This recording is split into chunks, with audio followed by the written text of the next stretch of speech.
But don't you think massacre is quite a humongous word? When you come to a people where there are thousands of people and you shoot sporadically, that's a massacre.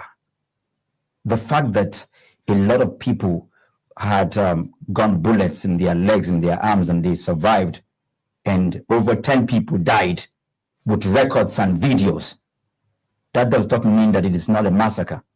It is crazy that we are even towing this part. And it shows one thing very clearly, that the government hasn't learned anything at all. And this is why the government of the day is setting the stage for the exact change that is required in this country. The more they keep towing this path, they are actually helping the resolve of the NSAS generation, to continue in their own resolve to be able to bring the change that is required in this country. Because, like they say, our people, our leaders know they hear word.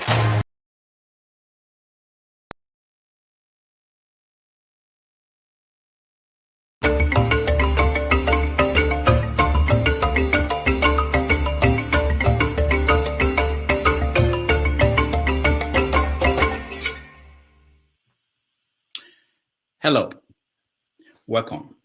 It is 5:30 p.m. in Accra, Ghana, 6:30 p.m. in Lagos, Nigeria, 12:30 p.m. in New York City. Wherever in the world you are joining us, welcome to another episode of 90 Minutes Africa. My name is Rudolph Okonkwo. My co-host, Chido Onoma, is on assignment. On our show today, we have a special guest. Over the past year and more, no one knows Peter Obi quite like he does. He has traveled extensively with the Labour Party's presidential candidate in the 2023 presidential election, both within and outside the country. His front row experiences give him a unique perspective on the former governor of Anambra State. On today's 90 Minutes Africa, Dr. Moses Paul will join us to offer insights into Peter Obi, the man nobody knows. Dr. Moses Paul is a coach, author, thought leader, social activist, and the team lead at the Free Nigerian Movement. Please join me in welcoming to the show, Dr. Moses Paul. Hello. Welcome. So good to be here. Nice to have you. Thank you so much for making time for us. We appreciate that. It's always a pleasure. Our pleasure too. I'm excited to be here. All right. Let's start with something big is happening tomorrow. It's happening in Washington, D.C., and it will have impact on the rest of the world. And that is the inauguration of Donald Trump as the 47th president of the United States. What do you make of that? I mean, it's already, even here in Nigeria, the energy, the essence, the air is kind of very tight and high, awaiting the inauguration. It's almost the kind of thing that the feeling you get when a nation is getting her independence. And of course, we know that I've traveled around the state while the incoming president was campaigning and all of that. And the expectation is quite high along. We're looking at a bolster in terms of the economy, the America First policy. Of course, there are going to be a lot of shakeups and changes with the immigration policy, energy, environment, climate change. We know Donald Trump and we know what he's bringing to the table. And one of the things that hit the world a few hours or days ago has to do with the portrait. When you see the portrait, it's actually completely different from what we have known in the world before. I mean, this is the world's greatest leader. So it's going to be energetic. If you know Donald Trump and his style of communication and media, you're going to see brutal truth. I don't know how else to put it, but the world is agog, and everyone is waiting, and in expectation for something new, something drastic, something dramatic, something energetic. That's what I know the expectation is about. And I will tell you, I have my friend, uh, a mother figure, a leader of the Labour Party caretaker committee, just spoke to me a few minutes ago. She's already live there, waiting to join the ceremony. So yeah. That's interesting. Is there anything you are expecting or hoping that he would do that in terms of Africa, the way to help us in Africa? Is there anything you are looking forward to seeing the incoming President Trump do to help the situation in Africa? I mean, he also acknowledged the fact that a lot of Nigerians and Africans, supported him during the campaigns and also leading to his winning the election. So I'm looking at two ways. I know that there are a few Nigerians who are in leadership positions in the U.S. Of course, they are going to be repositioning and stuff. And knowing who the incoming president is, Africa needs brutal truth that would shake her up to actually see it, because here we are in Nigeria with potentially the greatest black nation on the face of the earth. And I think because everything goes well for us in terms of nature and life, and we need world leaders that will look at us and tell us the brutal truth. I mean, I can't even say what he called us, but those kind of truth are required for the kind of leadership that will wake up and say, when somebody insults you, it helps you to sit up, either as a father, as a leader, and somebody who should be playing at the global stage. So I'm expecting all of that to shake up Africa and to get African leaders to work in. So if that happens, fine. Talking of African leaders, do you know where Nigeria's president is today? Is he coming to Washington? I don't know, but I overheard we're having some conversation. I don't know even if it's online yet, but I know that he'll be leaving for France. Either he has left or he's going to leave for France, which would make the fourth or fifth or sixth times he'll be going to France in the last couple of months. Did he come back from Abu Dhabi, where he went for a conference, or is he going straight from there? To be quite honest, I don't have that detail yet because I've been quite busy.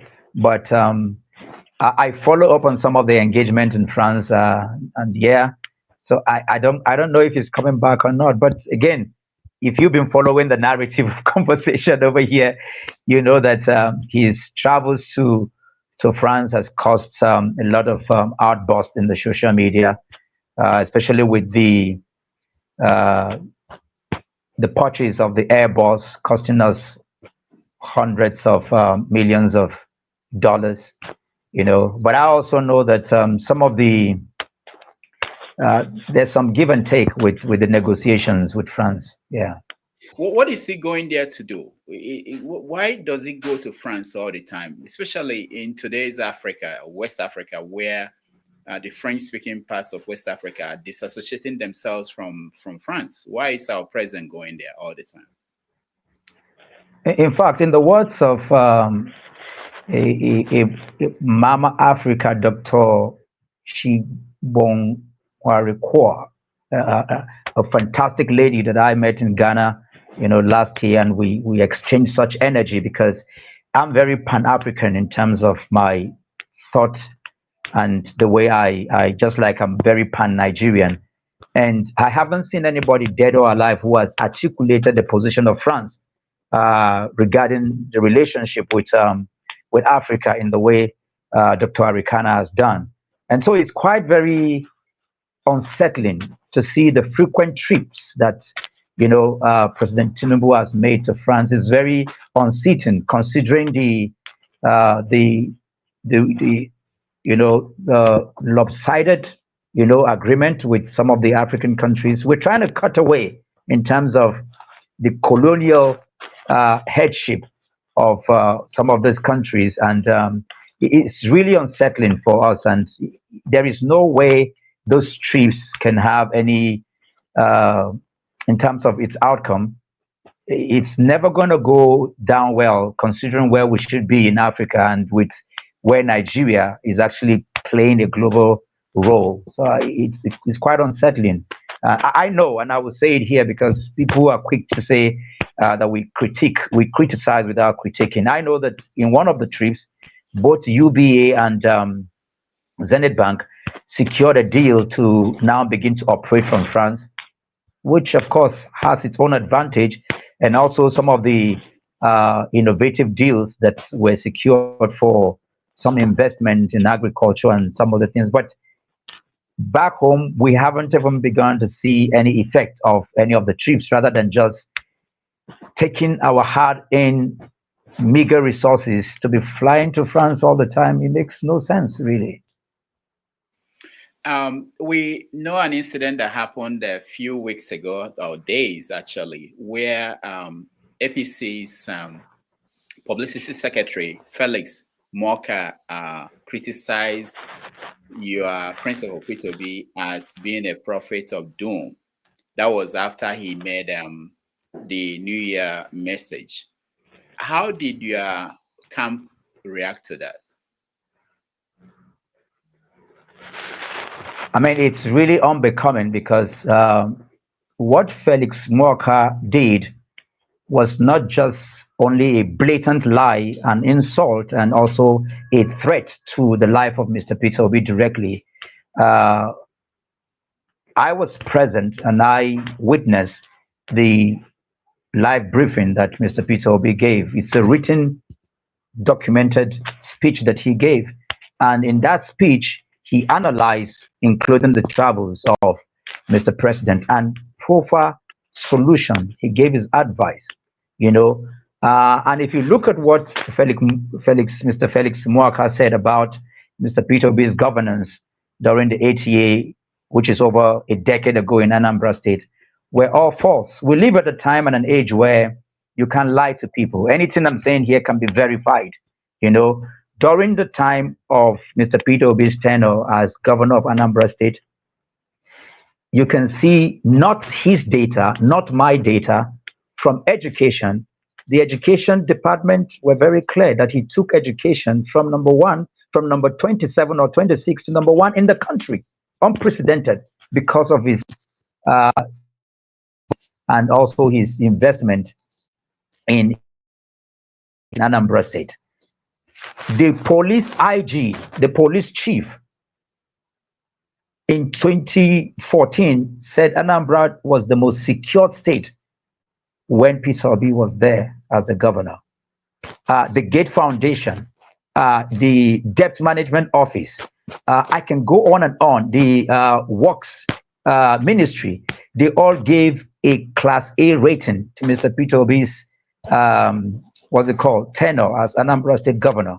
So the remarks by Mr. Moaka was not just only false, but very denigrating and insulting, given the data that is available. But that is even beside the fact that he could and lie and also threaten Mr. Peter Obi, because it's on record what he said very clearly, that what is coming to Mr. Peter Obi should manage what is coming.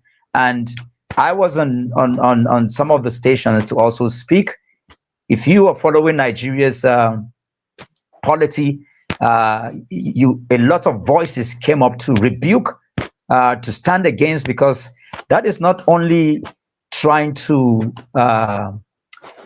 foreclose to go against democratic rule, but it's an evil plot, to ensure that our democratic and the rule of law is completely eroded.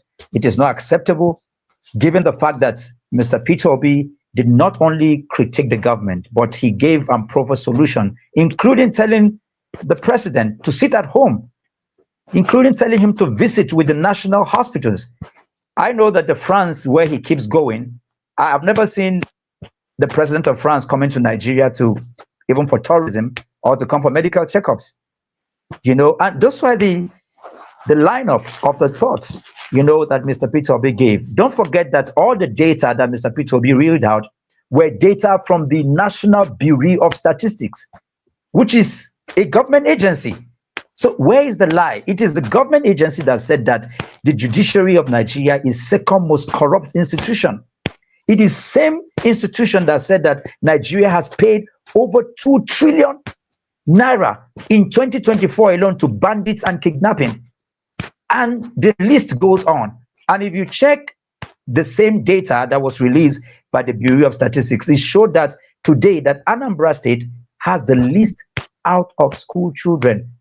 And this is directly has to do with Mr. Peter Obi's investment and all he did as governor of Anambra State. So the data are there. How could he dare? How could Mr. Felix dare? You can see the almost rage in my voice, because that is unbecoming of the ruling party and Mr. Felix Muaka as a person. We totally condemn it, and we take exception to, public threat on national TV against the leader of the opposition party. Mr. Moka talked about crossing a line. What is that line? Is there any line? Do you worry about crossing a line when you interact with Peter Obi, or when you decide this is a reaction to whatever is going on in the country? I mean, crossing the line should mean the government that allowed over 100 people to die just seeking to collect food on Christmas Day. A government, as we speak today, just a few hours ago, there's a tanker explosion in Diko in Niger State. And over a few months ago, over 180 people were fried and roasted in Jigawa State. I mean, the banditry hasn't stopped. We're pumping trillions of naira to our military, and yet we do not have security.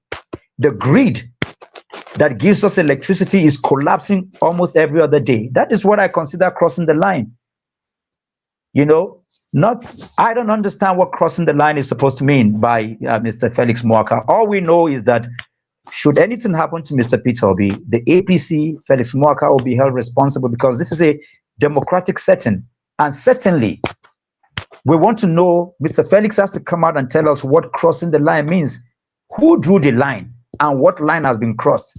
Those questions are still yet to be answered. And we demand an answer to those questions, because we don't know what crossing the line means. What crossing the line means are the things that I've talked about. The responsibility of governance and staying with our democratic constitutional responsibility from Mr. President to everybody who holds power.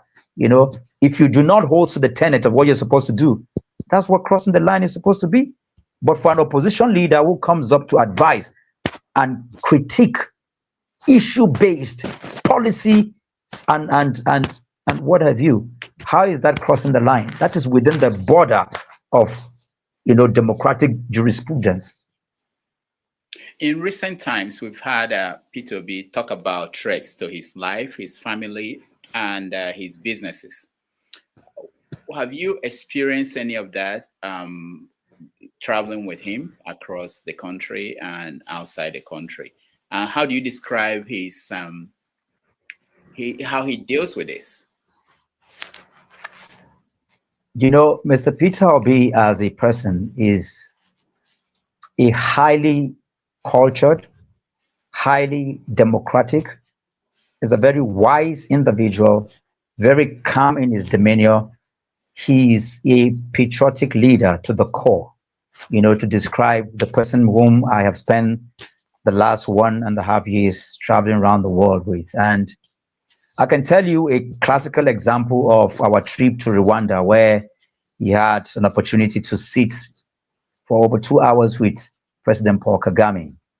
In one of those occasions, I don't know whether to call the names of those people here, but we have chieftains of banks, and in that period, the Africa's richest man came in with his people to hold some conferences in Kigali.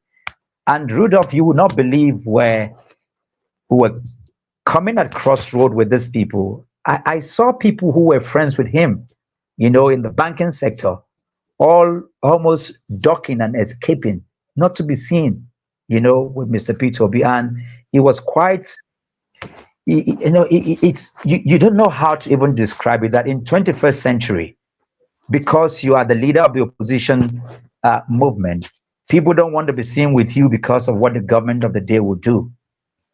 This should not be coming from, a country like Nigeria that is the only future of the black man on the face of the earth. I mean, for me, it was very pathetic, to see that. And so that was the first, physical interaction to see when Mr. Peter Obi talks about his businesses being, he's been challenged, the government of the day doing everything to cripple his business and all the threats that comes to him, some of which I wouldn't want to say here when I see his text messages and all of that, but to witness live people who you would think that are in the same field with him of banking and technocrat ducking and running away just because they don't want to be seen caught with him on camera. That was the height for me in terms of the threat level. How does it deal with that psychologically? Is he agonizing? Is he regretting? How does it deal with that? I don't know how we deal with that if my friends are staying away from me because of the role I play. Life and nature has also gifted Mr. Peter with something that, anybody would envy. If you look at the following, with what we call the obedient movement, in 2014 alone, I traveled with him across 15 countries in America. 15 states in America alone, and several other countries in Africa.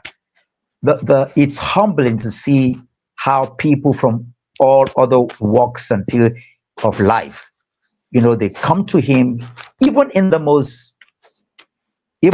Madison Airport in America, in Wisconsin. I'm not talking about JFK or even or the UK, the big airports.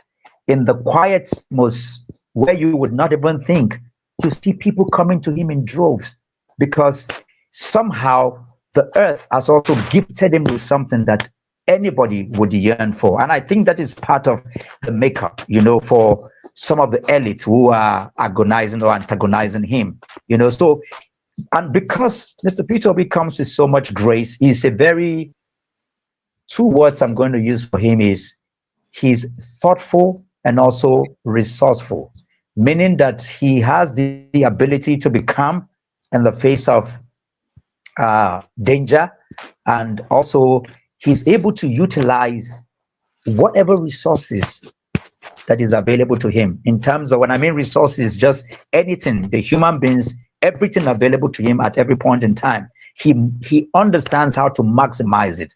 And so because of that, even with all the things that come against him, if you listen to the New Year broadcast that he gave, he also said that if whatever threat that will come to him, whatever disadvantage that this will be, even against him losing his life, but to ensure that Nigeria gets it back again, then so be it. So you can see that this is a man that is ready to face the consequences and to deal with whatever is going to come regardless, because he's highly very patriotic and very nationalistic in terms of his demeanor and his view. And so he's handling it with grace, like any of the global leaders of any global movement that has existed before. Was there any particular incident that made him to get to that point where he would say, I'm ready to give everything? Because there were people who were expecting him after the election to move in a different direction, which is to challenge the structure and to say that something has to be done. But it appeared that he didn't want to do that then. Was there any incident that made him move to this point where he now said, I'm ready to give it all, whatever it will take, we have to change this country? I can say that here because it's also a conversation that we've had. If you follow my journey, immediately after the election, I led the longest protest in Nigeria's history for 21 days in Abuja. We were there. I led that protest. And he wasn't even, he did not, he tweeted then, and I agree with you, because for him, he, understanding the complexity of Nigeria, Mr. Peter Obi does not only understand the political terrain, the economic complexities, but also the religious and social complexities of Nigeria. Nigeria is a very unique nation. We speak over 600 languages. We are about 250 ethnic diverse groups. This is, to understand Nigeria, you need to know that you have to have a very big heart and an open mind. And I think Mr. Peter Obi does. And also filtering through the terrain and looking at what could be, the danger line, because there is a thin line between anarchy and protest. And when you look at the temperature of what happened immediately after the election, it will only take a patriotic father to look and say, you know what, let the methodology of challenge be completely different, be non-violent, and he hasn't really changed from his demeanor or where he stands. He's constantly challenged the government and the government. It's just that his style of challenging them is a bit different, because he understands what can happen when you take the path of snatching, grabbing, and running away, or coming outrightly, to protest in terms of what we've always known, with the government, with what happened with the NSAS protest, with what happened with the End Bad Governance protest, where government picked children and locked them up for days, shooting sporadically at protesters. Mr. Peter Obi does not want Nigerians put in harm's way, and that's why he chose the path of non-violence. But he's very stern. He told me personally that, Dr. Mo, if I want to protest, I will be on the street protesting. I will not allow young people to be on the streets while I'm not there and sitting somewhere and then telling people to go out. I'm not going to do that. And for me, that is an exemplary leadership. He's saying that if I have to do this, I'll be in the forefront and you guys will come. So if I have to die, I'll have to die. And I'm speaking in terms of the conversations that we've had. This is the first time I'll be saying this in any news media. This is who Mr. Peter Obi is. Even if you haven't seen him before, when you sit with him, the one thing you will feel is his sincerity and his genuineness in terms of his national approach to things and his issue-based orientation and dealing with things. So he's always been there. But also, as we move off with the suffering and the pains that Nigerians are going through, it would take a coward not to stand up and say, you know what, enough is enough. Even if we have to die. In any case, Rudolph, Nigerians are already dying. We're dying in droves. Just for food, Nigerians, over 100 Nigerians died during the Christmas season. Close to 100 just died now in Niger State. Close to 200 died in Jigawa State. Nigerians are dying every day.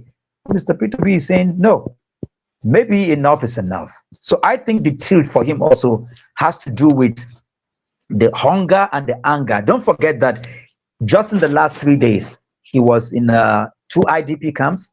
He was in 2 universities. He was in 3 nursing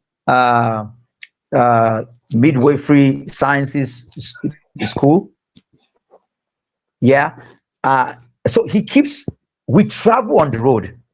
He goes through the bad terrain. So Mr. Peter Obi knows what's happening in Sokoto, in Kebbi, in Katsina, in Kaduna, not just in Enugu and in Anambra. He goes to the south. So he's on the ground. So he sees the infrastructure. He's seeing what is happening in our hospitals. And that alone is enough, to drive somebody, a leader like him, to the point where he can say, if this is it, then so be it. All right. He ran for president under the Labour Party. At this point, there are issues in the Labour Party everybody could see. Where does Peter Obi stand? Is he with Abure or not? I mean, the news is out there. You know that for him, he did not support the Inui Convention, and I'm privy to that. Of course, because of the role he plays, and he will always say, we're already in court and we will see it through.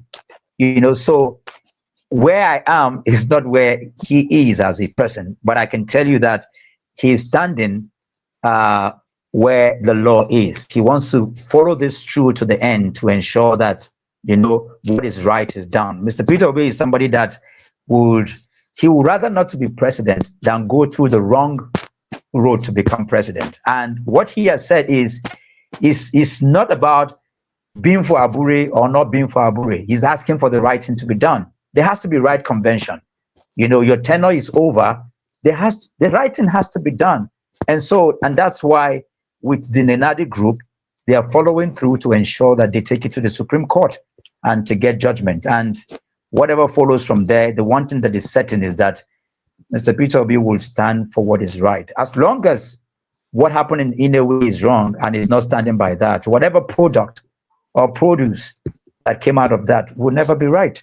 And so with that, where Mr. Peter Obi stands. Okay. What about the obedient movement? Where are they at this point? Are they standing with Labour Party, or are they with Peter Obi in terms of their projection moving forward? What is the situation of things? The obedient movement is an evolutionary energy. I often describe it as an essence, something that is against the old order. The obedient movement is standing short to ensure that we have good governance. One's accountability, one's transparency. It demands for critical checks in every aspect of Nigeria's, from infrastructure to education to health. This is what the obedient movement is about. The obedient movement is an ideology that demands this, and it is epitomized on the credibility, on the characteristics, on the ethos of the principles that Mr. Peter Obi exudes as a person.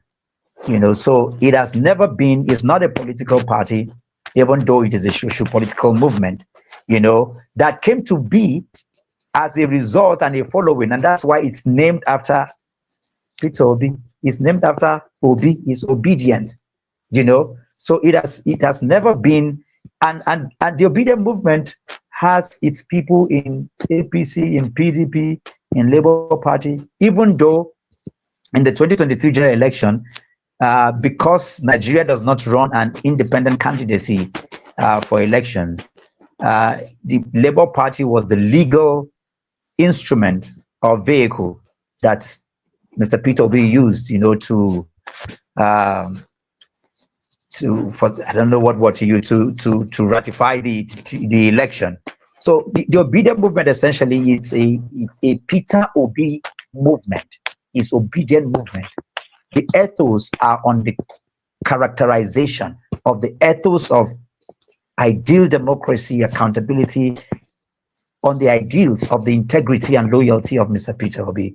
So that's why you hear obedience will say things like, Mr. Peter Obi is our political party. So the question does not even arise to say whether they are with or where they are. Their standing has never been in question. Their loyalty has never been in question. It is a following. They completely depend, trust, and their entire loyalty is on whatever decision and judgment that Mr. Peter Obi makes. We read in the newspapers that there are moves to unify the opposition, and that Peter Obi will be a player in that. I know you attend some of these meetings. What do you know? Can you share with us? Where are the conversations at this point? It is still at what we call the consultation level. And so, yes, I've been a part of a couple of the meetings that we've had to several of the fathers of the land and patriotic leaders, leaders who have been part of reshaping the history of Nigeria, grassroots people, spiritual leaders, Islamic clerics, pastors, and people who really control the narrative of conversation, both in our social, political, religious, and cultural value and narrative. Mr. Peter Obi is constantly engaging with them. That's the stage where we are at right now. And yes, I can tell you that for most of the meetings, it's been A rating in terms of the support that Mr. Peter Obi is getting. And coupled with the fact that he is more dedicated to see a working Nigeria, even much more than his ambition, that has endeared him so much to both the masses and some of the leaders that we see across board today. So yes, it is important that the opposition come together, and we expect that to happen if we're going to have a dent and a change in leadership come 2027. But at the level we are right now is just consulting. Politics is just about timing.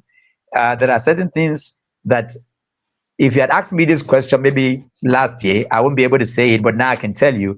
And there are things I wouldn't also be able to tell you now until we move to, because politics is about timing. But on the overall, I can tell you that the meetings have been fruitful. There have been a lot of good commendation. They've been received well from across board, across board. It's been received so well. And without a doubt, you can see that constantly, Mr. Peter Obi single-handedly changed the narrative of conversation of how we play politics in Nigeria. Rudolph, I can tell you that usually I have been in the political scene for about 2 decades now, actively. Usually, immediately after elections, political leaders who do not make it to the presidency, they either go to America, Dubai, or they just fly to their different places. Mr. Peter Obi is on ground.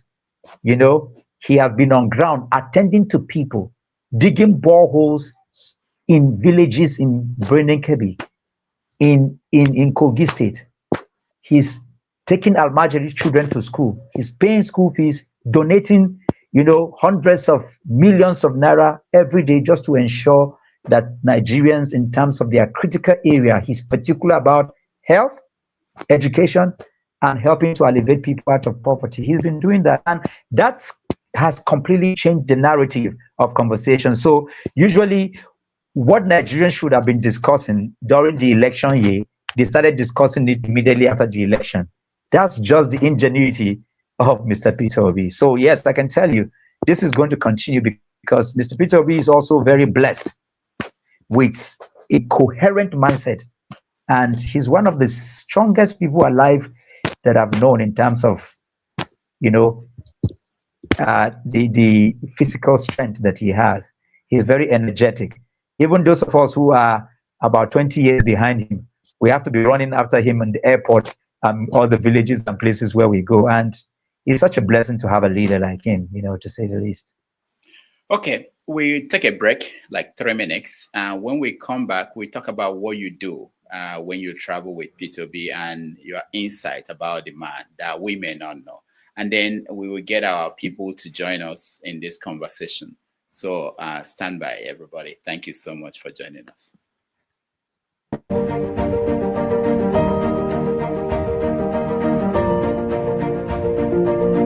These were the last hours of 2024 and the first of 2025. They were a whirlwind of action for Mr. Peter Obi, demonstrating leadership in motion. Mr. Obi traveled all the way from Onitsha to Lagos, down to Abuja for the crossover vigil at the Dunamis International Gospel Center. From 10 p.m. to 3:30 a.m., he joined thousands in prayers and reflection, like former Sierra Leonean President Ernest Bai Koroma and others. As early as 7 a.m., the man for the job was at the Durumi IDP camp, bringing hope to the displaced families. There's IDP camps scattered all over Nigeria. He pledged 2 million naira, promised stipends for workers, and offered a personal touch to the neglected. He didn't stop there. Later that morning, he revisited the Tungam Madaki Primary Healthcare Center in Abuja to inspect ongoing repairs he has supported and pledged additional resources to improve the facilities. Further, by midday, Peter Obi was in Jigawa State consoling Governor Malam Umar Namadi over the loss of his mother and son. The visit followed his earlier support to the state after a tanker gas explosion that claimed over 180 lives. We can also see from his face the governor was very, very happy that Obi came back again to commiserate with them. Same day in the afternoon, his flight touched down in Mina, Niger State, to commiserate with former governor Dr. Maazu Babangida Aliu over the loss of his mother and sister. Earlier before that, he held a private meeting with former president of Nigeria, General Ibrahim Babangida, after exchanging views on national issues, governance, and wished the elder statesman a happy new year. IBB expressed admiration for Obi's dedication. From dawn till dusk, Obi moved from Mina, moving straight down to Abuja, where he concluded his New Year engagement for the first day of 2025, meeting former President Goodluck Jonathan to exchange New Year greetings and discuss critical national issues. On the second day of the year, Peter Obi addressed the nations on Arise News, focusing on urgent socio-economic and political challenges, outlining solutions to tackle Nigeria's pressing issues. By nightfall, he was in Lagos, meeting his father figure, former president of Nigeria, Chief Olusegun Obasanjo, and Mr. Dele Farotimi, an activist and a symbol of resilience, as well as other series of engagements in Lagos that same day, the 2nd of January. Their discussions focus on Nigeria's future and nation building.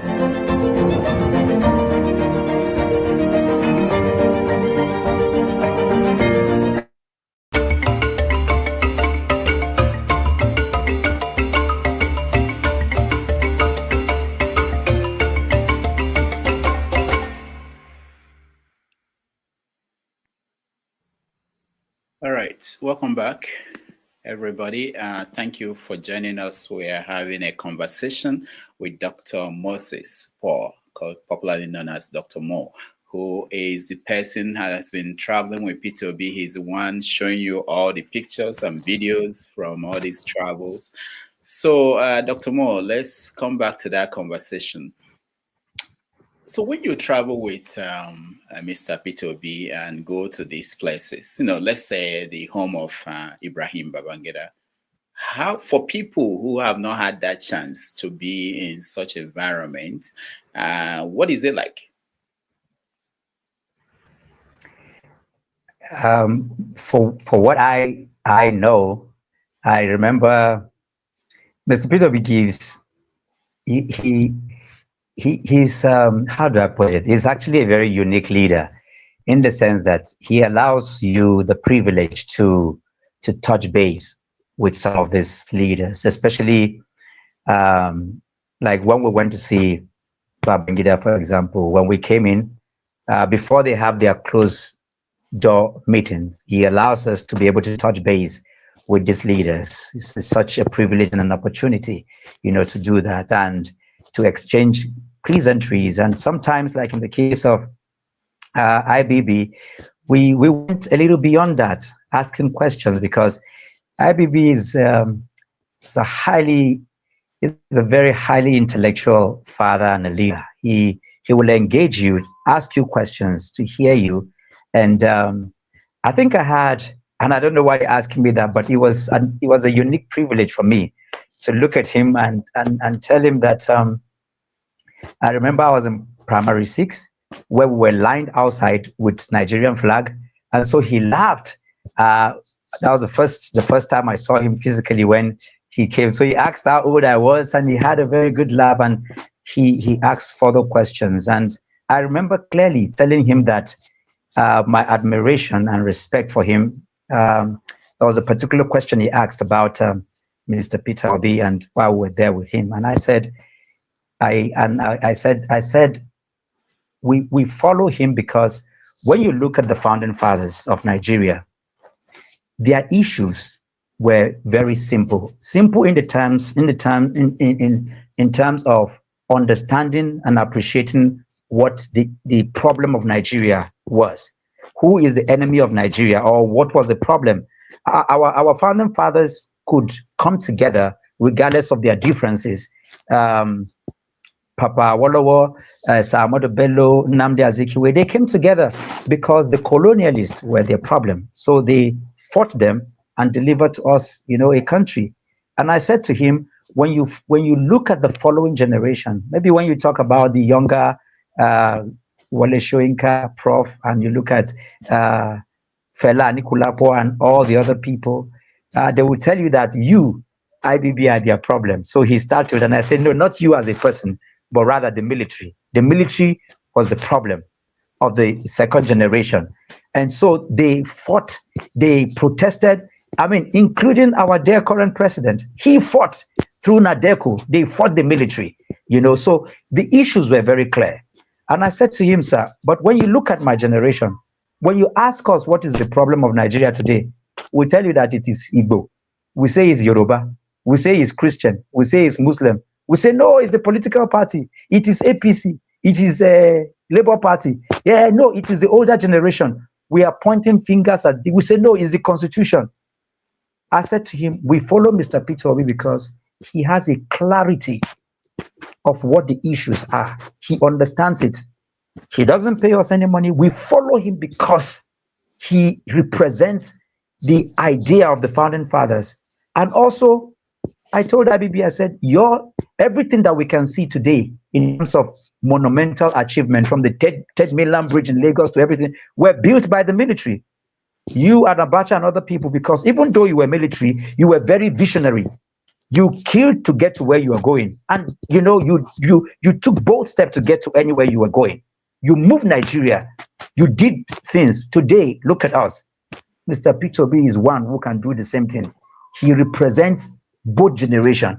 And so for us, the younger people, seeing this and following up with it is the reason why we follow him. So I've given all these stories to talk about the kind of conversations we have when we meet with these icons and father figures, so that they will also know that we are not just some Trojan horse all over the place who do not have a direction. We have an idea, and what we're doing is because we want a better Nigeria. So those are the kind of the unique opportunities that you get when you travel with Mr. Peter Obi, whether you are meeting with IBB or you're meeting with Baba Obasanjo or any of those people. And then we will now leave off and allow them to have their inner conversation. So it is such an opportunity, to be able to travel and be with him and engage with global leaders, even with sitting with President Paul Kagame and listening in and growing and learning to those high-level conversations on what will happen in Africa, the state of Nigeria. It's such an opportunity. These are the levels of conversations that gets to be engaged with. Has there been any situation where you were surprised by Peter Obi, when you were traveling with him? Any encounter? How do I put it now? I'm always, I wasn't going to say this before, but maybe it's not even really a bad thing, because they're just different levels of encounters, I'll tell you what happened when I think we're living Dallas, where somebody just came to me and said, oh, hello, sir. Please, can I take a picture with him? And I'm like, come on. And this young man who was walking in the airport there, he took a picture and he said, sir, I'm coming back home to get married. And Mr. Peter Obi took out his diary. And guess what?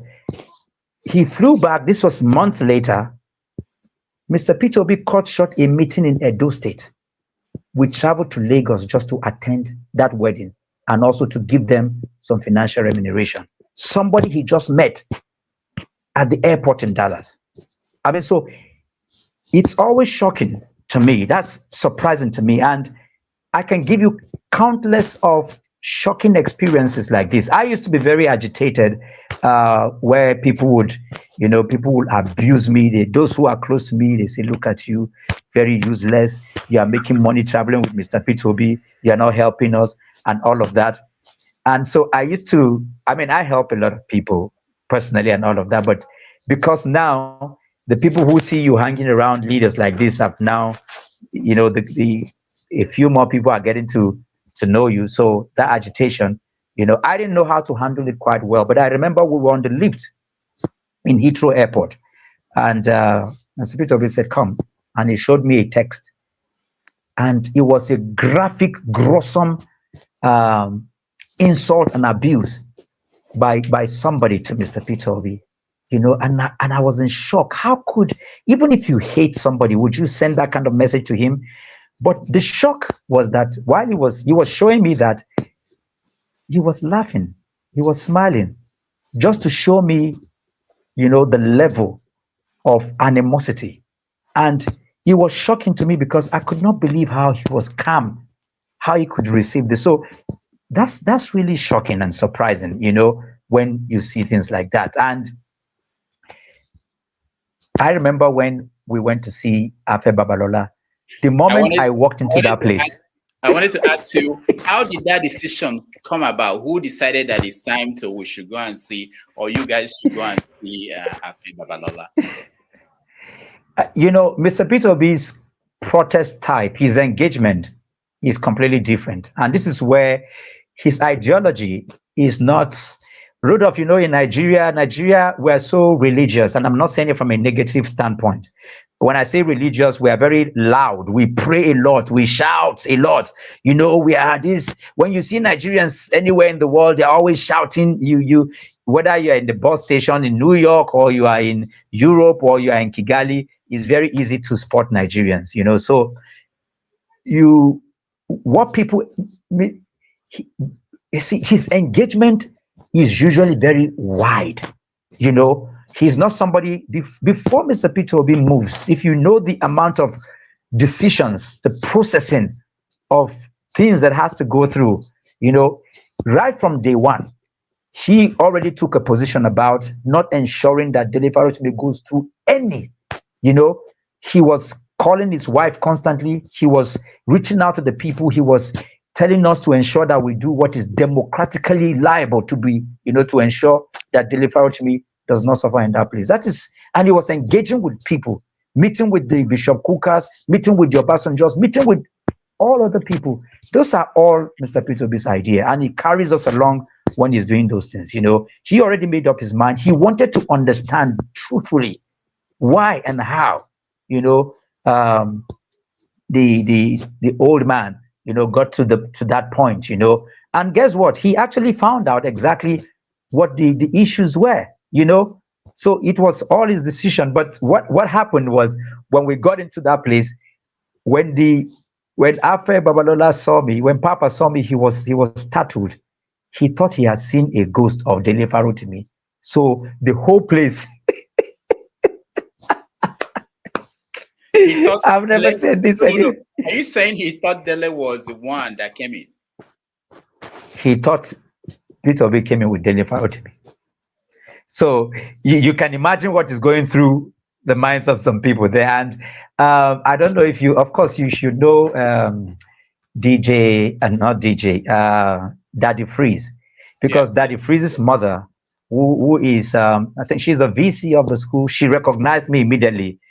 She's Romanian, very fantastic, eloquent, she's an academician to the core, and I think she's seen some of my posts. So she reached out. She was the one that helped me and said, they say, no, Dr. Mo. But, Mr. Peter Obi was just smiling, and we're all just looking, and I had to excuse the meeting, because for me, it was, I don't know, it was mixed feeling. Because why was he startled? He was startled because of my beards, my look, and my dreads, So he said, no, he was really rattled, and spoke some stuff. And how dare you're carrying dreads? How can you do that? If you came for an exam, I would have failed you, and all of that. And some of the people were expecting me to say, no, I am this is an elder. You allow them, So, and You know, but the point, this is not about me. This is about Mr. Peter Obi was smiling all through. You know, it is how he deals with issues, you know, and even when he receives information, it's how he processes them, it's how he deals with them, and how he's able to, you know, talk to the people about I mean, it tells you the kind of person that he is. There are many other, maybe at the, depending on whatever reaction this will get, I can reveal some more of some of the encounters in London. Let me ask you, someone like Reno Mokwe, how does he see Reno and his activities online? You guys discuss it, you know? Like I said, because he actually knows that this guy is just doing a job. This guy is just a political jobber. You know, this is somebody who has, and we have it, it's on record. If you go, you will see how he spoke about, I think they had a meeting in London where he talked about when Mr. Peter Obi finished speaking, and the guy was completely speechless. And he took his phone to start recording and talking about Mr. Peter Obi's acumen, his ingenuity, how he lifted Anambra State from ground zero to the top in terms of education, and talking about, because he already knows, Mr. Peter Obi knows this thing, so he's not perturbed. In fact, a lot of times people won't believe this, but when I write and refute those things, I do that because I'm close enough to be able to do that. For most of the time, he actually reprimands me. There are many things that I cannot put out, you know, and I'll tell you one. For example, Mr. Peter Obi's spiritual, how religiously spiritual he is. He's constantly praying. And this is something that is humbling to me. There was a write-up I did, and it said, no more. Because I took pictures of his sanctuary at home in Onitsha, his sanctuary at home in Lagos, you know, in London, you know, and how he follows through with that, you know. And I can tell you that, you know, I know that some people might think otherwise right now, but there is a hovering of divine protection around him because of how dedicated he is. And I'm with him, so I can say this, you know. And when he saw the write-up, he said, no, don't publish this. And he has stopped me from many other things that I would have wanted to be able to put out. Like this conversation we're having right now, this is the first place and time I'll be saying this, you know, because you are somebody we met in Yale and we've been conversing, and you know, I feel that on this platform I can say certain things, you know. So he's really not perturbed about some of the people who come out to insult him every day, because he knows that they are doing it because they are hungry.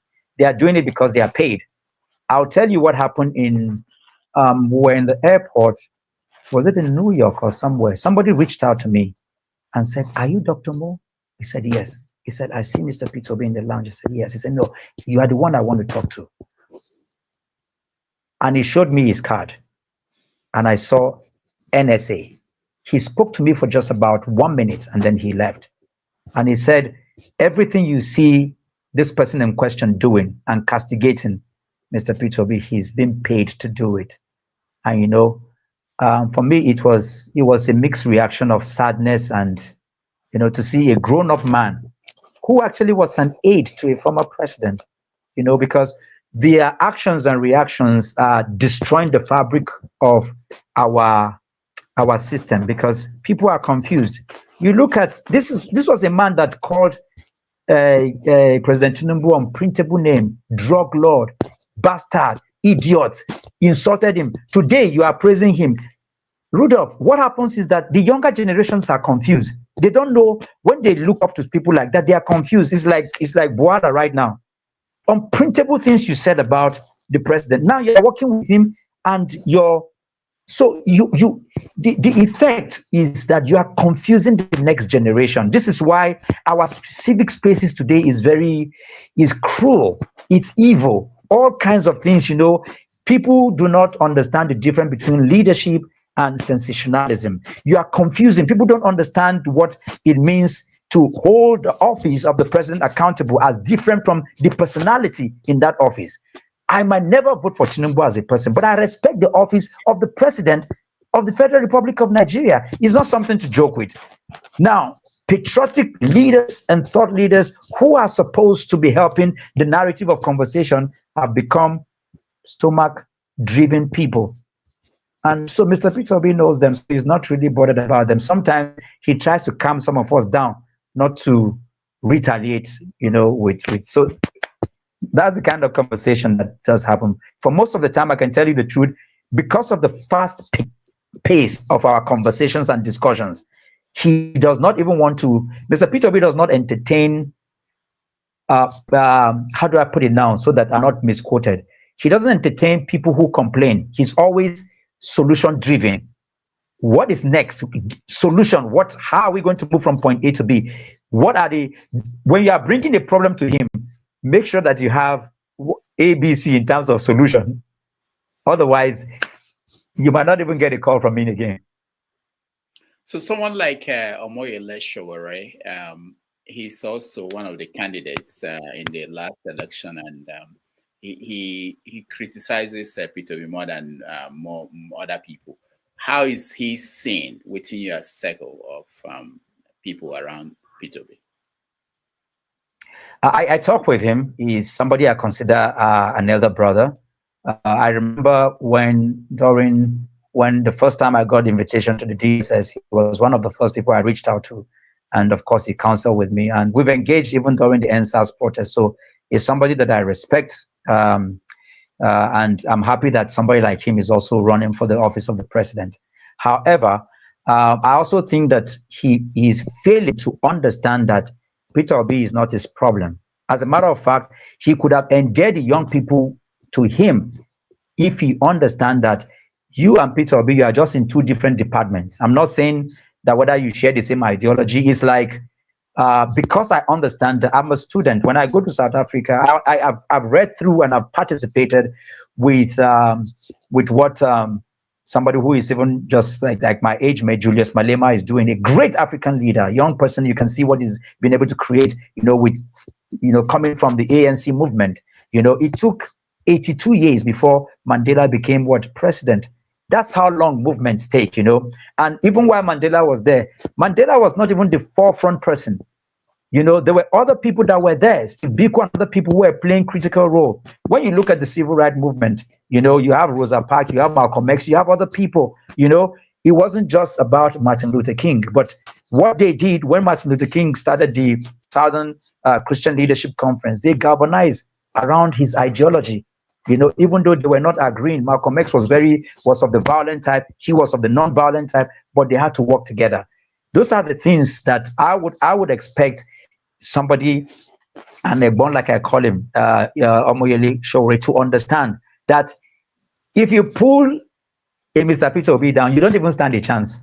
That you are all on the same side, and you must understand that in this quest, in this revolutionary quest, in this evolutionary quest, that we are on to salvage Nigeria to the right path, that even though Mr. Peter Obi has served as a governor, what that has done actually has given him an edge over you as a person, because he has played in the corridors of power. He understands certain things that you don't, and I can tell you, even with the experience that has opened to me in the last 1 year, there were things that I thought I knew that I am now even, I'm redefining them to make them better.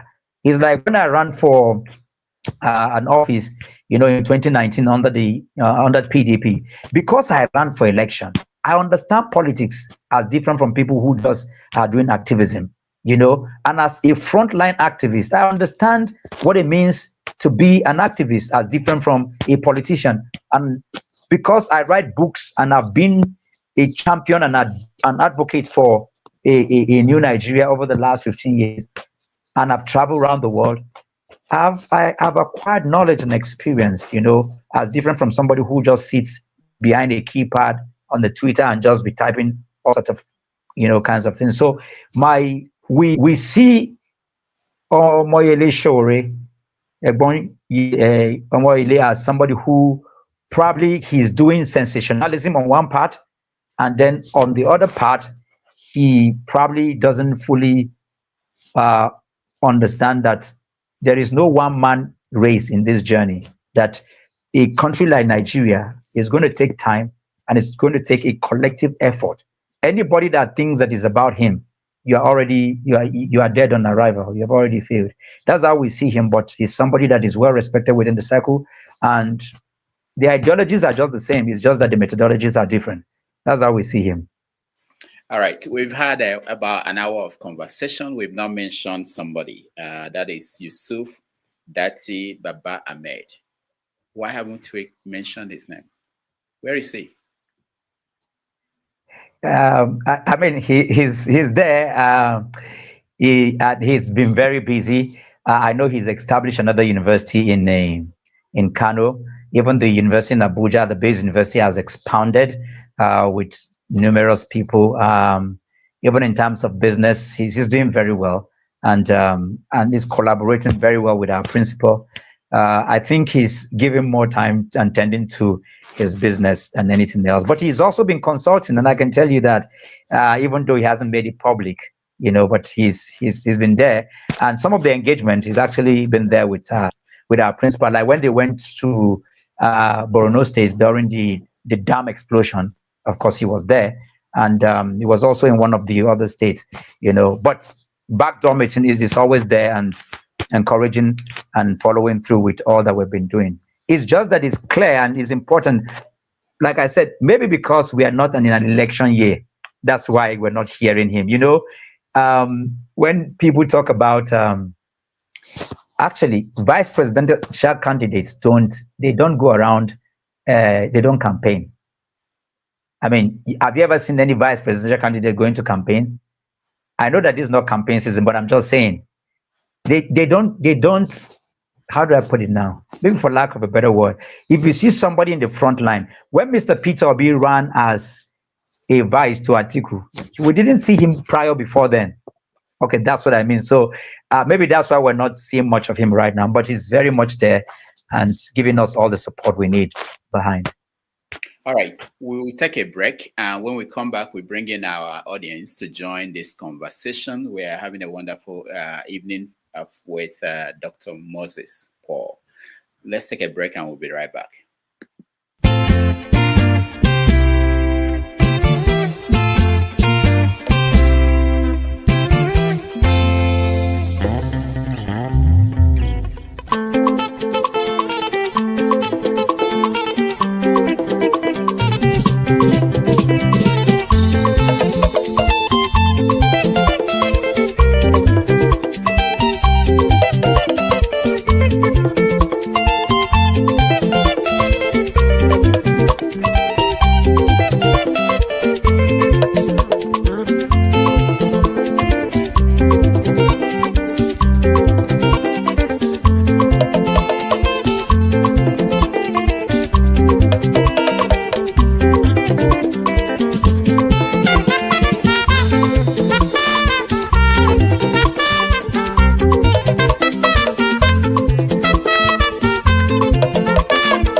All right, welcome back everybody to a wonderful conversation with Dr. Mo, who is a coach, a leader in the Free Nigeria movement, and he's been traveling with Peter Obi in the last year and a half. So I'm going to let our audience, who have been very patient and they're waiting to join us. If I bring you in, please ask just one question. Find your best question, ask him, and then we can get to other people. If we have the chance to go around the second time, we will. So that's how we're going to do it. Thank you all for joining. Let me start with you, KJ. Welcome. Thank you so much, Dr. Moore. Good to see you again. KJ, so good to see you, sir. I've been following of course, I've been following what you're doing, and I just want to praise you and thank you for all the work. Sometimes this work, you and I know is selfless, and people may not understand how difficult it is living your own pursuit to pursue national interests. So I want to commend you, and God bless you. Well done. I have no question for you. I've been listening to you, and I truly enjoy what you're saying. Thank you. Thank you, sir. Thank you so much, sir. All right. Thank you, KJ. On politics, Ovie, you're next. Good day, Dr. Mo. I don't know where you're doing. Welcome to our abode. Thank you, sir. Yes, my question is very simple. Dele Faro to me is, let me paraphrase him, it's kind of calling for, um, you know, calling for us to speak. I mean, according to his message today, that he is free because we spoke. In other words, there's a need for us to speak up, but most importantly, collectively with one voice and back it up with action. He is calling for us to force the federal government to reform the electoral process in order before 2027. And I can't help to notice when you and Dr. Damage were going back and forth, you touch on individual candidacy. If you are preview, I mean, to what the Daily Faro team is kind of getting at, is individual candidacy part of the deal that is pushing for the electoral reform? And if that is the case, what we know that we have will be a man. What are his chances if eventually we get to 2027 and the constitution allows the electoral process allows to have an individual candidacy and he's able to stand alone? What do you think are his chances in the scheme of things? You're asking for the chances of Mr. Peter Obi if there is a room for individual candidacy, independent candidacy. Pretty much. Yes, sir. You know, if that was the case, Mr. Peter Obi would have been the president today.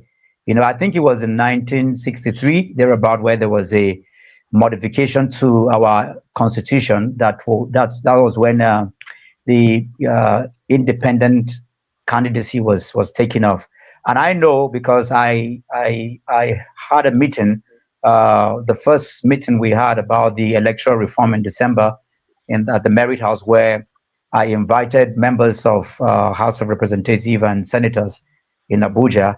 I know that one Honorable Ben Atenebene's bill for independent candidacy, independent electoral observers, and the immediate transfer of the results into the IREV from the polling unit has gone beyond the first reading. It's in the second reading. But you see, Nigerians, and it's important to say this here because we are busy doing nonsense on Twitter. When you go to Twitter, they are saying, oh, Tinubu is in France. Oh, Shehi is following him. Yoruba this, Igbo that. We are completely the bulk of the youth who are supposed. President Tinubu is not our problem right now. In context to this discussion, our problem is Akpabio and all the people who are there in that chamber to ensure that whichever bill that is a people-driven bill, that we go to that place, lock up the doors, protest until they sign. Because if in one day they can pass bills, they can pass President Tinubu's bills of all the things he wants. In one day they can pass that bill. But we need to get Nigeria. So I understand what Delivery is saying. I'm also advocating for that. Because there is Ugo Chinere's bill that was for the electoral reform. I can't remember exactly what it was right now. It was thrown out at the second or the first reading because people are not even aware. You know, when we are having consultations about the bills, there should be engagement across board on social media, on traditional media. People should be protesting. If not, these people that we have, they will just do the bidding of the executive and they will just move. And at the end of the day, we'll be complaining because we are completely distracted.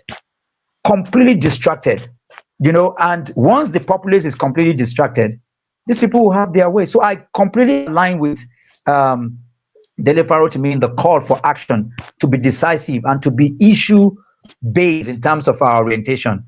If we had independent candidacy, somebody like President Muhammadu Buhari wouldn't have needed APC. Peter Obi would not need any political party because these are people that it is them giving life to political party because they already have a buy-in of Nigerians across board. You know, what many people are not aware of, just yesterday alone, between the last 48 hours, Mr. Peter Obi does between 10 meetings in 48 hours. Sometimes we do 5 states in one day, you know. So there are many more people who are even more ready to vote for Mr. Peter Obi now than it happened in 2023. But because we are not in an election year, People don't know this. This is the power that he has been galvanized and moving around. And that's why I know that the government of the day, what they hate is to ensure that Mr. Peter Obi does not move around.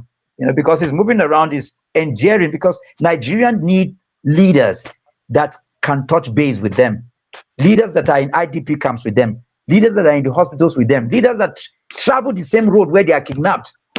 They want a leader. That's why in the first New Year broadcast, Mr. Peter Obi said to Mr. President, rather than going to France, can't you attend one of the, what stops us in having a hospital where our president can go to? Are we cost, for goodness sake? Are these not conversations that we should have, for goodness sake? So if today independent candidacy is allowed, Mr. Peter Obi is already president. There is no question to that. All right. Thank you, Ovie, and thank you, Dr. Mo, for that answer. Let's go to Tony. Okay, Tony. Greetings, Dr. Rudolph, and to our guests and all those on the platform and those listening. I have one question for Dr. Mo. I want to ask you, what is the perception of Peter Obi's philosophy today in the North? With what Mr. Peter Obi has been able to do after the elections, first and foremost, I'll tell you that in the last election, we had some values vote, both in Sokoto, in Kebbi, and in Kano, but they were all stolen. And I say this as somebody who is on ground. I speak because we have people on ground and we have that bit. But how be it, he was not really received in the North in 2023 general election. And when I mean North, I'm speaking specifically with the core North, not just about 7 states in the core North. When you talk about Zamfara, Kebbi, Yobe, Kano, Katsina, those range, because overwhelmingly he got the vote in North Central, what we call the Middle Belt. But as it stands today, immediately after the elections, Mr. Peter Obi has dug boreholes from Sokoto to Maiduguri to all. I did those engagement and those pictures, those videos. I took them personally.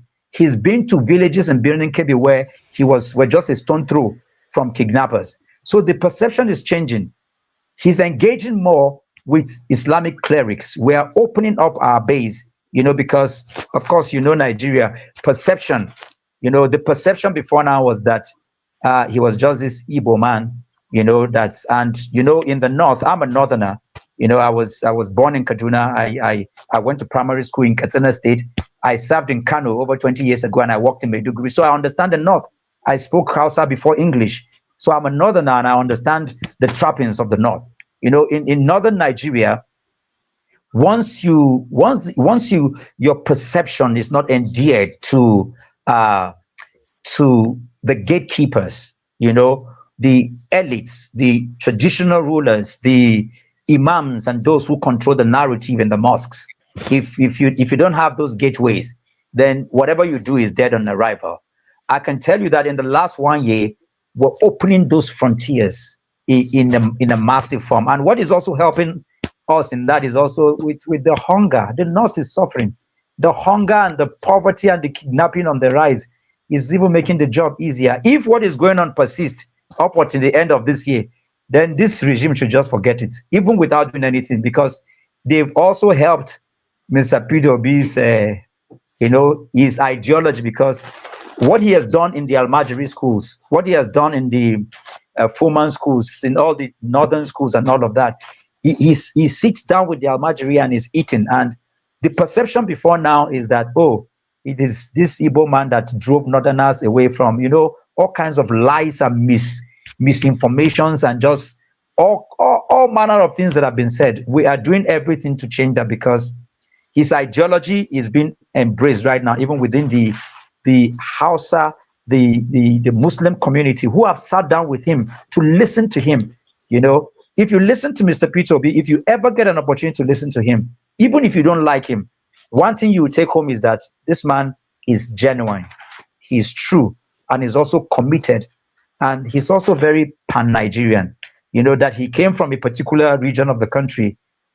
What his ideologies are completely pan pan-Nigerian. And I'll say that we are making a lot of inroads. That's all I can say in a very, he's been, the Northerners are getting to know him better and accept him for his ideology, and also looking at what he's done in the past, to know that he's not doing these things for the camera. He has been doing this thing even before he became the governor of Anambra State. So that's what I can say, that his ideology now, he's being received much more than ever before. And let me give two of his ideology that is resonating with the North right now. When he says things like, don't vote for me because I'm a Christian, no, I'm an Igbo man. Vote for me based on my character and my competence. When he says things like, is bread cheaper? Show me where bread is cheaper in the North, as different from any other part of the country.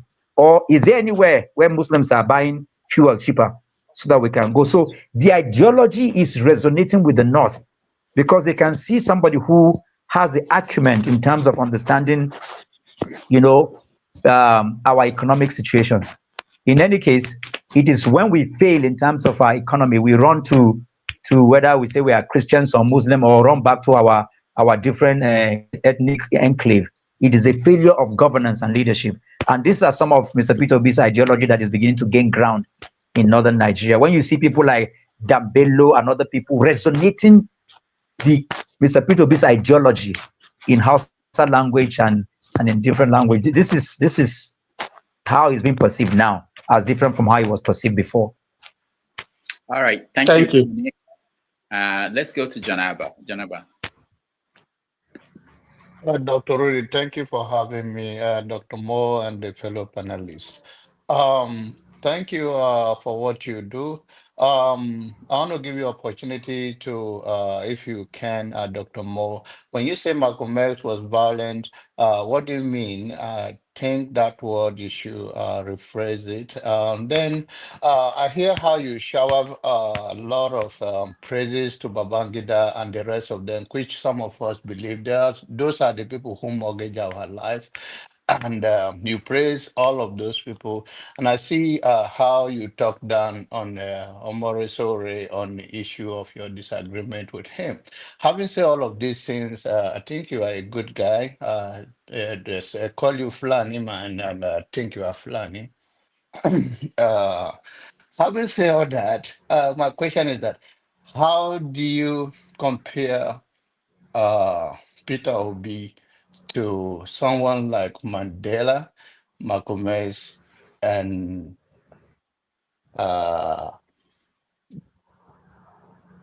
MK? I'm talking about Martin Luther King. How do you compare his political view, his humanity, his pursuits? How do you compare them? Do you think they're in the same category? Thank you so very much. That's my question. The other one I said it was because I listened to you from the very beginning, and I have trouble with some of your praises to those people. And when it comes to Sowore, you say something that, and I think you are very political. And after this, I think we should recruit you to do something instead of following Peter Obi. Thank you. All right, Dr. Moore. Okay, maybe my, for lack of a better word, Malcolm X is somebody I respect, and I've read a lot about him. It's just in comparison to the approach of Martin Luther King. He has a more forceful approach, if I will use that, as compared to a Martin Luther King that is he believes in completely non-violent. He believes in holding conferences, having peaceful processions, and just reading his speeches. That's what a Martin Luther King believes. And I would reiterate, and I thank you for giving me the opportunity. When I spoke about leaders like IBB and other people, it's in context. I said that they were very visionary. I didn't say they were nice people. In fact, I said they killed to do what they needed to do. If you hear me very well, those are not nice narrative, but I said they had a vision of where they are going. If, for example, Murtala Mohammed was only there for 6 months, but in that 6 months, he had a national plan for Nigeria. He moved the FCT to the middle of the country. His policies in the economy, if you read it, you will see it. In just 6 months, these were really visionary people, even though they were military. It's like what you see with some of the recent military people. Military, you and I can be military, is just the training and the uniform we wear, But I understand. The praises has to do with visionary. It has nothing else to do. I can't come here and praise people who military people for what. In fact, if you listen to what I said the generation after our founding fathers saw them as the problem. A younger Wole Soyinka, a younger Fela Anikulapo saw the military as the problem. So it was easier for us to deal with them. But apart from that, sitting down and having opportunities to listen to them, I also know that even with their faults and all the things that they've done, they don't necessarily hate the country. So that's the perception. And I would categorically make it very clear here. Omoyele Sowore is an Egbon. I respect him. If Peter Obi is not there, I will vote for him as president. I talk with him. I only disagree with him on the point that Peter Obi is not your problem. You need to see that Peter Obi is in another, he's like you people are on the same team, but in different department. So, and I'll tell you here, because I was there with Afe Babalola. I was the only other person that was in the prison when Peter Obi saw Mr. Dele Farotimi inside the prison place. I was there. So I was there with the conversation. There was nothing to do with begging. That's why I replied him. I replied him to say, Bon, I was there, and it is not expected from you to say this, because when eventually you become president of Nigeria, don't let us come and be doing what we're doing with Boala to you and be bringing out the things you are saying because you were not there. I was actually trying to protect my Egbon. I like him, very intelligent, and what he's doing is just that if we on this side, like I've discussed with Dele Farotimi, if we destroy ourselves, all opposition must come together. And if we say no, that we should sack other people, regardless, the good, the bad, the ugly, the people that are bad today in Nigeria, it's our job to change them. You're not going to kill them. Are you going to kill bad Nigerians? No, you're not going to kill them. And so I know that there's a responsibility. There are things, and permit me to take a bit more time on this. When I sit down with leaders like Paul Kagame, when I sit down with global leaders, I know that in terms of process of timing, there are things that if you do, not because you're compromising, you won't even get to where you're supposed to get. So the game of politics must be played. When you get to be president, there are things you would do and you can do. But if we lose you on the process of getting there, the nation is going to lose.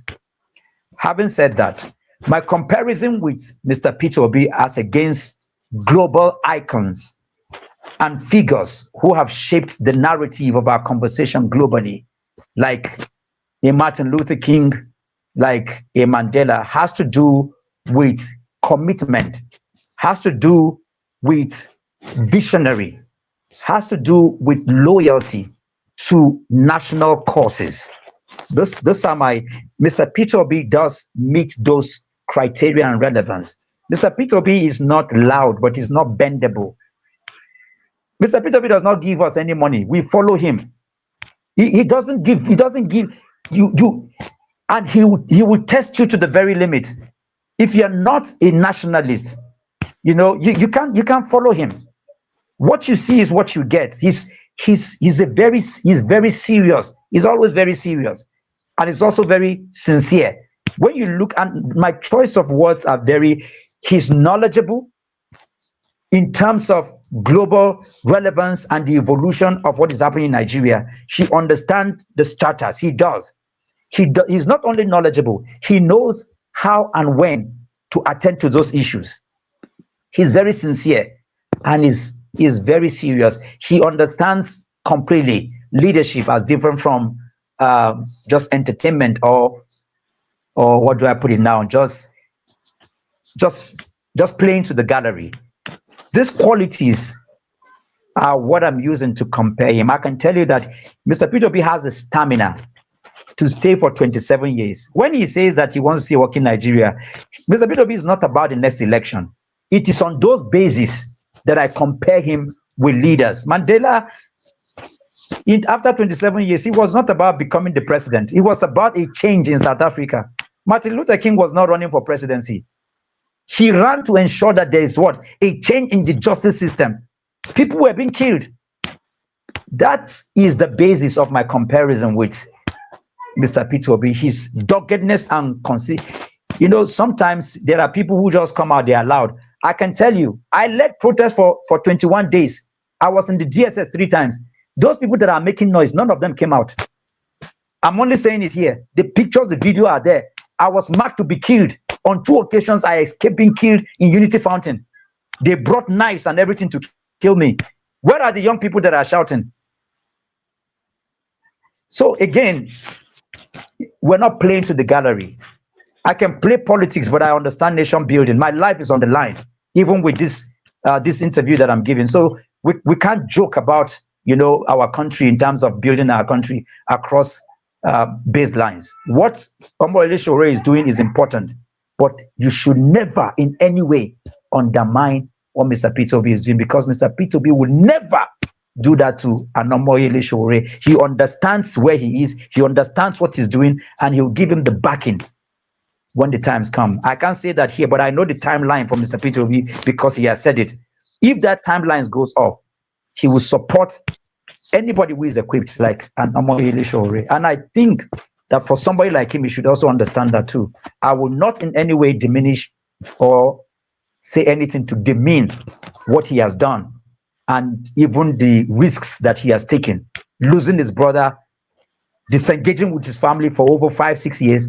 These are things that will go into the history of the books of Nigeria. But I hope you understand my comparison of Mr. Peter Obi to the global icon. He does fit those profile very well, because I say this from somebody who lives with him, stays with him, travels with him, writes for him, take pictures for him.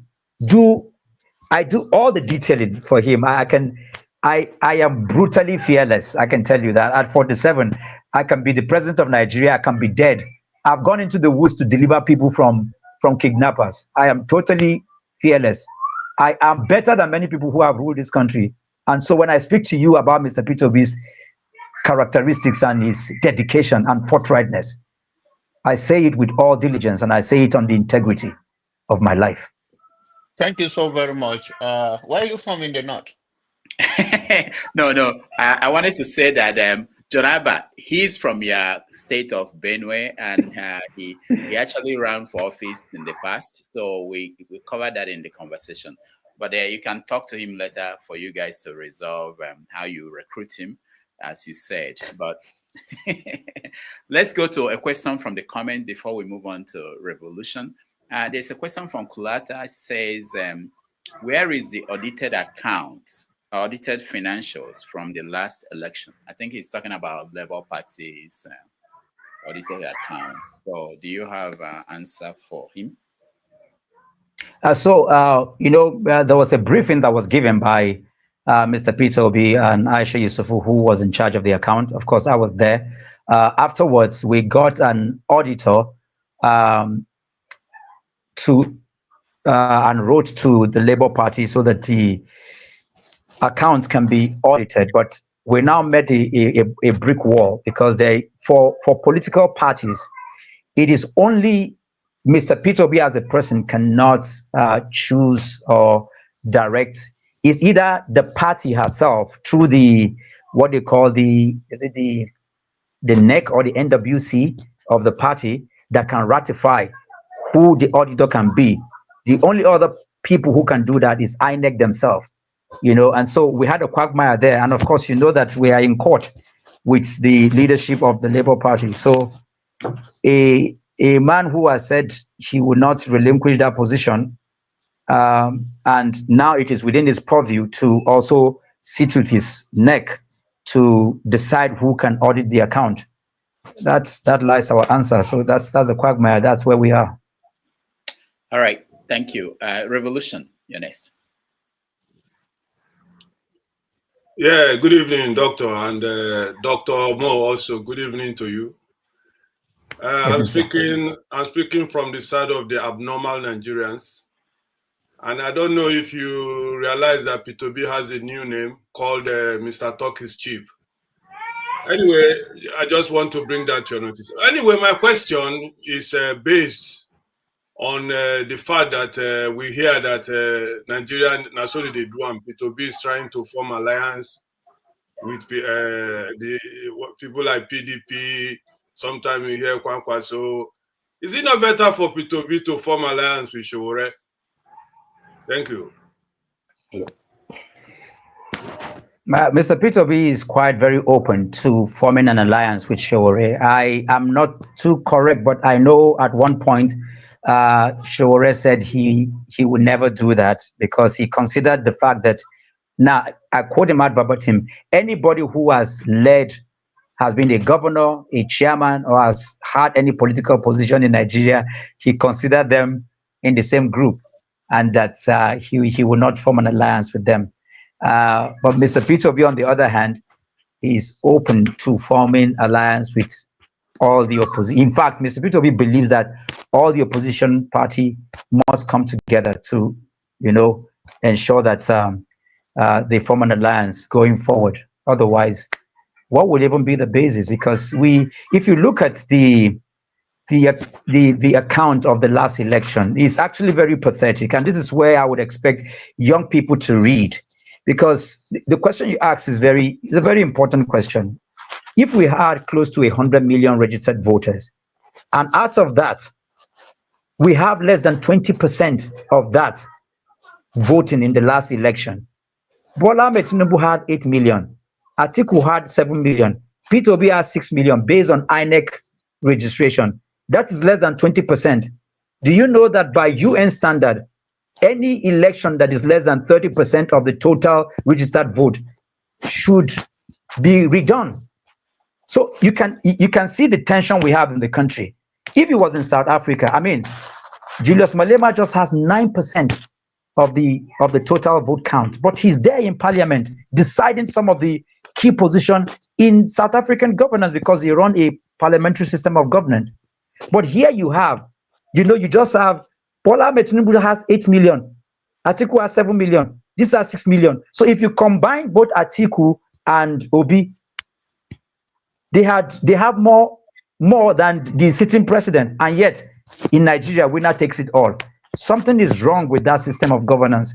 Even the president knows that he's not the president of Nigeria in context to this conversation, because it's only 8 million people that brought you. You're not the government of Nigeria. You're not the president of Nigeria.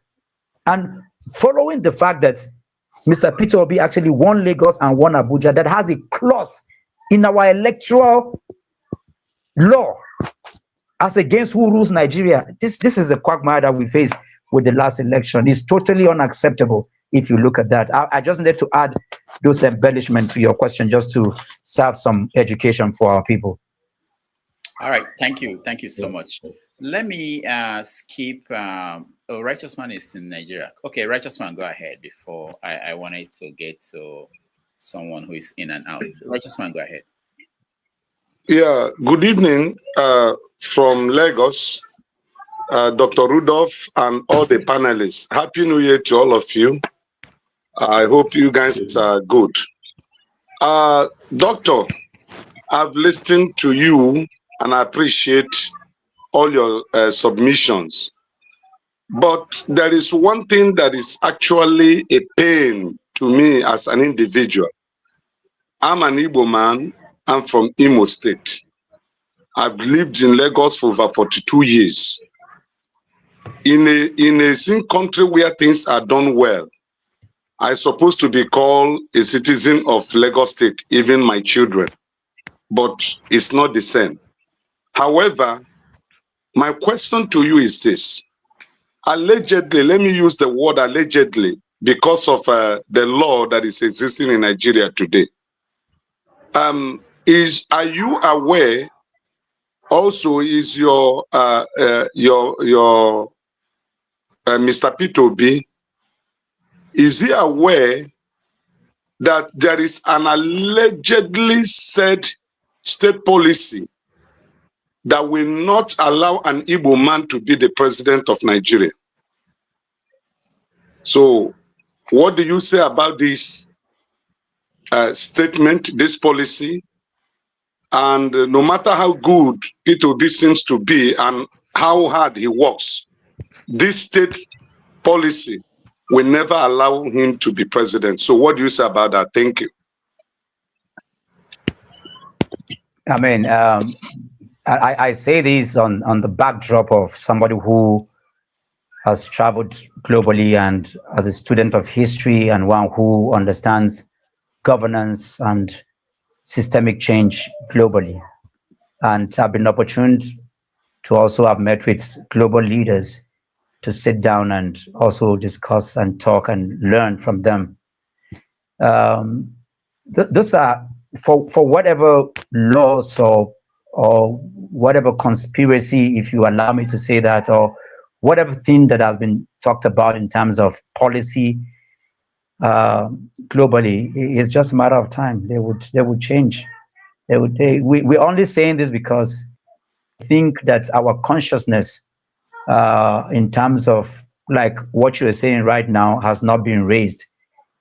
Doesn't even hold. It's not even something to debate. I can tell you, and I say this as somebody who was on the front line, even during the last election. I did not just go around the country. I also led the only protest against this regime. If we had just, maybe 10,000 people come out on the streets, Bola Ahmed Tinubu will not be the president. I've engaged from EU to the UN to all the people. The question they keep asking is, where are the 6 million people that voted for Mr. Peter Obi? You are waiting for Mr. Peter Obi to tell you to come out and protest when you actually voted for him. Is Nigeria not your country? My elder, I hear you and I hear the pain. Look at Nigerians globally. Rudolph is there, we met in America. You have Okonjo-Iweala sitting at the top of the range where she is. You have Amina J right there in the UN. You have Adesina, you have Philip Emeagwali, you have young Nigerians. You even have Kemi right now, one of the most intelligent young girls we have, black girls in the world, as the opposition leader in the UK, doing incredibly well. And some of the pain that I have when you travel around the world like all of us is that Nigerians are constantly talking about Nigeria. Nigerians are so passionate about Nigeria. What we are not is that we are not patriotic, but we're very passionate. And so that's why you can see, even with the celebration of the Remembrance Day, 15th of January, you can see the incarnation of a lot of bigotry and hate against our founding fathers. I remember having a meeting in North Carolina after the election where I said to some of the people, when I got to that meeting, they actually thought that I was the one that failed the election in Nigeria. And they were insulting Nigeria. Nigeria is a zoo. Nigeria is this. And I said, what I'm saying is very delicate because we mistaken nation building. There are people today that would die for an Igbo cause. There are people that would die for a Yoruba cause. There are people that would die for a Fulani cause. Do we have people that would die for a Nigerian cause? This is the problem. And that's why I'm saying that the question you're asking is, or what you're alluding to, is non-existent. The moment we are unified in terms of our ideology, it's not even something we are going to debate about. It does not even exist. We were almost there at the 2023 general election. And I know that, sir, in your lifetime, you will probably see the Nigeria of your dream. If you don't see them, your children will see that. Where there will be, I mean, it's pathetic, like I said. All over the world, who we are outside the country, is it because you are Yoruba or Igbo? So, but you see, these divisive agents and people who continue to use our tribe and our religion, they understand that Nigerians are very emotional people. So they use that to tip our point and create misunderstanding. If you read the biography of Sir Ahmadu Bello, of Nnamdi Azikiwe and Awolowo, you understand that these people, they are holy people compared to the leaders and founding fathers of America and other people. They were incredible people. They love Nigeria and they love themselves. And I say this is an open space. The founding fathers of Britain and America, they are all criminals. It's not my word. Google it and see. They are slave owners. Most of them are pedophiles and criminals. But yet, you will never hear a Briton, you will never hear an American insult the founding fathers. But here we are, 60 years later, we're still tearing ourselves apart. That is why, even though you are a Lagosian, they look at you and call you an Igbo man and tell you to go back to your state. All I will say is that there's a replacement coup coming. There's a build-up that is coming. And I'll use this platform to challenge and speak to the people who understand my narrative. Most of the elders have already failed us, but there are younger people, there are people, and they cut across every tribes and every religion, who believe in the ideology of Nigeria. All we need to do is to keep building. When that time comes, we will chase out all these people who continue to divide us along the lines of religion and our ethnicity.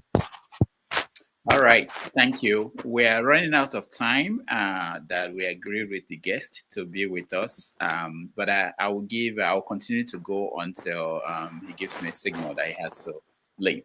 So quickly, if I call on you, get your question ready and go straight to the question. Okija, you're next. Thank you, Dr. Moses, for coming. Thank you, Dr. Dabeji. Good day, everyone. Thank you. I mean, Dr. Moses, you didn't say a lot of things, but I know that you were trying to be nice. I'm just gonna say this for Showore supporters. Showore has run for president, for like two times. Last election she got like less than 50,000 votes. I'm sure his mother didn't even vote for him. So I'm saying this, because I got pissed off with Showore when during the election, because he was constantly retweeting all the lies APC supporters were posting against Peter Obi, and he was tweeting them. Showore is like somebody his broken eye. Only I can fix it. He doesn't make alliances. He doesn't make friends. He just think that he can bully Nigerians and win. He just so angry that people, by destiny or fate, Nigerians love him, that, but despite all his effort, all he did, and Nigerians, they don't, love him like the way they love Peter Obi. So that's about it. And I hope that, this conversation should be about Peter Obi, Tinubu, Kwankwanzo, and Atiku. Those who got less than 50,000 votes, they should go somewhere else and talk. Anyway, my question is this. Based on what is happening, what happened during the last election, and what has happened since then, Tinubu, the electoral commissioners, they are posting, the people they are bringing into INEC, and even INEC, they still call it INEC, whatever, INEC anyway. So does Peter Obi believe that, the next election, I don't know, even though he hasn't said that he will, contest, does he believe that INEC would change? Because, the laws, I read the judgment of the court.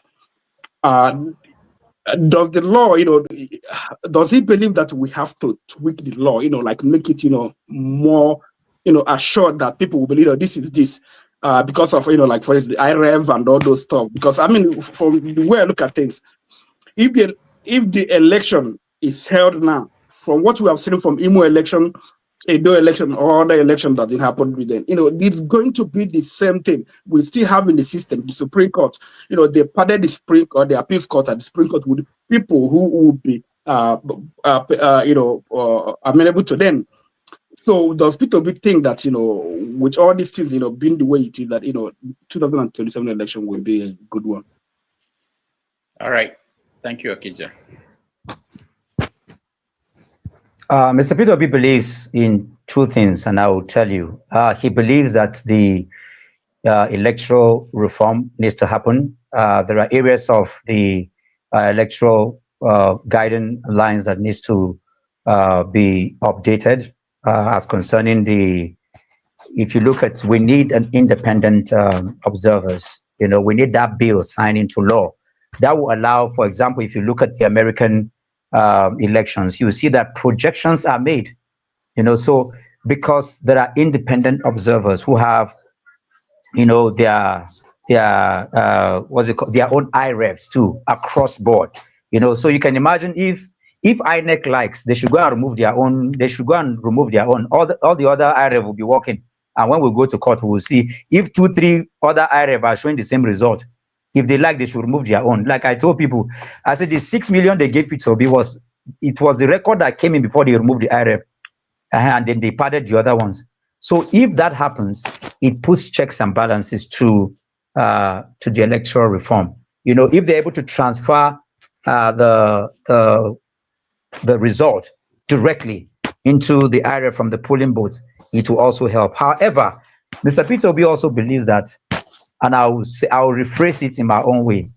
If you come to Abuja or you are in Lagos, people still break traffic lights. It is only in Nigeria that you see police carrying sticks, standing where there is traffic light and still hitting people's car because people will still break it.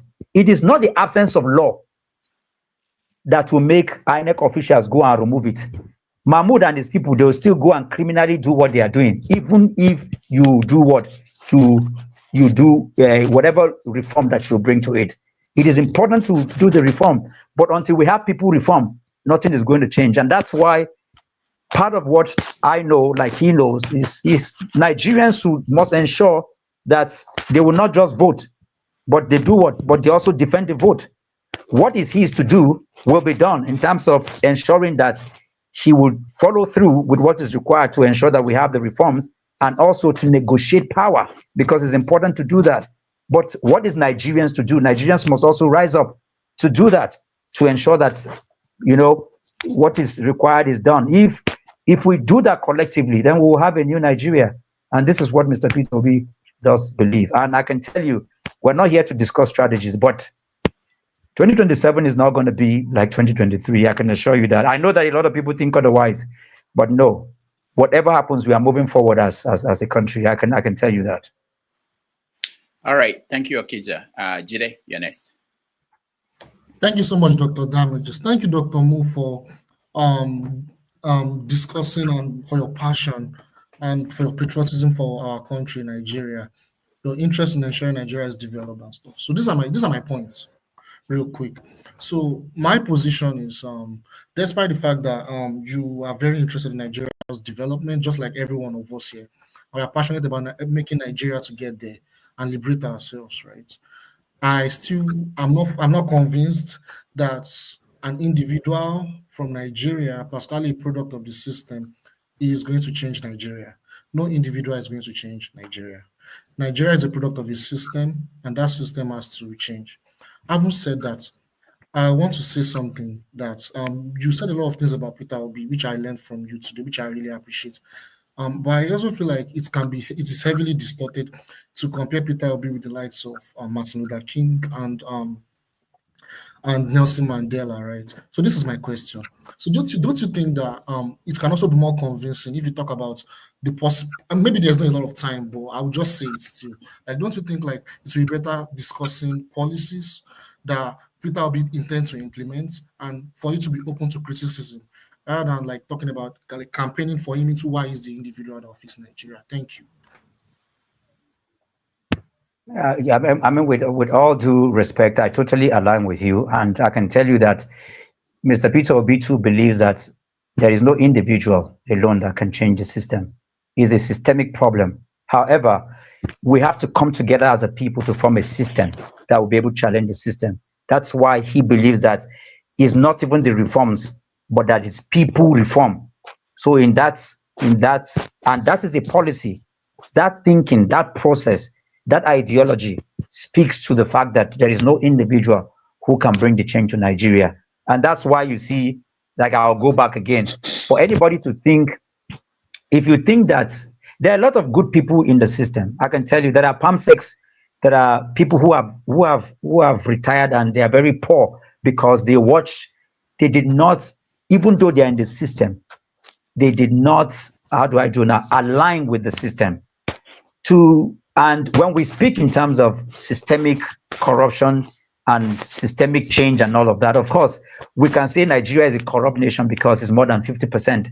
You know, we can say that we are an insecure nation because of the things that are happening. We can say we're a poor nation because of speaking in context of data. However, you cannot say that everybody is bad in Nigeria. If everybody is bad, then there is no point even discussing Nigeria. We would have gone in the way of, first of all, would not even be one nation. It is still this small seed of people, incorruptible people. it is still this small group of people that are patriotic. You know, we still have people who are completely, you know, against bigotry. You know, we have people who will imprison their father if their father steals in Nigeria. You know, they are not many, but they are there. It is this seed of people that are there. It is from this seed that a critical mass can be built. You know, so even that ideology that is saying that, oh, somebody in the system that comes out of the system cannot change the system is also flawed. You know, because to be honest with you, there's a conversation that we had with IBB that I cannot say, I wouldn't say it here because is built on strategy, but I will rephrase it in the way that does not indict. You know, to say that we will throw the baby and the bath out, we will never see a new Nigeria. You know, because for all the nations of the earth, including China, including Japan, including Malaysia, look at all the leaders. Most of them schooled, they learned their ways from the West. They send people into America, they learn of their ways. If Nigeria is going to change today, if Mr. Peter Obi had won and become president, I can tell you there are over 10,000 Nigerians, billionaires, who would have come into the system with money. That's how a system will change. There's no individual that can change it. It is partnership and collaboration. You know, that is what will change the country. So I agree with you, but you can see the areas where both of us also need to collaborate. And, you know, because at the end of the day, when the father of one of our founding fathers in terms of literature, Chinua Achebe, said in 1983 that Nigeria's problem is her leadership. At that time when he said it, it is 100% correct. Today, it is not entirely correct, because we can see that if you look at Nigeria, our political leaders is not different from our church leaders or our mosque leaders or our social group leaders. If you see the process that how we elect leaders in our schools, it tells you that our political leaders are not the problem. If you conduct an election in your family, you will see that there's a Nigerian system inside your family. So I agree with you. It is not just leadership that is our problem. Look at how opposition leaders, you know, and Rudolph, this is something to also discuss. Nigerians do not even understand that there are opposition leaders, and that opposition leaders are meant to criticize and to hold the government accountable. When you hold the government accountable in Nigeria, they will insult you, they will abuse you, they will even invite you to DSS, you know. So are we even doing democracy here? Do we even understand, you know, the difference between leadership and politics, opposition leader and governance? There are many things that we need to. We don't even understand political ideology as different from political education. We don't have political parties in Nigeria. All we have are just go, people that move from one place to another. There's no ideology driving anybody, you know. And that's why I believe in the obedient movement, because it is ideologically driven. I said in one interview that Mr. Peter Obi's following is not transferable. So those who are going for merger, it is we running for presidency through Mr. Peter Obi. So if you think that whatever merger you are going to do, if you take our position from us, it's not just about him as a person. So, and I'm also saying that to agree with you that it is not him as a person, it is the collective ideology of a people that will bring the change that is required in our country. Thank you so much, Dr. Moore. Thank you. Thank you, Jide. Let's go to a man of prestige. We are rounding up. Go ahead. Okay. Yeah, good afternoon, good evening, everybody. Dr. Moore, it's nice to have you on the platform, and then Dr. Dame, nice to have us on the platform. The question I was going to ask has already been taken by Okija, but you know that has, you know, that may be what it is. You know, I've properly understood your answer. So let me pivot to my second question. It's about the diaspora voting. We have somebody in Nassau Rock right now that professes himself to be a democracy, you know, and an autocracy, all those people that has in his office. How come there's no push for a diaspora voting? Are they scared of what we can do or whatever? What's your opinion in that regard? Because there has never been a push. And I remember during the campaign, you know, in some instances, he insinuated that, you know, that's going to be one of his, you know, mentor, you know, but I have not seen anything in that regard yet. Can you speak on that? Or from your, you know, why you are not pushing anything about diaspora voting? Because small country like Ghana, South Africa, Kenya, you know, they have a diaspora voting, and we're so-called giant of Africa. you can't even account for that. Thank you. Yeah, it is part of our responsibility collectively as those of us who are in opposition, and also for the obedient that are listening to me. This is what we're supposed to do. We voted for Mr. Peter Obi, and just by doing that, we have about 50 people that were voted into. I think there are about 48 from State House of Assembly to the Red Chamber. We have about 48 people. But guess what? This is where our culture, this is where, again, we have to teach and train our people in terms of political education. The people don't know that they are responsible for the people. It is about legislation. I can tell you, my brother, that we have some people who are in the house, they don't even understand how to write a bill, because we are still I don't know how to put it, we're still very primordial in terms of how we do it. How do you vote for people and you don't hold those people accountable? I told you that I'm following up with the electoral reform. I've had the first meeting in December. I'm following up. I'm holding it, but I'm just one person, and within my reach. Where are the 7 million people that voted for Atiku? Where is the 6 million people that voted for Peter Obi? Where is our collective work? It's not something that just one person or a small group of people can do. If we follow up, what you're talking is simply what? It's simply legislation. It can be signed into law in one day. If we can sign the budget in one day, if we can sign many things in one day, we can sign that in one day. But it's not going to come. It's going to come. This is where you will consult, you will protest, you will hold leaders accountable, you will do everything. And without these things, we are never going to move forward. What they are going to have in the Red Chamber, they're just going to be playing with our sensibilities, buying cars for themselves, going on trips, taking recess, and doing all sorts of things that will not benefit us. Nigerian populace have to wake up, and do the needful for us to have that. We have one out of every four black man on the face of the earth is a Nigerian. That's our power. That's our power. This is why because of what I know, with diaspora voting, we can change the template of what is happening in our country. So I also challenge those of you in the diaspora to ensure that you create, this is also your role, to ensure that you fund pressure groups that will carry out some of this work. Because this government has weaponized poverty to the point where people can't even eat. They can't buy fuel, they can't move, much less go out and protest. The Bureau of Statistics said that over 130 million Nigerians are going through multi-dimensional poverty, meaning that if they are sick today, they will die. No healthcare, no education, no food, no electricity. It's not Dr. Mo saying it, it's Nigerian Bureau of Statistics. This is where we are, and you can see where those of you in the diaspora, you have a huge role to play, and that's why when I go on X Spaces and I see some of the conversation with some of the diaspora, and I'm like, we need to wake up as a people. Even those of you in the diaspora, read our law, follow up with the people. Do you know those who are serving? Do you know your governor? Do you know your chairman? Do you know your senator? Get their numbers, put pressure on them, support pressure groups, and get them to do the needful. Read up, and it's our collective work. All right. Thank you. Dr. Moore has to go, unless he wants to take the two people together who are left. But I got a message that he has to go. If that is the case, if you can make it snappy, that would be good. I have a meeting of elders who have kept them for over an hour. Oh, I'm so sorry. Yeah. That's why I'm talking about. And we see just quickly one question, and then Nicholas one question, and then he will give us the final thoughts. Okay, welcome, Dr. Mo. Thank you, Dr. Damages. So my question centers on the electoral reform.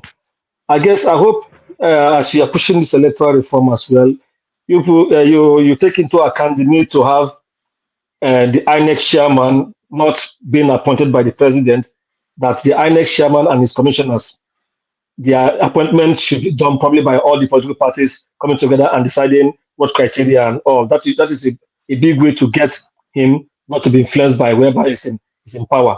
That is very important. And then the current INEC chairman, all efforts must be made to ensure that he lives there before the next major election, 2027. And sorry, one more thing is that just one more thing, doctor. We have to go. We have to go. We have to go. Okay, please. Those are what I wanted to say. Thank you. Nicholas, one question quickly. All right. Good evening. I can't remember the name of the guest. Anyway, I just want to say something and also ask my question directly to you. Yeah, quickly, please. We have to. Yes. Why do you think that Nigeria will work? Secondly, don't you see that Nigeria is not designed to work because it's already over 60 years after independence and nothing is going? Thank you, Ndubisi. All right, Dr. Mo, your final thought and the answers to the question. Okay, thank you. First of all, I think the current INEC chairman, this ending of this year, thereabout, his tenure will expire. We're going to push collectively to ensure that he doesn't return. For me, I think, it's controversial, but I think he should return and correct the mistake that he made, if you ask me. That's what I would even suggest, but, I know he'll probably not return, but if he returns, whether he returns or not is inconsequential. It is what we do on one part. I think Nigeria will work because I am a student of nations across the world. The nations and places that we see today, America is sitting close to what? That 300 years. You have Britain is, many, many years. And I give two examples. The South Africa we see today took over what? 82 years of working, of struggles, of movement, even before Mandela became what? President. Martin Luther King was 87 years of working up until when he was killed. There is no nation that is, every nation is a work of man, and I can tell you that. I can tell you that I know that Nigeria is going to work because the passion that I see with Nigerians across board, if Nigeria is not going to work, from the time of our founding fathers, Nigerians would have disintegrated. I say that because it is, we are the same people. It's just the divisive narrative, but I'm not thinking that Nigeria will work. And I know that Nigeria is going to work. 60 years in the life of a nation is actually a very young age. What you're not considering is that Nigeria is not Rwanda. Nigeria has about 600 languages, 250 ethnic groups, except we're going to do the American style where one tribe or one class will just wake up and wipe out another tribe. But if Nigerians are going to work in terms of our melting point of ideology, my brother, it's going to take many years. It might take another 50 years. It might take another 100 years, which is not really bad in the life of a nation like Nigeria. Nigeria is the only other nation. If Nigeria fails, it means that the lot of the black man on the face of the earth is gone. If Nigeria works, if a white man walks into this room right now, you're not looking at a white man. You're either looking at American, you're looking at a Chinese man or a Japanese man. If any black person walks into any place in global stage, do you know what they're looking at? They're looking at the picture of Nigeria. They're looking at poverty. They're looking at inequality. They're looking at corruption. They're looking at all things that are bad. That is what will happen if Nigeria works. And Nigeria is the only country, black nation on the face of the earth that has a population, that has a human capital. My PhD is in environmental resource planning. I know the natural wealth of the country, but that is even nothing as compared to the human capital that we have. Nigeria is among the, Nigeria can donate 10 million youths to go and fight war today. If Nigeria decides today to meet the nursing deficit of the world, where they say the world is going to need about what? It's going to be in deficit of about 30 million nurses in the next 20 years. Nigeria can decide to put nursing school in every local government to meet that challenge. We have the population, we have the resources. And guess what? Every Nigerian can be a doctor, can be a lawyer. We are so gifted as a people. This is how I know. What we're not having is enough patriotic people who will teach and speak about Nigeria rather than speaking about Igbo, Yoruba, Hausa, and the things and religion that is dividing us. We need patriotic leaders. And this is why I support a leader like Peter Obi, because he said, don't vote for me because I'm an Igbo man. Vote for me because I have the capacity. Vote for me because you can see what I can do. My pan-Nigerianness. Nigeria will work in our lifetime, but it might take time. All right. Thank you so much, Dr. Mo, for joining us. We really appreciate this time. And hopefully in no distant time, we will invite you to Thank come you, Dr. Mo, and join us again. Thank you. And we'll Thank take you. a break. When we come back, we do a review. Thank you, everybody. Thank you.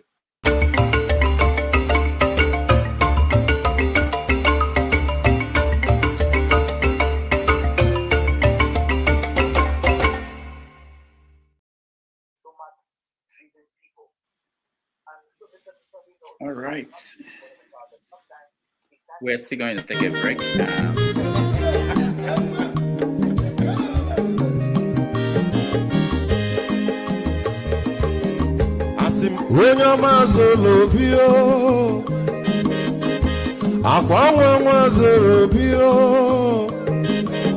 Max, ibia bunye lokwanu mo no fube nazo Olaga ni biazugo Mmanwu olaga do ni biazugo Agbanwe nwilo chi o biko rapuzoro Kona bazia Onyo mazoro biko Abamba watore dosari Ibia unye ni gwana mo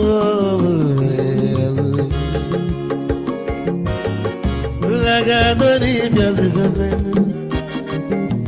Mo lagadori biazigo Abamba wilo chino Bigora buzoro Ona wazi Mazi wako mamwe Odogu no kwere zinenka Onyomo nigadele mo Mazi ni biazigo Go with the melody.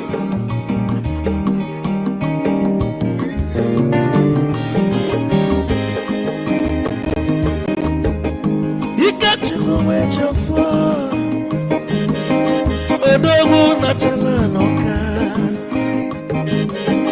Is it one them nigga delemo?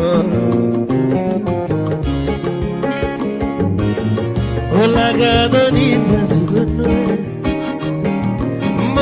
Lagadoni pezigo Amama wilo chilo Bigora buzoro Anabazi Say Onyama zoro de Amama wazoro de Sorry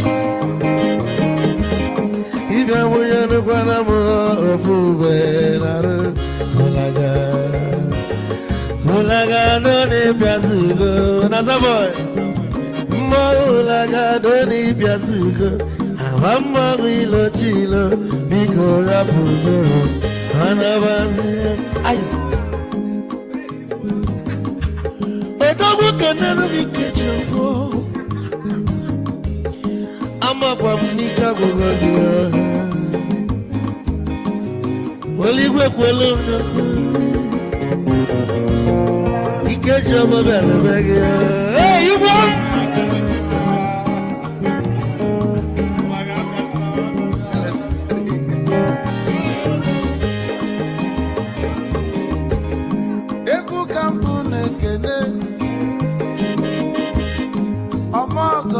So Chukwe mekalumo Ike chukwu negaji Esi wanne mekene Ila polife nini neme webia Kago sili na nina gibu wanne wisdom megaji Kanyegi maiki kogo banya bebu Isili maxi Obu netire egwu a malụkwa malụ n'imego m ife ọjọọ wee sị gị nwanne m ife ọkụ na ịchọlụ na nkeme wisdom onume ekene gị gbamanwe iyo iyo biko lapụ na basị zoro zoro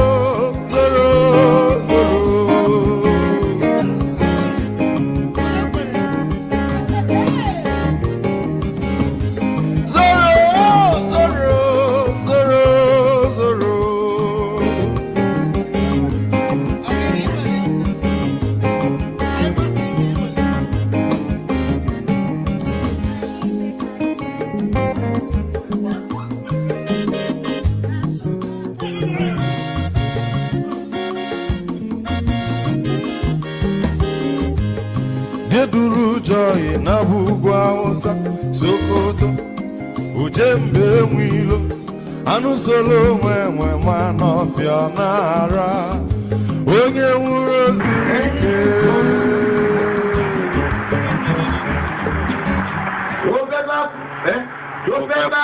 tó fẹ́ kú torí ẹ̀ o.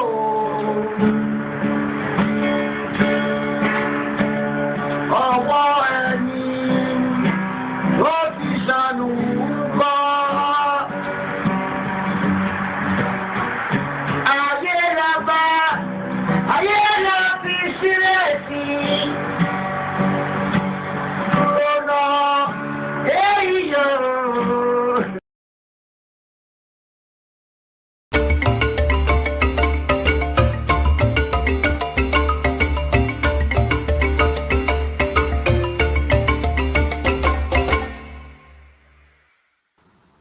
All right, welcome back, everybody. Thank you for hanging in here with us.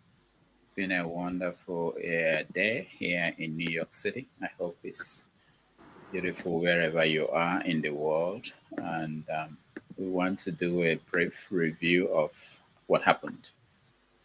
Let me start by hearing the views of people who didn't get a chance to weigh in. I think apart from only people like us. only CM. CM, let me start with you. Okay. Actually, I was listening from the good evening, everybody. Anyway, so to say. Actually, I was listening from the sideline. The thing is,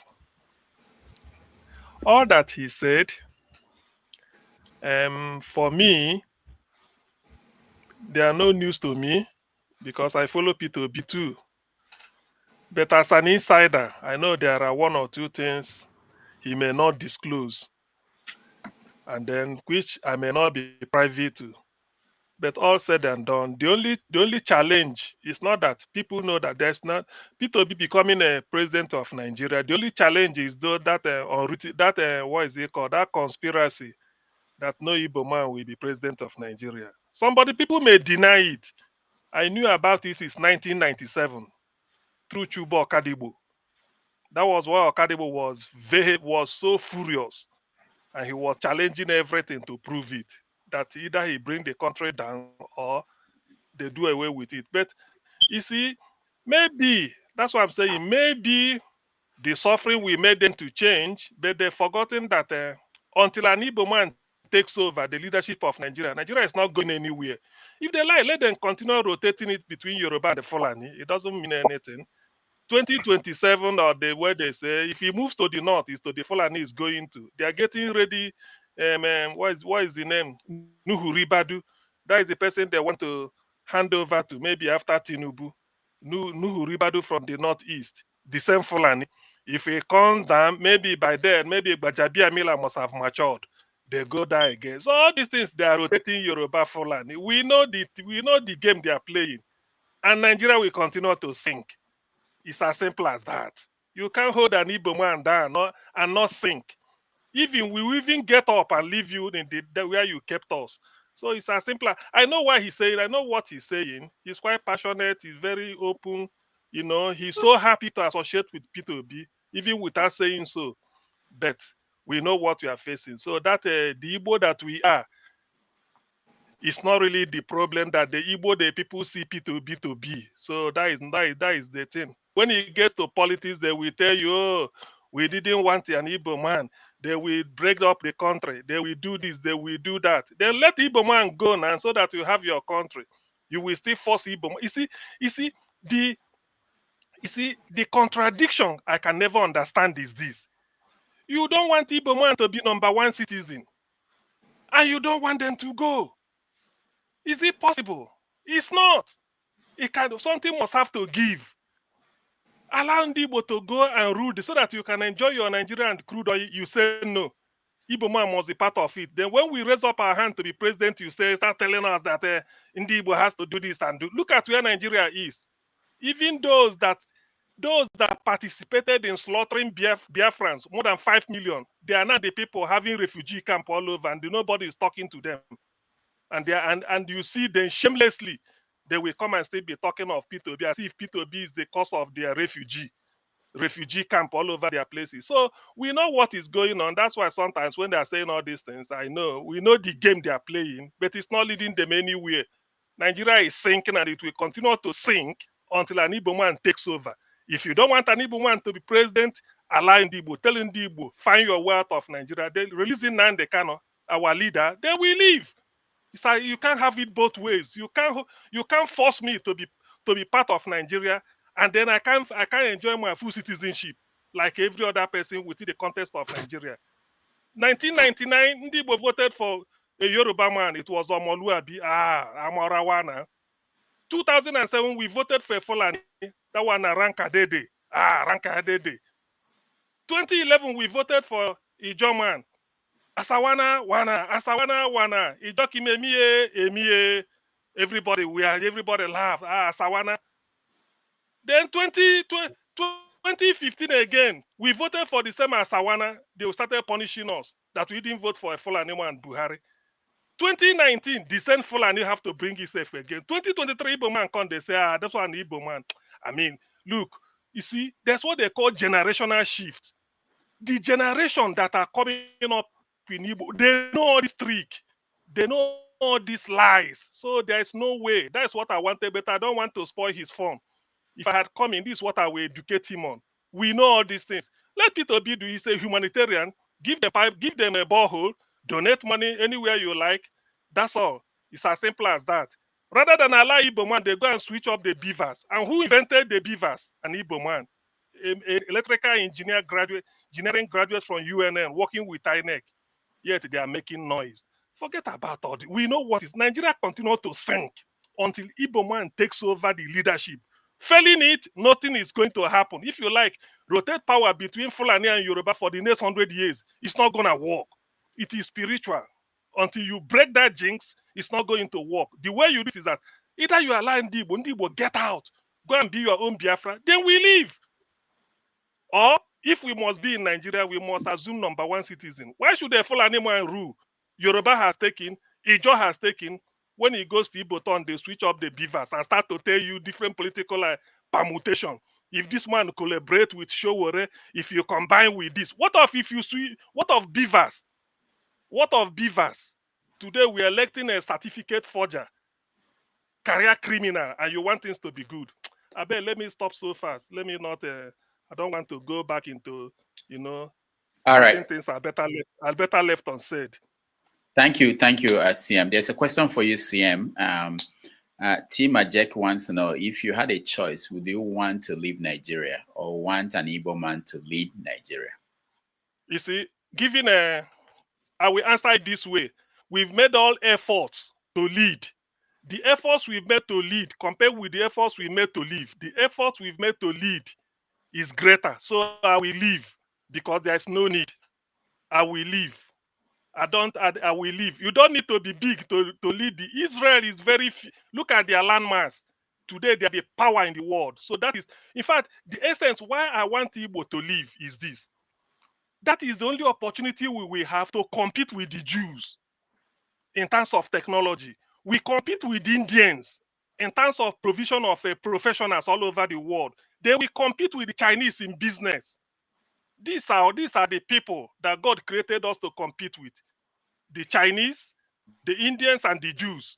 So finding ourselves in Nigeria is just a misnomer. That's where we are supposed to be. After all, a Harvard professor said there are 4 most important ethnic groups in the world. The Indians, in terms of where we see them everywhere, the Igbos, the Chinese, and the Jews. Only one of them hasn't got a homeland, which is the Igbos. Israel has got their own, a homeland with a flag at the UN. India, China, the same. It's only in the Igbo. So why? What? There's nothing good in leading Nigeria. The Fulanis have been leading, and the Yorubas. How today Yoruba even want to get out, despite the fact that they are in charge. So why? People that are leading want to get out. Igbo man will never lead. Now you go come die to build them. I beg you. we leave it like this. Thank you. All right, thank you, CM. Okay, let's hear reviews of a conversation with Dr. Moses Paul.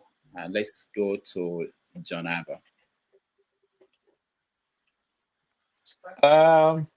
It was a very knowledgeable guy. I watched the program from the very beginning. The only problem we are having is when we have those good people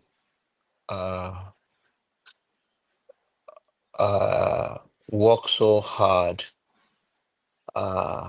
risk their life, and those cancer in the spine like CM and Pansat destroy their work, then it's like 1 foot forward and 20 backward. It's okay to disagree with people on any issue and have your stand. It's not when your electricity or internet go off wherever you stay and then it's Hausa Fulani that does it or Fulani that do it. All those is poisonous. No ethnic group have the monopoly to become a Nigerian president. You have to walk across. That is politics, and he understood.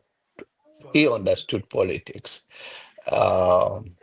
Peter Obi understood politics. What I disagree with Peter Obi on, which is his own. He have the right to do that. He's so much romance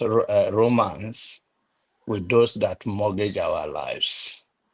Babangida, Obasanjo, and the rest. But I always know that he's a good guy. Well, I think he should have distanced himself from those people a bit. Baba Lola that he went to see do not even, I don't think Baba Lola know him because the other guy said that he thought he was Dele Faro to me. And that is like, and I always tell you guys that as of Baba Faro to me's age, where I come from, where brought up, where culture, if somebody offend you at that age, they will give you 7 stone that when you die, turn to Baba or Legba, go pursue them on the other side. Don't waste your time.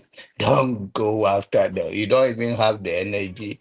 And I was right. I was confirmed to be right that Baba Lola doesn't know himself, know where he is. Because the guy said he was furious that the person you organize to go and capture from Lagos, you keep him in prison, and now you see somebody and you think that is the same person. So you should tell you the people that is still partying around with. These people don't know themselves. Worry about the youth. But one thing outstanding in his statement is that say Peter Obi is one person. Where are the 6 million plus uh, that voted for him? Where are the other millions from Atiku? Which is trying to say that. And I would love to know where he come from in Benue. I know Benue people are very brave. Remember Okakup and all of that. We are very brave people. KJ can say that. Maybe he can be honest about that. He's sometimes honest when you give him tithe and offering. But it is a very knowledgeable guy. I like him. But then let us take all those. And I asked him the question because oftentimes many people understood what is going on. I gave him the opportunity to take that word called violent against Malcolm X, and he did. Because that is not the word he should have used. There's no violence. He's just a different person. Then also he understood that about Sowore thing that Sowore personality is different. I just don't know the word he uses. You don't have used that. He understood all of those things. So you are always bringing the right person. We have to change your glasses. I think you are seeing very well now, Dr. Rudy. So keep on the good work. And I saw me yesterday. It's like when I'm married. So the way I can confirm that this is national TV, but I always tell people to respect you. You roll your program every 30 minutes. You are an icon in the business of YouTube. When you hit, let me know. Come to the house. All right, Jonaba, thank you so much. Is that me? Is that me? Let's hear Mike. Michael, welcome to the show. Good afternoon, everybody. All the panelists. Doctor, I say respect to you. Kudo, good job. Thank you. I missed most of the interview with the doctor, but actually, what I want us just to add little thing is, if we as Nigerians, we can put away our sentimentality, I think that country will move forward. Let's leave this trouble, this thing to the side. I believe the country, Nigeria is a great country that if we can move forward without this sectionalized and sentiment about which tribe to rule which tribe, I think we're gonna find out that we are a great, because I tell you what, I tell a lot of people, Nigeria of all in the nation in the world, for us to come together without that number of ethnic and languages, and we are living together. Tell me which other country in the world has the same nature or economic, social economical differences, and they are making it. So that's what I'm thinking about. That in our political destiny, we need to find a way that we can get above our sentimentality, especially when it comes to tribe.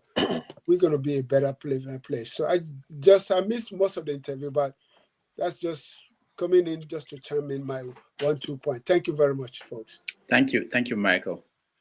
Richards, you're next.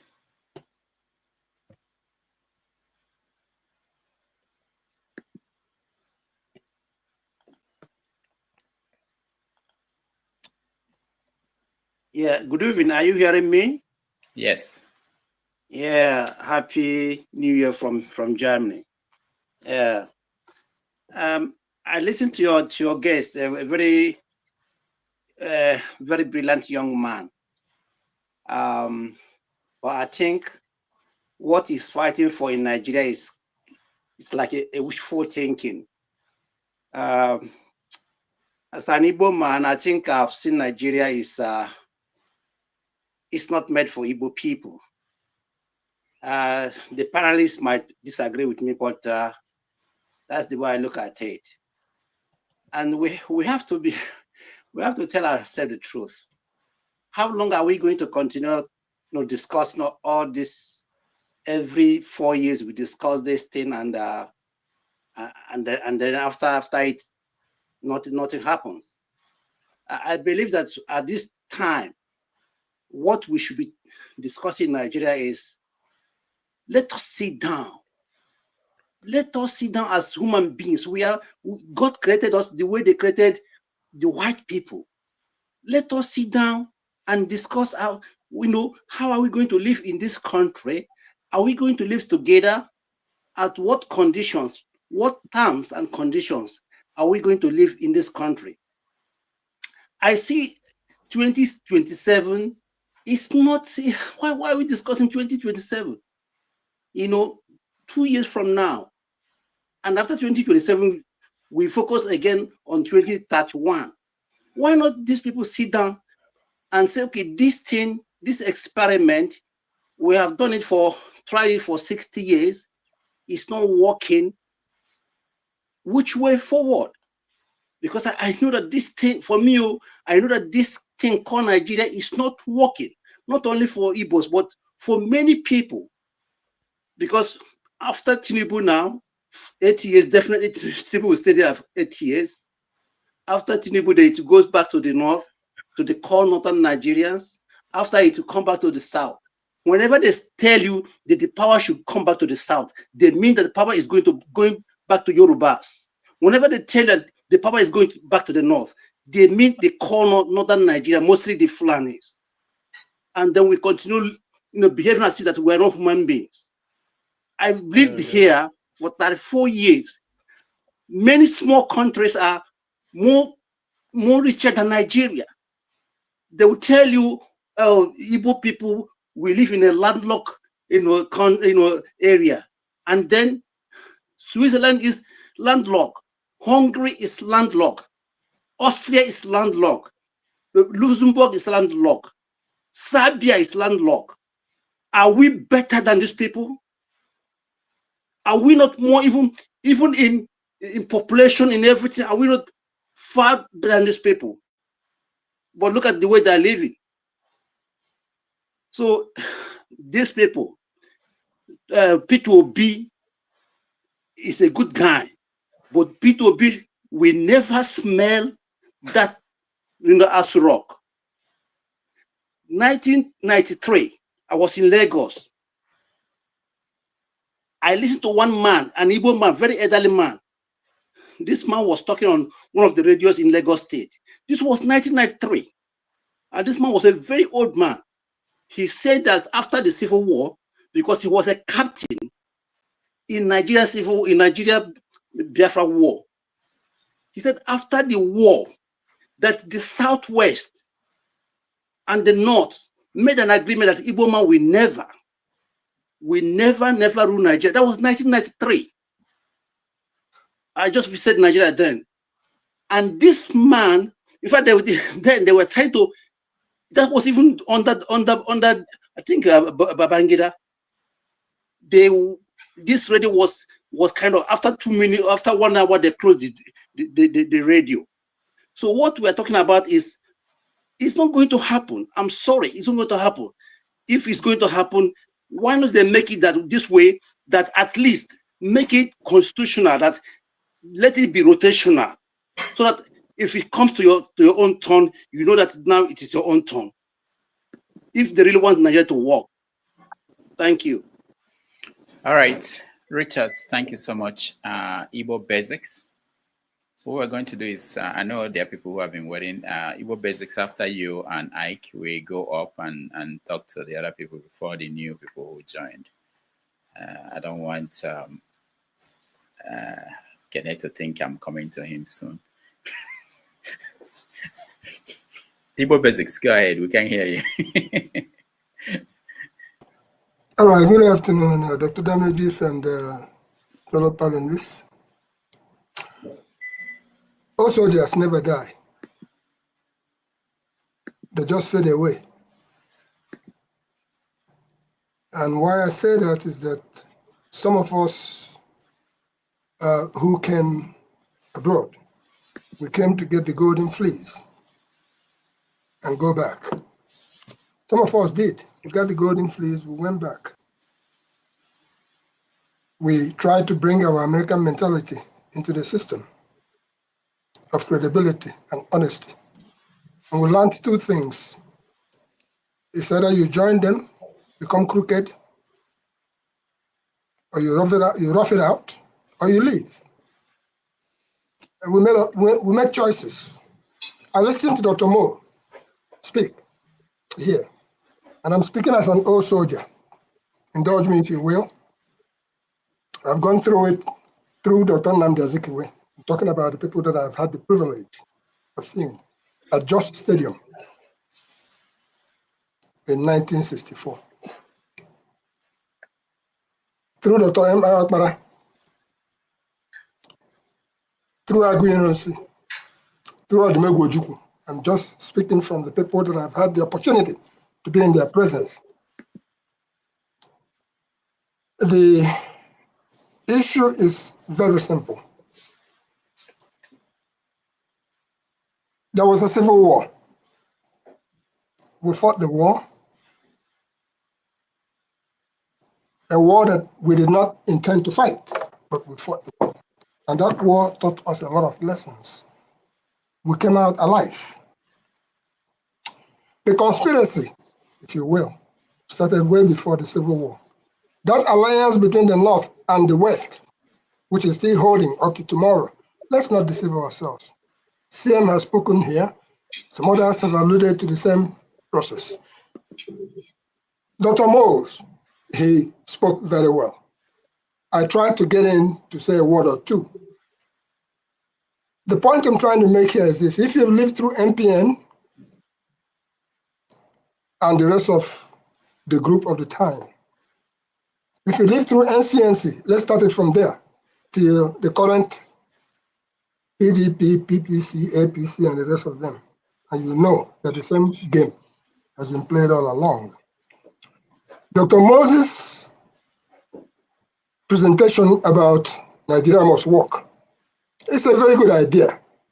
And his concept of the revolution, if I use that word, the people, maybe in our lifetime, it will come to pass that people hungry enough will tear ahead and make things happen. We'll wait to see. I'm going to sum up my word. All of you, all of us here, except if you are from a different country, you still carry the same green passport as we speak. Some people tore their own up and said they don't want to have nothing to do with that place again, about Nigeria. The only thing I'm going to have to say to the young ones who are here is the fact that, you know the mbe, turtle, the tortoise. My people say the rope where they tie tortoise, the rope no go rest, the tortoise no go rest. That's just a fact of life.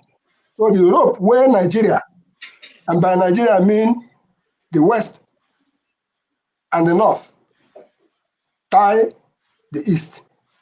You no go rest. The East no go rest, the West no go rest, the North no go rest. There is so much impunity. Come on now, we know the truth. There is so much. Don't even say corruption, this and that, name it. It's a mirage of it.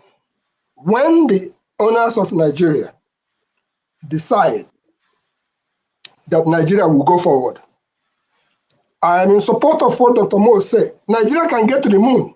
Nigeria can do so much.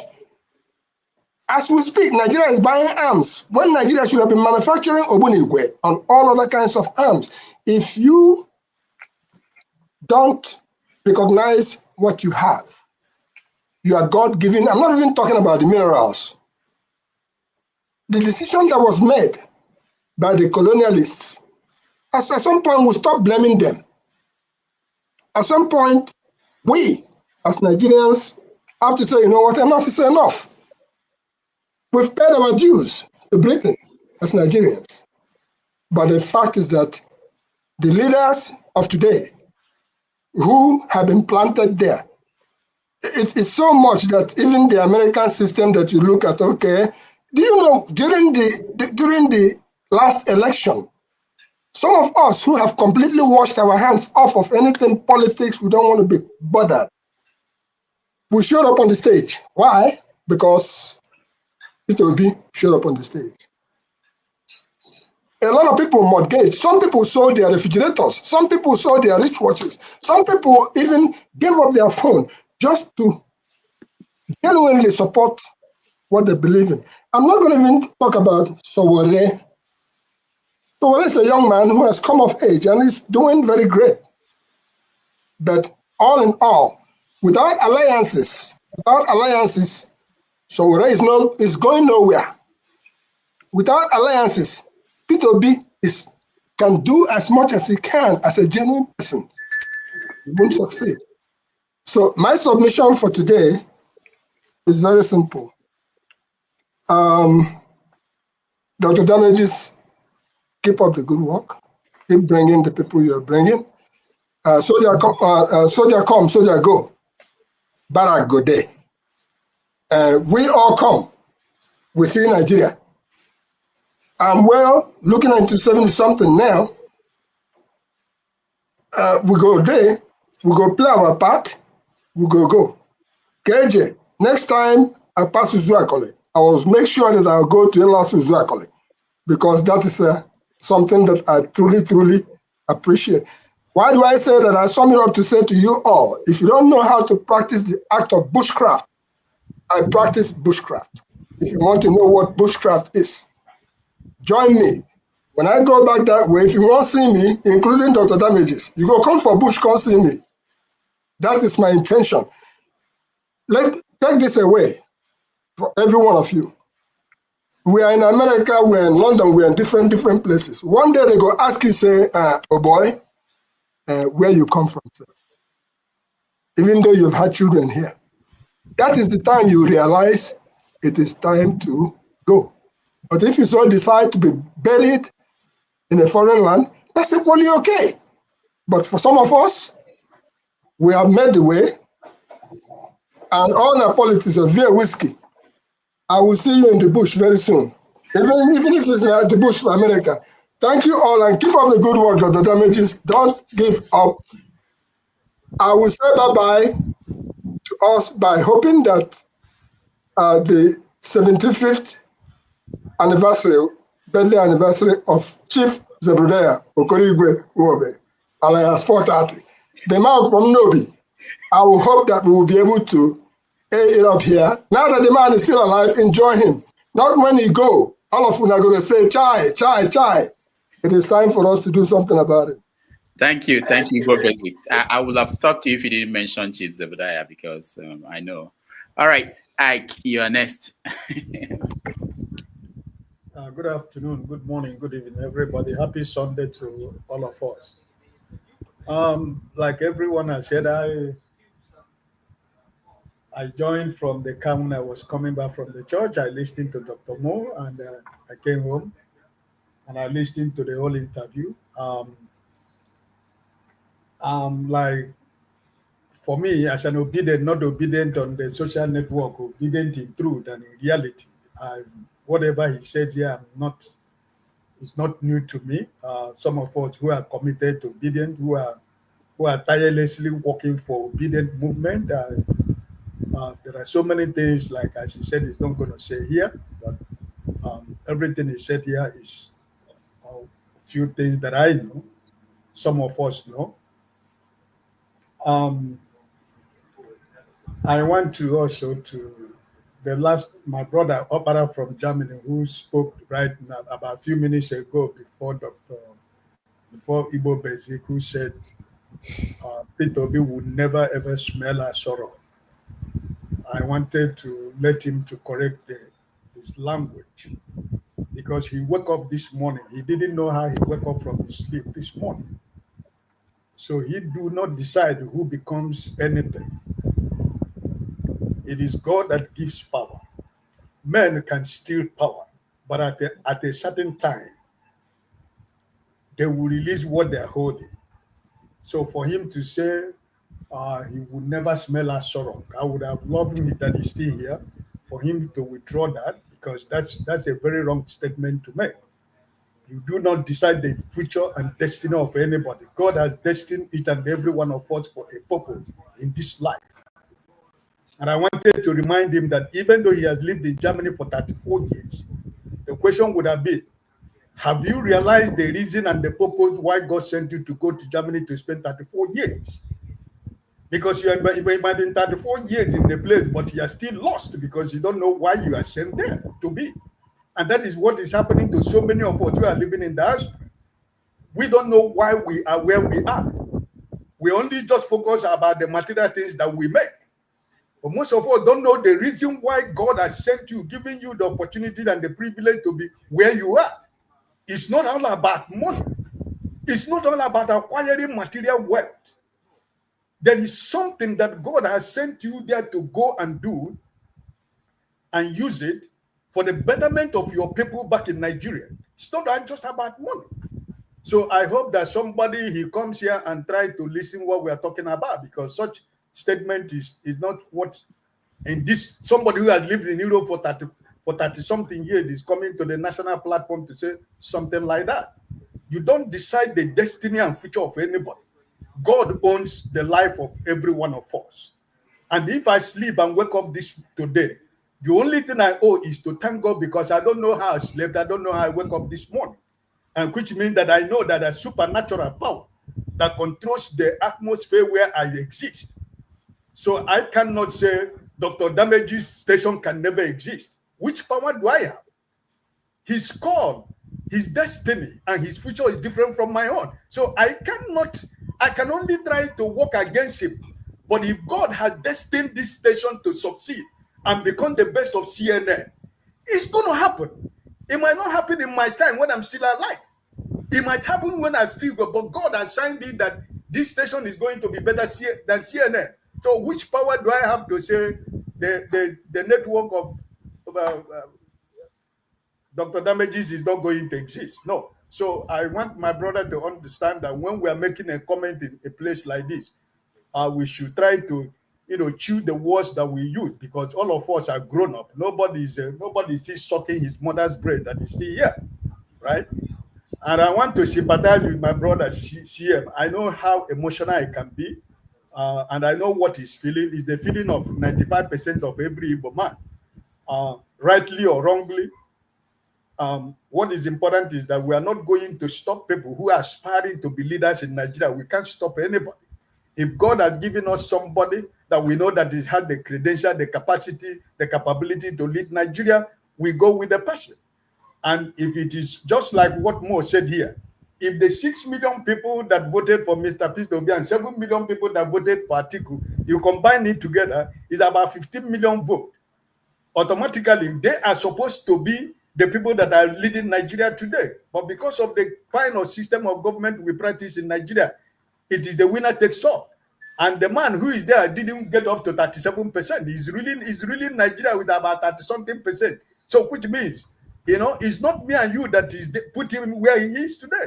So we should work together. It's not anybody. Sometimes people come here and say, Peter Obi. No, Peter Obi has never said this. If it is not him, no other person. That has never been his philosophy. Mr. Peter Obi has always believed, as a nationalist, has always believed Nigeria can be better, but we're going to work together. He has never said it's going to be him, right? So the comment of Moa about Sowore, he was trying to be respectful, but like Okija asked the question. Moa said something that I've always said here, like when people who support Sowore come here. I used to tell them, Peter Obi is not the problem of Sowore. I don't know why he's after. They can work together. Because you cannot say you can't work with anybody. How are you going to work with? Are you going to work with spirit? Are you going to work with human being? We have left you. You have worked for so many years. You can only garner 5,000 votes. And somebody who just worked one who has about 6 million votes, given him by INEC. So why can't you understand that politics is different? There is difference between politics and activists, which Mo said here today. And I've always said that somebody is an activist. If you want to play politics, you should go and put on the suit of a politician, because he's not a politician, he's an activist. And if he's running his activists with Nigerian politics, he's not going to go anywhere. He can't even win his election in his family. You see, this is Nigerian politics. So you have to make sure and understand that we have to work together. We have tried it in 2023, and that was the beginning of Obedient movement, and that movement is spreading. He's not saying that it must be Peter Obi. No. Like he said here, Peter Obi had a target for himself. If he doesn't work from that time, somebody else must take over. And that's what we all should understand that. So let us not, my brother CM, I know how painful it is. We feel the same pain. The same blood that runs in you runs in me. But we should also try to understand that this is Nigeria, and we're going to continue to work and see how we can be able to get a better Nigeria for every one of us. God bless you. All right. Thank you, Ike. Let me, I have to time people now, otherwise we are not going to leave here. And there are people who are back end who are trying to join us. So let me go up. I'll come back to you, Kene and Tony. But let me go up and catch the people who are up there. Let me start with you, KJ, because I may have to hand this over to you at some point. KJ, let me go. KJ, Righteous Man on Politics, and I'll come down to Kene. Go ahead, KJ. Okay. Thank you so much, Dr. Rudolph, and everyone person in the panel and those on the keyboard. I recognize all your contributions and effort. It's actually Dr. I'm in Nigeria. Privilege to be in Nigeria. Okay, yes, that's true. Okay, yeah. I refer to him. All right. You so can I give us the good news and make sure you bring Ibe and Okra. Can I go ahead? Okay, hold on. Okay. One good news was that I was blessed with fresh offer Fresh Ofora No yesterday. Musa, no Musa in I Kano. We didn't meet say Ofora. I'm in Nigeria. Yeah. So this is it. I will start with but why on the comment section. It's not just that the Kulata is being recognized for giving, for donating to the platform. You can as well try that now. Just go click that dollar sign, put like $20, and your comment will be recognized immediately. It's automatic. So Kulata is doing his thing. So we are used to him, and he's blessing the platform. We get reprimand here every day. We're becoming used to that. It's all about being Nigerian. In our place they say you can't please everybody. That's why we are Nigerians. Somebody was the doctor that was invited here today. Unfortunately, I wasn't able to tune in. You know how Nigeria is. So, but I know the guy is a well-grounded person. Though I tried to rewind back to to hear what he said, but I think he was saying something about the election should be that the election was less than 20% of voters. The people that voted were 20% of the total registered votes, and for that reason, the election should have been redone. I agree with him, and I, for one, I am one person that till tomorrow, I am of the opinion that there was no election in 2023. Aso Rock is vacant, probably being occupied by a miscreant, a criminal, a drug pusher. Nobody will change that opinion about me. You can come on and reprimand me. That is fine. I'm used to that. But the truth is that we have no leadership in Nigeria. And somebody here was saying that if we are humans, I know the man he was emotional. I don't know, Oga. I don't know how far you've known these people called Nigerians. You are being emotional that if we should come together as human beings to discuss on on the way forward. Unfortunately, Nigeria is made up of two type of things: human beings and non-human beings, living things and non-living things. So, in as much as the human beings are trying to make things work, the non-living, non-human beings, if there is anything like that, are destroying it. I, for one, anyone that is supporting APC, right from their presidential candidate down, anybody that is supporting APC is not a human being. Simple. You can block me on the road and slap me, no wala. But you are not a human being. That is me saying it, right? I cannot classify you as a human being. Simple. Nigeria is gone. Nigeria has been captured. There is nothing anybody. We can all come here, as one said it on the comment section, to relieve the stress. We can come here and make noise and talk. As it is today, Nigeria has been hijacked by correct criminals. I'm not talking about petty criminals. I'm talking about serious criminals that can use pen, they can use gun, they can use anything. So me, I'm not a criminal. I don't even know how to use. I've never,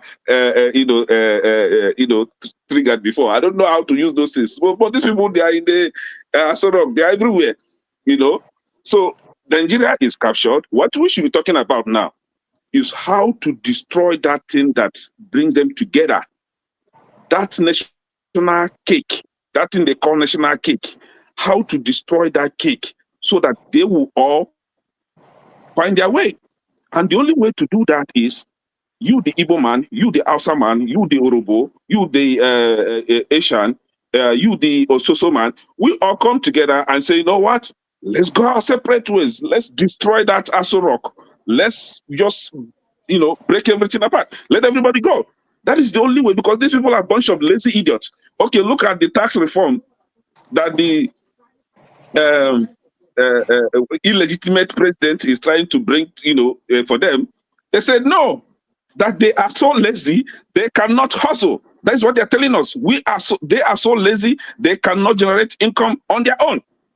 They cannot generate revenue on their own. They are so lazy. That is what they're telling us. And you want us to continue with this style of leadership. Nigeria is gone. There is no way. Tell me one thing that makes you a proud Nigerian, and I will tell you how you are not a human being. Simple. Okay. Kenneth, thank you. Dr. Damages, Kenneth, please, one word. Ejalo, Yavisije. A hunter does not say everything. A hunter does not say everything he sees in the bush. I'm not going to ask you whether you went in there with this or you went in there with the other one. But all I'm trying to say to you is that Ejalo, Yavisije. Dr. Damages was there, and I saw him pounding the mortar, and he went the sweetest way. Before you could look for Dr. Damages, he was on camera with the great one that visits us here. I mean, he did the type of thing that I expect you to do, which is go like a mirage, come like a mirage. But if you think, say, you could talk that American grammar there, they go wait for you for Isolo Airport or whatever it is. So, because that's what I'm trying to say to you. All right. Okay. Thank you, Kenneth. Thank you, Igbo Basics. So let's go back to Tony. I'll come down to you, but let's go to KJ. KJ, go ahead.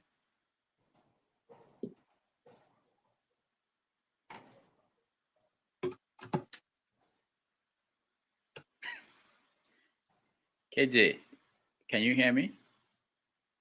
KJ is a moderator, so it's for those who do not know. But I can hear you now. Okay. Sorry, my system is acting up. 1 minute. Yeah, KJ, we can't hear you very well. Let's move on. Let's go to another Nigerian, Righteous Man. KJ, fix your thing. We'll come back to you. Righteous Man, go ahead. Yeah. Righteous Man. Can you hear me? Okay, go ahead. Yeah. Yeah, thank you very much. Igbo Basics, very long time, sir. God bless you. Happy New Year. KJ, everybody who's here, I greet all of you. Nigerian case is so pathetic that to handle it, you have to be very, very careful, you know. I will choose my words because the freedom we enjoyed 2024 had been removed from us. That freedom is no longer existing. So every platform is being monitored now. Every language you use, every word you use, you will account for it. So we have to be very careful, like Ekene. Just be very mindful. The people you are dealing with, they have gone a step ahead of you to make sure that your freedom is no longer what it used to be. So what I just want to say is this. Like I always say, a one Nigeria would be very wonderful. If you ask me to vote if there is a referendum, a one Nigeria that is principled, built on equity and fair play. A Nigeria that we guarantee my security, guarantee my children's security on the basis of merit, not religion and not ethnicity, not according to tribe. That whatever you become of in life is on the basis of what you have achieved meritoriously, either through academic excellency or through entrepreneurship. Then you are given that position to occupy. That is a Nigeria I am praying and believing God it can be. I don't think that injustice is acceptable to any human being. Because if you travel from Lagos to Enugu, you will get over 200 military checkpoints. And in most cases, you pay. And there is no constitutional backing or federal government or state policy that says a motorist that is traveling home for festivity or for burial should be paying at every checkpoint. And that only happens more in the southeast, from Lagos going, because they know that is the major road the southeast plies. It is injustice. It is something we have to campaign against. Let one Nigeria be one Nigeria and reflect in everything that we do as a people, not be sectional. Let the right that a northerner receives, the right he enjoys, let it be the same rights a southwesterner, an easterner, and a south man enjoys. That is my cry, and that is what I've been crying of since I joined this platform. There is no equity in Nigeria. An Igbo man is seen as an outcast. An Igbo man is seen as a third-class citizen, not even second class. No matter how brilliant you are, your brilliancy can't guarantee you anything. Some of the selected individuals that are Igbos, that you see in the national platform are those who are enjoying the Nigerian state, and they don't care what happens to the ordinary Igbo man. Can I say this as I end? Ordinary Nigerian, we want Peter Obi to be president.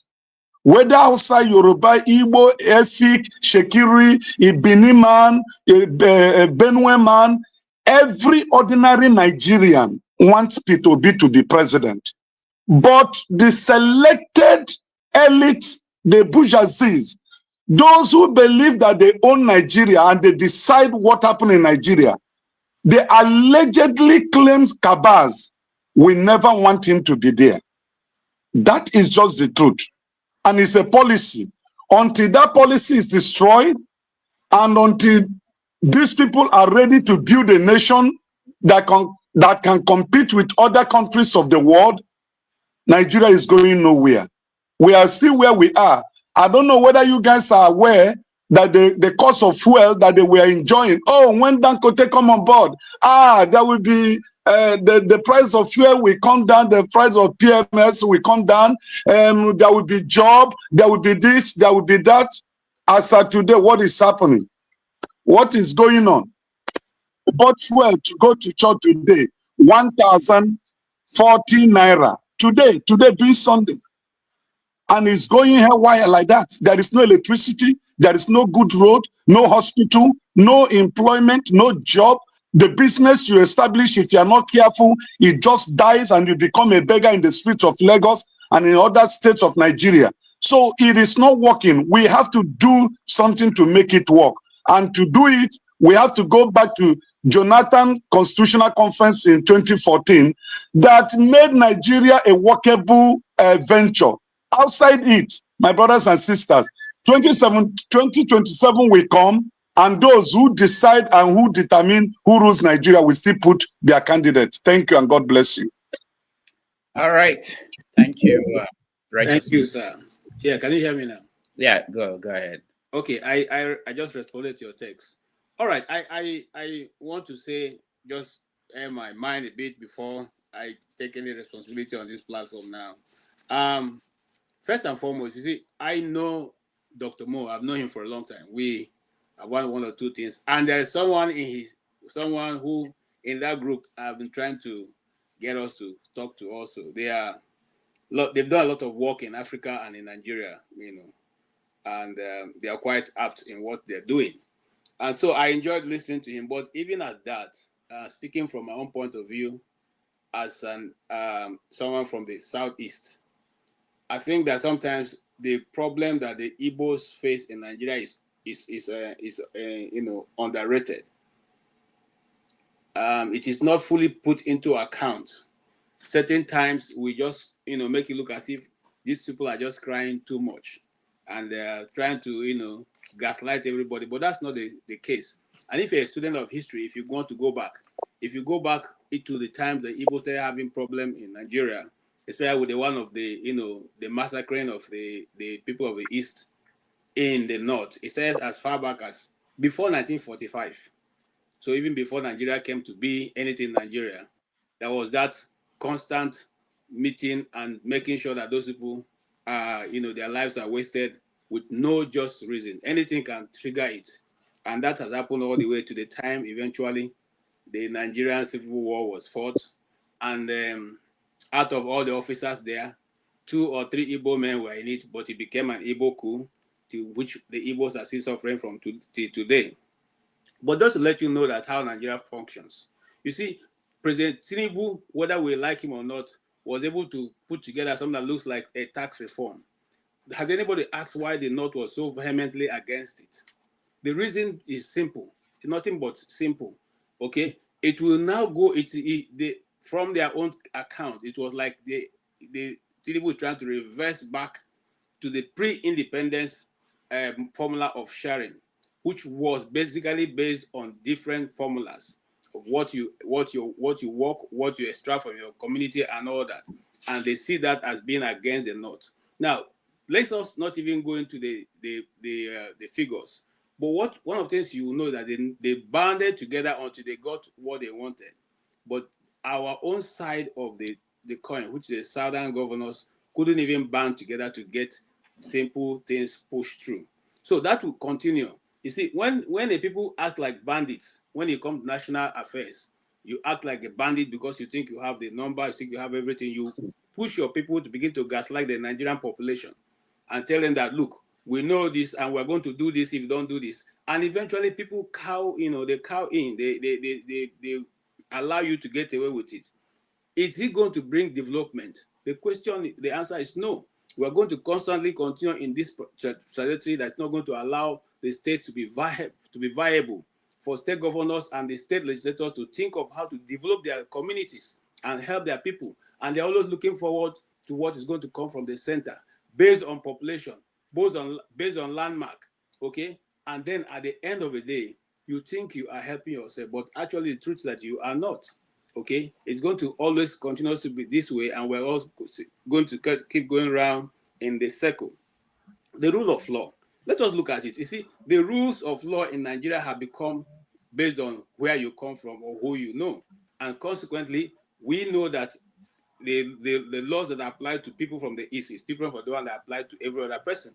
So it's not a question of discussing whether you're Igbo man or not. These things are there. You can see it. In fact, the last one was when Nnamdi Kanu's lawyers outlined so many rulings they've had in favor of Nnamdi Kanu. But see, today he's still in the DSS detention camp, not even in the proper prison. He's still in the DSS detention camp. Those rulings that was gotten from Nigerian courts has not been implemented, and nobody said anything about it. And the leaders of the East, who are supposed to be in the forefront, has had to put hands behind them, and they are going ahead to do whatever they want to do. Okay, so you see that, as we have always said on this platform, those representing the East are not really the leaders of the East. Okay, those people are there representing their own interests and not what the Easterners actually want. And so that stands also as one of the factors that if you are coming from the Southeast especially, you want to look at those things and ask yourself why. You see, just like Igbo Basic said, those people who fought the war are almost going. The people that are occupying the position now in the Southeast, young men like us, we didn't fight the war. We were not in the war. We didn't fight the war. We don't know how it happened, but we know the stories. So, and if my son, if he grows up, he's not going to, when you tell him things about the war, he's not going to look at it from there. He's only going to look at it that, is Nigeria working for me? What is the policies that are working for me? Why is it that I'm judged differently from other persons? So these things are not going to stop. And I want to say this, please let me know of any community, any country that have constantly dwelled on the path of tribalism and all that have eventually gone to succeed. If there's anyone, please let us know, so we can use that as an example. But if not, don't we think that we have gone through this trajectory for too long to think that it's not just going to change overnight without tinkering what is making it look lopsided to one part of the country? So if you look at it, I'll come to the economy. The economic powers of the Southeast are also being limited. See, look, One of the deepest part of the seaport in Nigeria is in Akwa Ibom. Why is there Akwa Ibom don't have any seaport? Why? Why is it not functioning? Is there any particular reason anybody can give me why there is no inland revenue coming from the waterways from the port to Warri? Why? Why is that not functioning? Can't we have that water go up the way to Niger State? Okay, it's not functioning. Why is there no functioning seaport in Calabar? Calabar used to be the federal capital. Okay, so even if you say it wasn't developed, well, it used to be federal capital. Those things are still there. Just this recently, like I said here on this other platform. Sorry, I'm being a bit emotional. Now, on this platform, I said this 2 days ago. Yeah, thank you too much, sir. There is a long beach, 45 kilometers in Akwa Ibom. In Akwa Ibom, the longest place you have, the longest beach in West Africa. It's not developed. It's still very rural. Why is that the federal government, since the waterways, according to federal government, belongs to them, why is that not being developed? Tomorrow now, if Ovie goes there and build his tourist at this thing, then one man called David Omahe will come and tell you that you want to build road across, and those things will be destroyed. Did you all watch the woman who said she invested in Lagos State? She's an American, but she went to Lagos State to invest, and only to get there, all her house and everything, all the investment she had put down was destroyed. Everything was brought down. No reason that, simple reason that, you built on the wrong time and all that. This is what is going on until with those things, factors are put and addressed. If we like, let's have, best of Obis. He will not change it. I believe the Obima, you can see his heart when he speaks. He's a very clear man. But you see, cleanliness don't help you build a nation. Let us put structures that will help that clean man do the job. Why is that there's no functioning international airport in the East? All of them are from out. Okay, if you decide to fly to Port Harcourt, you pay more money. In fact, you're almost doubling the cost it will take you to go to Lagos. So at the end of the day, you either go to Lagos or you go to Abuja to save your money. And even if you take local flight, plus the local flight you're putting to go to the southeast, it's still even cheaper than flying to Enugu or flying to Port Harcourt. These are things that we should look at. Okay, national asset. I'm sorry, sir. I said, please indulge me. Now, if you notice, it's only in the southeast don't have any standard gauge. At least the one they built. We don't have standard gauge in the east. Okay, we don't have even the gas pipeline laid in the east. We don't have it. We don't have it. Is there anybody who can tell me, beat your hand in your chest and tell me this is the national asset that is in the east that have been there? Is there anyone? There's none. What you see in the East is a community effort. If not for the community effort of the Igbo man trying to build his community, the East would have been like a zoo. And that is one of the reasons why we have constantly look at it. It looks as if, the policy is, there's no policy against the Igbo man, because the Igbo man tries as much as possible to make sure that his community has light and electricity. So the aim of saying these things, I'm not saying that to say it is justifiable, and what Dr. Mo have said. Like I said, I know him personally, and they have done a lot of work in Nigeria, in West Africa, in Africa. And I mean, if you give him a chance and let him talk about his engagement, we won't go away from here. But the truth is, whilst that is good, we also need to press that if we truly want to remain as Nigerians, the national question must be discussed. It has to be solved. Okay, it has to be so. You can't look. This guy say he has been living in Lagos for how many years now? But if you ask him tomorrow, if you want to fill any form in Lagos State, they will say the first thing you say after your name is state of origin. You have to put it. And once you put state of origin, whatever belongs to people of Lagos no longer belongs to you. You have to go back to your state. How long? People live in the US. They can stand up and move whenever they want to. Nobody even going to ask you where you're moving. You get there, that's your new state. And you continue to contribute. Those are people who are interested in moving their nation forward. And I want to stop there because I think Dr. Rido is uncomfortable. But that is the reason why the nation is moving forward. You don't move forward by lying to yourself. You don't move forward by pretending that things are working when you yourself know that it's not working. You don't move forward that way. Look at, we have more soldiers in the southeast where there's no war than in the northwest, where they're ravaging the lives of people. Who does that? Who does that? And then you want to tell me that there's no hidden agenda that we're not seeing? No, I won't accept that. And so I appreciate what he's done. I wish we can bring him back because there's still a lot of work he needs to talk about, which he didn't touch, because of a political angle. But I appreciate what you're doing, Dr. Rudolph. Thank you so much. All right.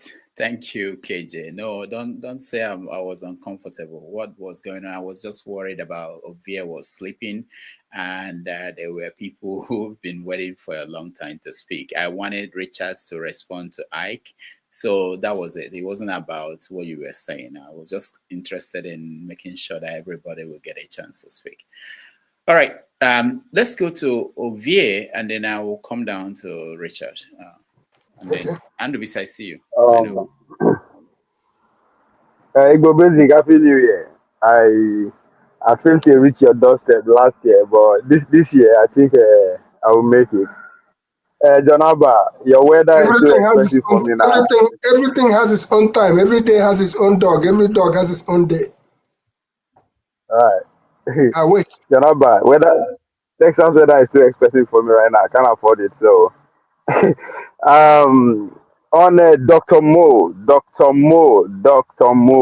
you have one job and one job only. Come and tell us what we don't know about Obi. And I must confess, he killed it. The job that he was here to do, the guy killed it. He was able to articulate let me use the word product now. He's a marketer. He was able to present his product, tell us what we know about Obi before, what we know. The before, the now, and pretty much tomorrow. So he was able to put it together, pretty much well. So for what he is doing, for the position he occupied, the job is doing. I never see anybody sell Obi the way he do. So follow him around. I think it's not a waste. So I give him that. And I don't know, for those who always believe in Nigeria, I personally believe that Obi will be elected president come February 1st, 2031. February 1st, 2031, I believe Obi will be elected. How that will happen, that one I'm very sure.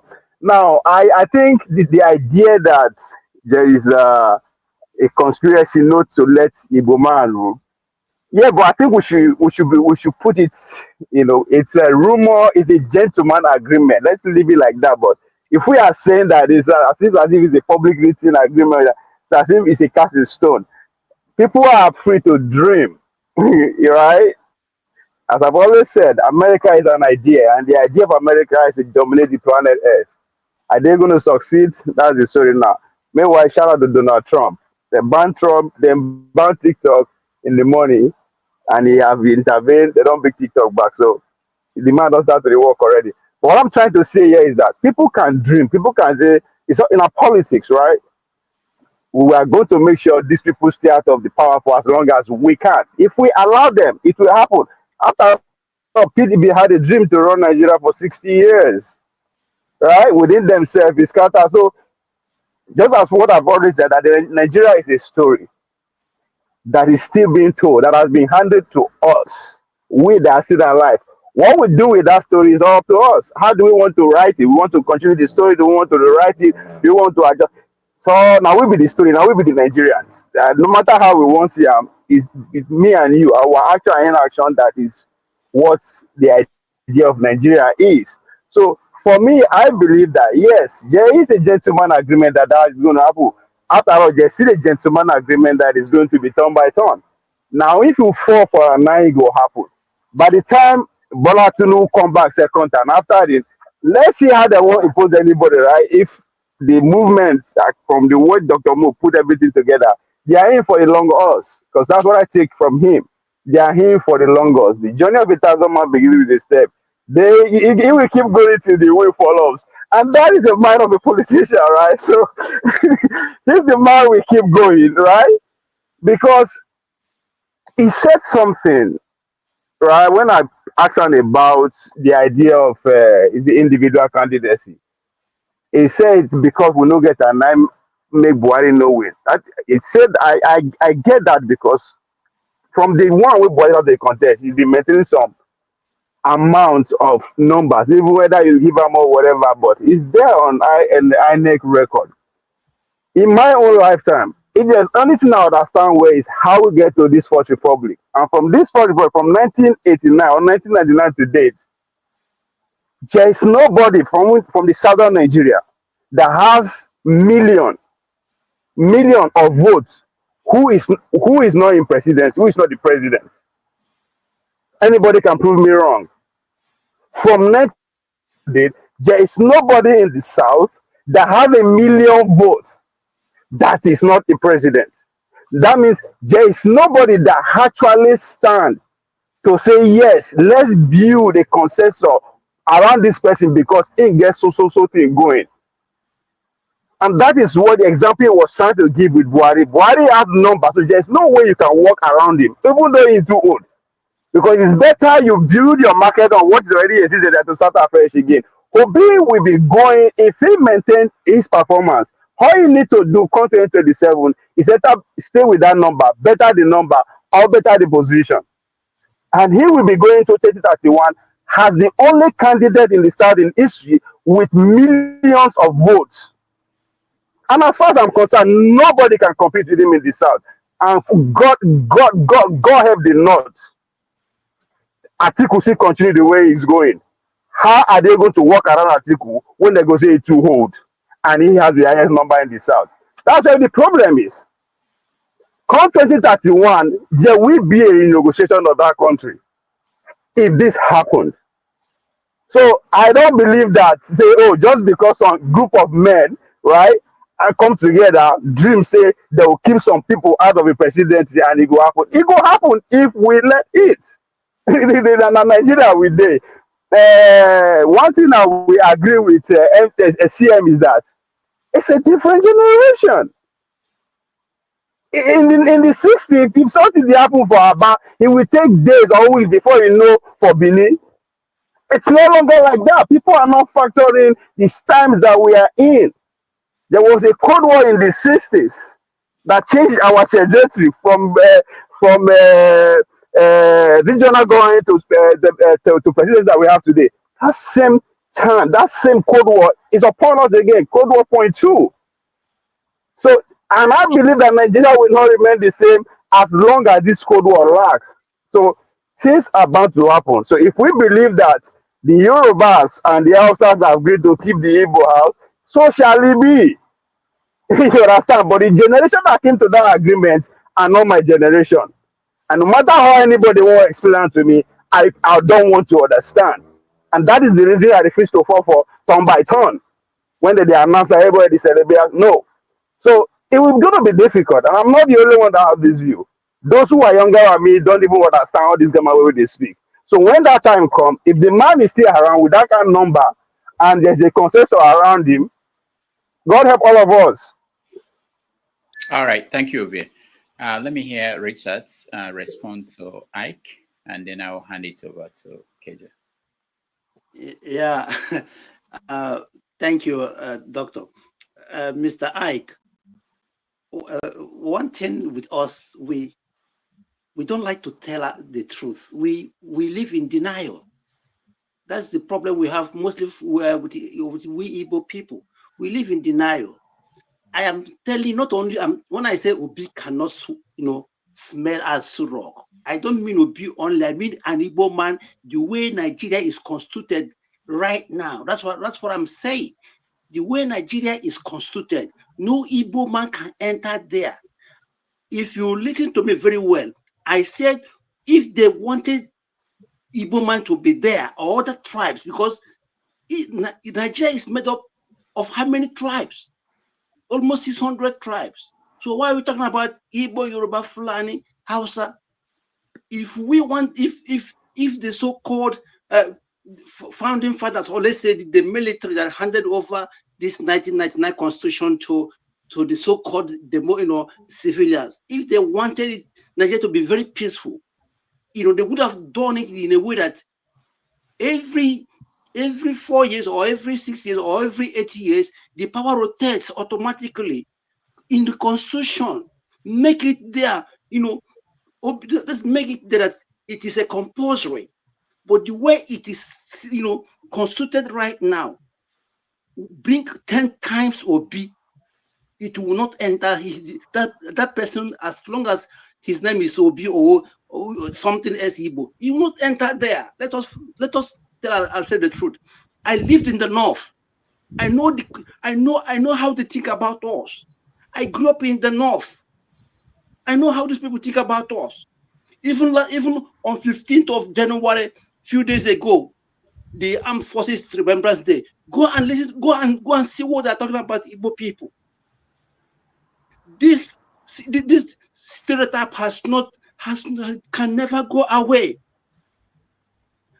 I lived in the north where even when this guy Ezekiel was contesting the election in Kano State, even though Abubakar Remi was an NPP candidate, we knew what we suffered there as Igbo people in Kano State, and it is still running to death. So if you're telling me that Obi, with the way Nigeria is constituted, that Obi is going to go there 2027 or 20 or 30 or 2031, my brother, we are just joking. It's not going to happen. Thank you. All right. Thank you so much. Dr. Damages, please, if you can indulge me for 1 second. Ike,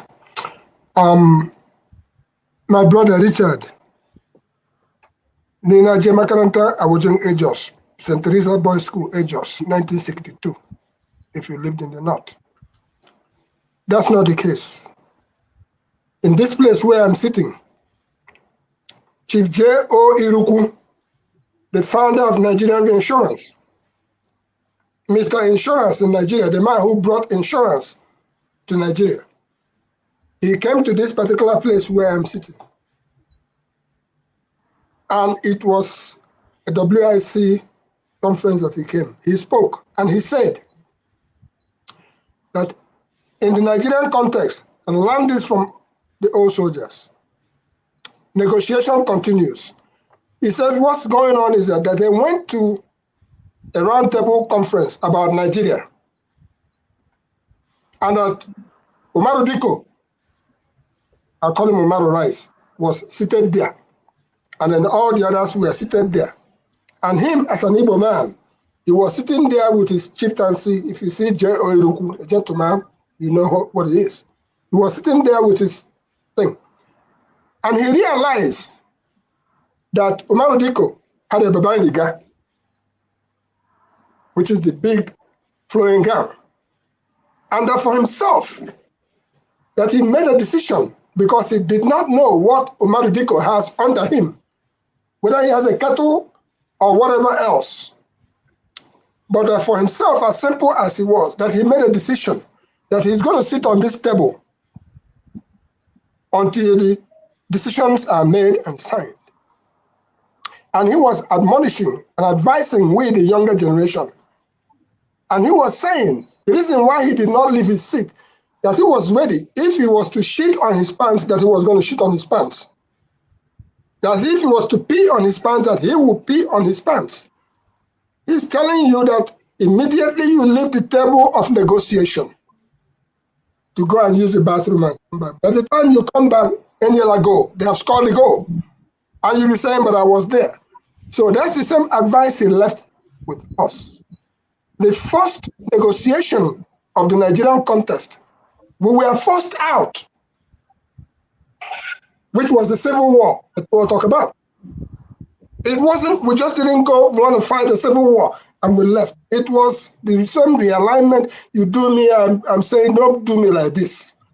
So that was a first situation. We are now in a situation where if you're not there for the place where they roast the yam, if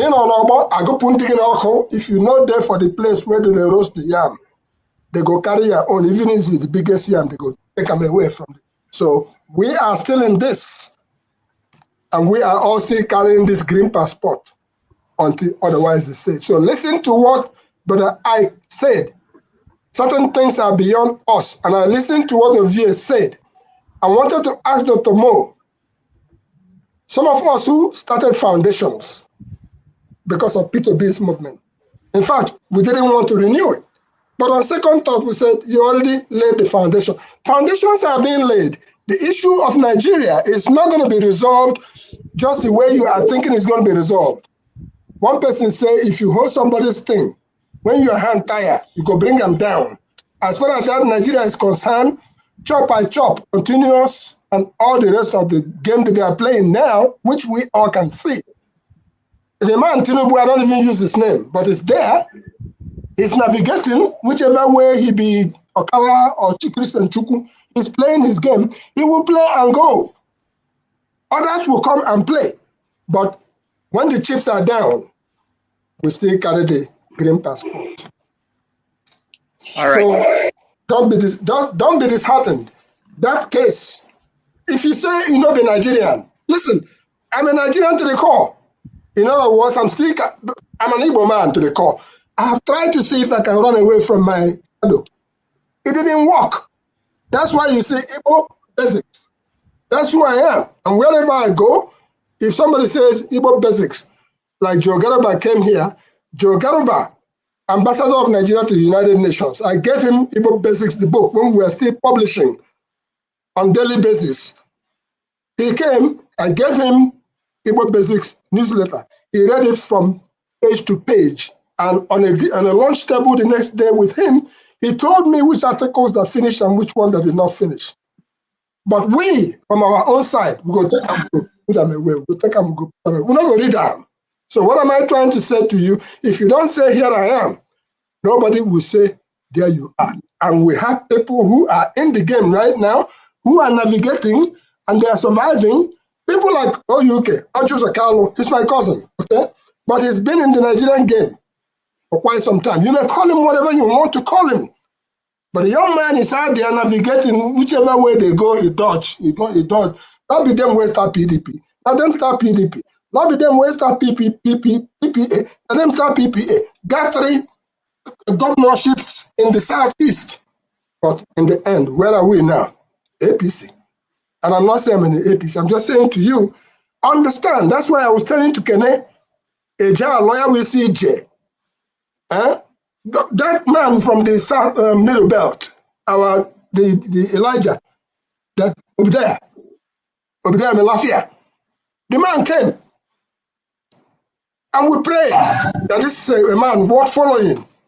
And what did they do? They made sure that they eliminated over there in Lafayette. Okay, if they could eliminate Nnamdi Kanu, they would eliminate him. But right now, at the fishbone where hook Nigeria for net. Nigeria won't swallow me. No grease swallow. No spit them out. So let us, all the younger ones, as I call you, let us learn from the masters of the game. If you sleep today, wake up tomorrow. Thank God. Brother Ike, I'm always appreciative of your elderly comments. As you say, it's from, you talk, say, some of us don't know why we are alive now. Bear in mind, there is a reason why you are where you are, and where you are alive, because you are being protected by the Almighty, whoever sent you there to be there. If you're there for Nigeria, maybe if I don't buy you, because you want to say you study everything. Thank you very much. Let's learn from all soldiers. Thank you. I see Omoye's corner. I see Omori. I really would love to hear what you guys will say, but I will hear it outside of here. I have to step out, and I'll hand it over to KJ. But let me thank Alexander Gomez, Kolata, Ebi, Kolata, Igbo Basics, Tima Jack, all those who support us. We appreciate you. I want to thank KJ, Igbo Basic, Ike, Richard, Ndubisi, CM, Omoroye, OC, Moye, and everybody else who joined, and those on the comment section. I appreciate all of you. Hopefully next Sunday we will bring you another interesting guest.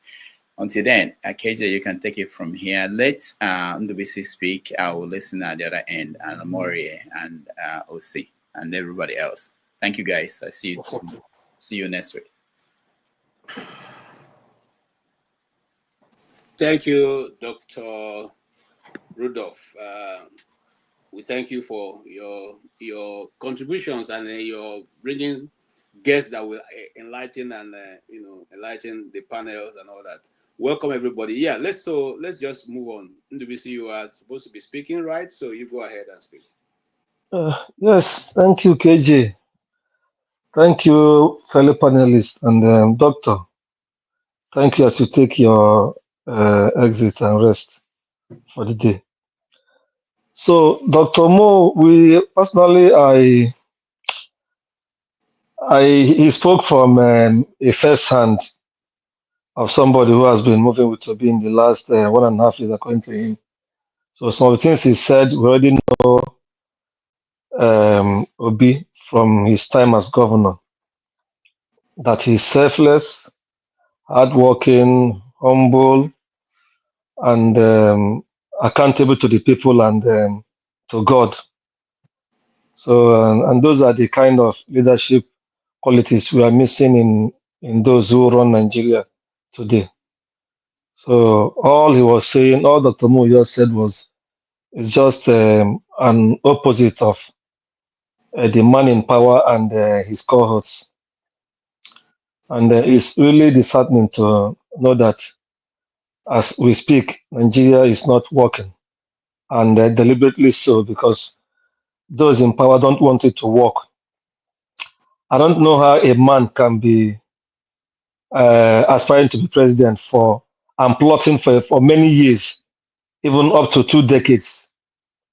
And when he arrives finally on the podium, that is on the seat, instead of doing things that will improve the life of the people from what he met, he's worsening it. And you still see some people clapping for him, clapping, cheering him along, and telling us to wait that it will get worse before it will not get better. All I'm seeing now is the same rhetorics that Buhari and his men, particularly his men in the media, held us with. Though not me and some of us here. I know who they held that with. But this man has even touching the news more. He has stepped it up because he's a master of the game of deceit, politics of deceit. That is what we are seeing now. And I had Ovie saying that because it's like Ovie has even raised the white flag for 2027. If we are all thinking that we let the man just do his 80s and go, do we know the kind of devastation he will cause to the country before he leaves in the next 6-7 years if he stays in 2031? So Nigeria needs rescue now, not even today, not even tomorrow. The way things are going, things are getting worse. People are losing their jobs by the day. Companies are folding up. Even the big time companies that employ large number of workforce that has branches across the country, they are all closing down, principally because of the policies this man has put in place. Even where we live here, some of us who are in US know this. The government does not joke with things like energy, cost of energy. That is, I mean, gas that we call it here. We call it fuel in Nigeria. Each time the thing rises a little, they will always look for every measure to bring it under check. Or are we talking about food? Food security is very essential here. The American government can do whatever they want to do, but they don't joke with food. People must eat. Even people on the road. Every day I pass some places, I see people going to all those pantry places where they go get free food. And we have a country that God has blessed so much. Yet our leaders, they are happy seeing Nigerians complaining, suffering. Some of them are watching us as we speak now. They will say, let them speak. At the end of the day, nothing will happen. At night, they will gather in their corners where they gather and mock us. And the ordinary Nigerians, who some of us are crying for to see that their life gets better, you see them supporting these people, praising them. So I think, like somebody said here, I don't know who said that, the problem lies with us Nigerians. We need to be reorientated, including some of us who are overseas and praising these people. on what they are doing to the country. They know these people have nothing to offer, but they keep deceiving Nigerians, their boys here or girls here, writing and all that, telling people, trying to push everything from ethnic and religious angle, and Nigerians buy into this. Well, the second question I wanted to ask Dr. Mo was about there should be a deliberate effort to begin to reorientate Nigerians from even the local areas, because I feel that is part of the problem we have. Not Thank even you. about poverty. Some countries who are experiencing hardship, their Thank people you. have good orientation. Can you please let me land on this? I Yeah, think because the time is up already. yes, I will drop now. Just in a few seconds, I will drop. I think there should be a new movement to reorientate Nigerians from all parts of the country, because this ethnic bigotry that some of them hold is what they've been made to hold from childbirth, and they think that is the way to go, and the thing is holding them down. So that should be another effort to break that chain. Maybe Okay. that will help us. Thank you. Thank you so much. I didn't say, but you have 3 minutes to make your point, and we can come back if the topic is still trending. But if not, after that we'll move to something else to discuss. All right.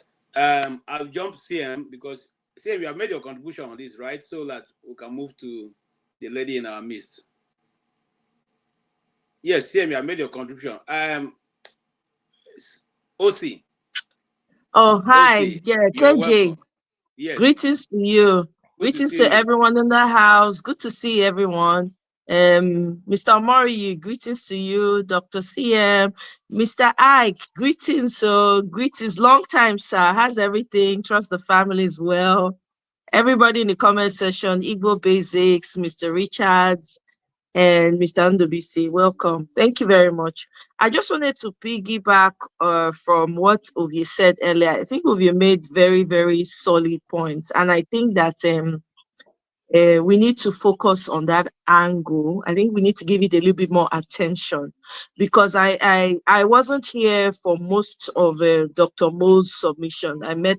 I caught it at the tail end of where he was about to leave. What I'll say is that we need to be, for those people, because personally, I don't know, I have my own thoughts and opinions about the upcoming election. I really don't care much for it, because my own opinion is that there'll be no election 2027 with the way things are currently structured. However, for those people that are insisting on an election, I'm just coming to remind everybody that if you're preparing and you're hoping for an election in 2027, this is the time. Matter of fact, we're late. We're a year late in preparing, doing the serious groundwork that needs to do, coming together in the way that will help us get across, achieve what we intend to achieve. I heard when Dr. Mo said, where are the 6,000 people? That has been my question since after the election, because we keep asking and demanding for one man to show leadership, but none of the 6,000 people have showed leadership. Even 6 So million people. 6 million. 6 Maybe 6 million. I'm million. sorry. Thank you very much. 6 million people. None of them have showed any form of any sign of being a leader. Because we all are here clamoring for Nigeria to get better and for things to be better. And the unfairness and the imbalance that has gone on in that country for God knows how long. So we need to start doing what we need to do and start coming together in ways that will benefit all of us at the end of the day. So I really like what Ovie said today. The only thing that I disagree with him on is the fact that he being very confident in the fact that, you see Obi 2021. 2031, how come you not see him 2027? How come you're not seeing it? Because I don't know if the Nigerians in Nigeria are enjoying what is going on. It's been back-to-back darkness. So, with that being said, I also wanted to touch on really quickly what Mr. Ike said. Thank you so much, Mr. Ike, because that's the question of the day, to be honest. Do we know why we're where we are? Most of us are outside of the country. Do we know why we're where we are? Do we know for what purpose and for what use that is? you know. So in that, coming from that, I'm going to say everybody has a voice. You do what you have to do, because the work of Nigeria is not just for one person. It's not for a group of people, because we happen to be in that contraption together. Call it whatever you want to say. But if we do not come together and put our differences aside, like, you know, you put your difference, the fact that I do not agree with Ovie every time, or I do not agree with KJ every time, or I do not agree with Dr. Damages, or even Mr. Omoroyi, or Dr. CM every time, doesn't mean that we cannot come together and say we need to make sense of this country. You know, that has always been my own angle from day one. I'm hoping that we get conversations like this going more often, like what Mr. Ike said and what Ovie said. And Dr. CM, I heard you're very passionate. I completely understand where you're coming from, and I know why you're speaking the way you're speaking. It's very frustrating to see what's going on in Nigeria, and you be the one taking most of the brunt of it. You know, I dare say everybody in Nigeria is experiencing the same thing. There's some of us that cannot, some parts of the country that cannot even begin to aspire to even lead in that country. It's a problem. Even in my own little state, everybody is so divided because they're clannish, because they want their person to be represented. So we have a huge problem. Not ignoring the injustices that have occurred. We all know what they are, but we need to start now doing the serious groundwork. For those of you that are pushing for an election come 2027, you have to start making it happen. I'm tired of coming on YouTube and hearing, everybody's in their soapbox. We all have something to cry about, but we have a nation to save, for Christ's sake. Is this what you want to leave for your children? I keep asking. And for those of you some of you that have the sentiments that, Igbo people can never be president, please, can we dial back on that rhetoric? Because the people that voted for Peter Obi, they were not just from the East. They were not from the East. People that were hurt. You're not getting it. You're not getting it. No, it's you that is not. Okay, No, okay. it's you that is No, not getting it. I just keep quiet. You Hold are on, speaking hold so on. Please let her finish. Let her finish. Hold on. Let her finish. Let her land. Let's Okay. I'm sorry. Yeah. So I'm not here to have any fight with anyone. I'm not here to disagree with what you say. You have every right to speak your opinion. You know, everybody has a right to speak their opinion. But I want you to hear me from your heart. That's what I'm speaking from. We can't be doing this. I personally love Nigeria. I want to go back to Nigeria. I want to have my farmlands in Nigeria. You know, every one of us want to do the same thing. Why don't we come together and channel that energy and try to do the ground heavy lifting now? Before we know what's happening, 2027 is here. If we have the same structures in place, are we going to now say, in truth, are we going to come out and would we be bold enough to come out and say, now we want to go with election with the same structures, the same fraudulent judiciary, the same fraudulent electoral INEC officers and the rest of them? Come on, guys. This is why I came here, but that's it. Thank you very much. So if I offend anyone, I'm not best, so I'm not going to don't tell us that you did with Trump for it's all love. Are you in DC? Are you with Trump inauguration? All our politics. Hold on, I'm moderating. Thank you. Please feel free. Your views are welcomed. Whether the whole panelists like it or not, me, the moderator, I'm here to protect you. Say your mind. You are here to express how you feel. It doesn't matter whether people agree with you or not. It's okay. That's how you feel. You have the right to say it. Okay, so now she has raised a pertinent question. I want to continue to go to the next person. She said, we have to do the heavy lifting. And this is the second time somebody is saying that. Some other person have said, those in diaspora are the only ones who can actually put down their legs and change the system. And that's why I'm going to come to the next person, who is going to be my guy beside her by the left, Comrade. How do we do this heavy lifting? Because you have been the one who defends Shore all the time. I love Shore, okay? And but what we are saying now is, if we are going to do heavy lifting, that means that all of us are going to work together. whether you are Shore supporter or your Obi supporter, or you're not even supporting anybody at all. If you are in a diaspora and you think well of Nigeria, I don't think there's any Nigeria, including the Igbos, the whole of the Igbos, who don't want to be part of Nigeria. The only reason why the Igbos are saying we want out, because it doesn't seem to be working. Every other thing doesn't. They don't want us to sit and make that decision of changing certain things. So how do we lift the heavy lifting, comrade? Yeah, I do my heart to everybody on the panel and our esteemed audience across the globe. I want to start rebelling against the moderator because I came before my sister. But when I discovered that it's my most beautiful sister, Omoyekona, and honest and most beautiful sister, so I have to maintain my cool. And this again, is why Nigeria will not move forward. And my sister, hey, and my brother, and my sister, and my brother. I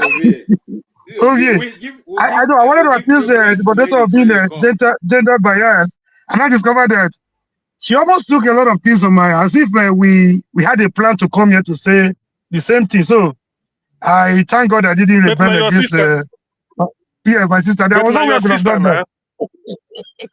Yeah, that's what I'm saying. Your sister. So having said that, objective, most honest, and most beautiful sister. So those are the few adjectives I can find right now. So having said that, I was on the show when Dr. Mo was here, but my internet was not stable. It kept kicking me out of the show intermittently. So now I think I didn't have opportunity to ask him some questions. He spoke eloquently well, but there were some contradictions here and there. For us that took the heat, for us that have been in the trenches, for us that saw what IBB and Abacha did to us as human, I was kind of not comfortable. No, I was more interested when he said he has a blend of politics and activism. Again, he made me uncomfortable when he started eulogizing and pouring encomium on IBB. I don't know, because he got to the palace, his mentality of activism changed or something. I was wondering if he was telling me about the same IBB I knew back in the days, or a different IBB altogether. If there's any problem we have today in that country, I think an enemy of democracy, so to speak, the kind of game he played, a Maradonic game he played during the transition, the bonding and the setting up and the bonding of political parties and everything he did, and the arrangement he had with Abacha, during the transition program, that put Nigeria to where it is today. I was wondering if he was talking about the same IBB, but Dr. Mo is not here to, I think that was the politician side of him. I wish he was here to make some clarification on that. If Obi wins, and again, there's something I learned from there. The problem is neither Shogore nor Obi. They have something in common, a better Nigeria, an egalitarian society where the son of no man can be somebody. If they have something in common, people are fighting over Shogore and Obi, I don't get comfortable with it. It's like we are all victims of the system that is not working. Then when we start antagonizing ourselves, fighting over our nothing, giving our oppressors opportunity to laugh at us, it's so sad. It's disappointing and disheartening. But having said that, I think there were little things he said that I wanted to make corrections about. Sorry, comrade. You have used your 3 minutes, but you have not even answered. No, those people have been here. We just came. We never had the opportunity to ask questions. Hold on, sir. The program will not be waiting for you now. We have moved on. How do we lift? How do we now bring about that thing? All right. We lift. I will go into that. It's by coming together. There's a lot we can achieve as a people. But when we start dividing ourselves along ethnic, tribal, religious, Obi line, we become weaker. And there was something he said that was not too palatable too. The Court of Appeal just declared the national chairman of Labour, the national chairman of He's still waiting for. He was saying something about still waiting for Supreme Court. They will take the case out to Supreme Court. I mean, that's it's going to be an effort in futility. This is 2025. Between 2025 and 2027, we only have a 2026, and you have a mafia on the throne that is not willing to do. I mean, that is willing to do anything to return, even to kill to retain power. You're talking about waiting for the. What would be your answer? What would be your advice on that? Yeah. Oh, we'll be waiting for what Supreme Court will say about Abure by now. I think it's even too late already. So waiting further for Supreme Court decision, when we are preparing for 2027, it's going to be an effort in futility. It's like it's tantamount to putting the car before the horse. It's not going to move. So it's better instead of waiting for labor, you should either choose a platform right now. I think it's also too late to form a political party right now. And again, on the negotiation, he was saying it's better to come together. Then when you are negotiating with people like Atiku, Kwankwaso, well, you know what these people are. They will use a bit to gather what they need. At the tail end, when it comes to taking the decision of who bears the flag, who is the flag bearer, you all know that Atiku will not want to succumb to Obi. You all know that Kwankwaso will not want to play a second fiddle to Obi. Well, let's not deceive ourselves. The better of this start. Okay, sir. Thank you so much. Thank you. Because if Obi is negotiating with those people, those bourgeois, and again, they come up with the idea be the running mate to Atiku and Kwankwaso. I think that will be very disruptive to his political career. And what Ovie said, Ovie was talking about, I'm not comfortable with the way Ovie just considered 2027 to Bola Tinubu. See, if we continue, nobody should fall for that trap. It's a dangerous political trap. Okay, if we fall for that, 2031 will be more dangerous. Because then, automatically power will be sitting to the north by their own calculation, by the way they think. Nobody should fall for that cheap political trap. Politics is not mathematics. When you say 1 + 1 is equals 2. Thank you, and God bless you all. Thank you. You have taken much more than 7 minutes almost. Now, Ovie, Comrade, don't like the way you decide to pander to the election of 2027, giving it all the way to Bola Ahmed Tinubu. He doesn't like that because you are not considering the fact that the INEC chairman may change, Arab may not be switched off, and there may be more people. But while you're thinking about that, I'll go to Michael, and then I'll come back to you. Think about that and tell me why you think that you should sell what is yet to happen to a man who has already been able to distort the system and put Wike in a position to help him again.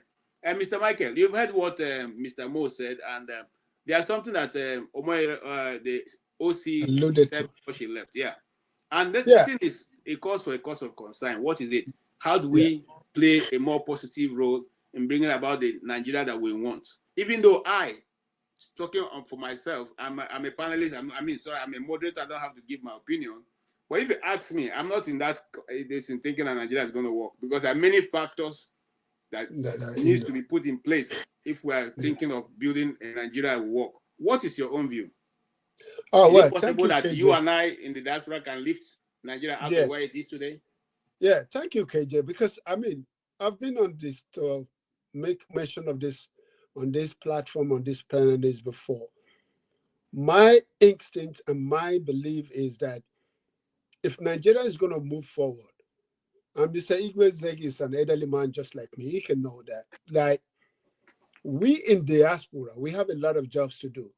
And I think I may be wrong, and anybody can interject about it. For Nigerians to move forward, it's for us who are in this panel list that can create a certain solution to that country. Because I can tell you that a child that is born in Nigeria today, all he's thinking is about to make money to survive. Because all the people thinking about going to politics is about money. I could remember when they will raise money for certain people here in New York, when they go back home to contest it for election, all they think is about their pocket, and they went for local constituents. But for us here, and I believe, to me, that most of us here, we have had the consciousness of desire for that country to be a better country for the future.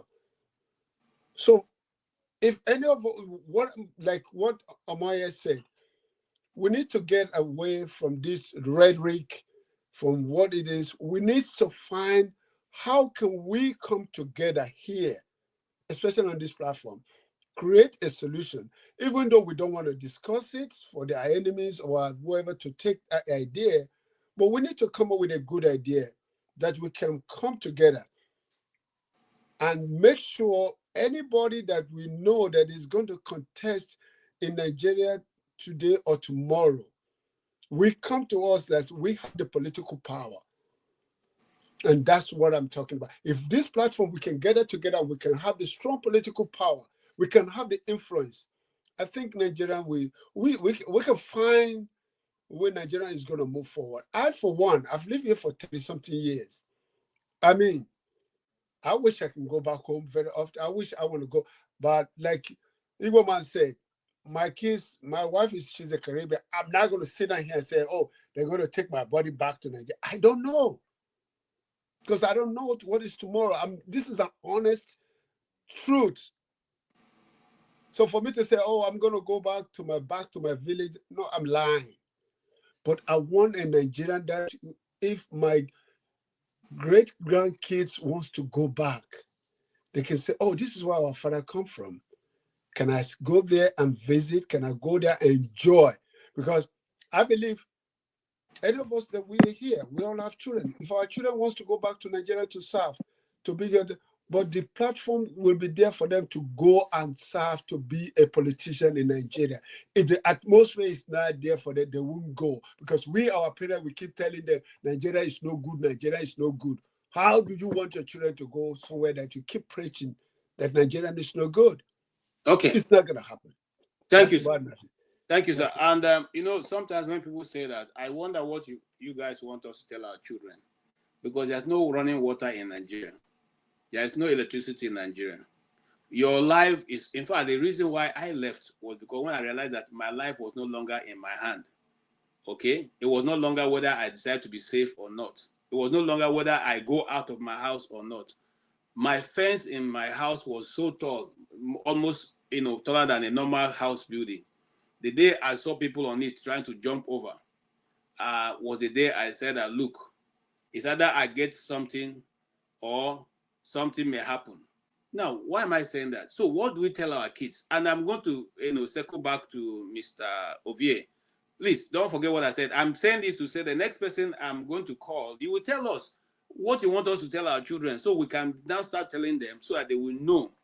Or I may come back to you, Mr. Ade, but for now, let me talk with Ovier. Ovier, you were accused of making some statements that are not in line with the national interest. Tell us, how will you adjust that?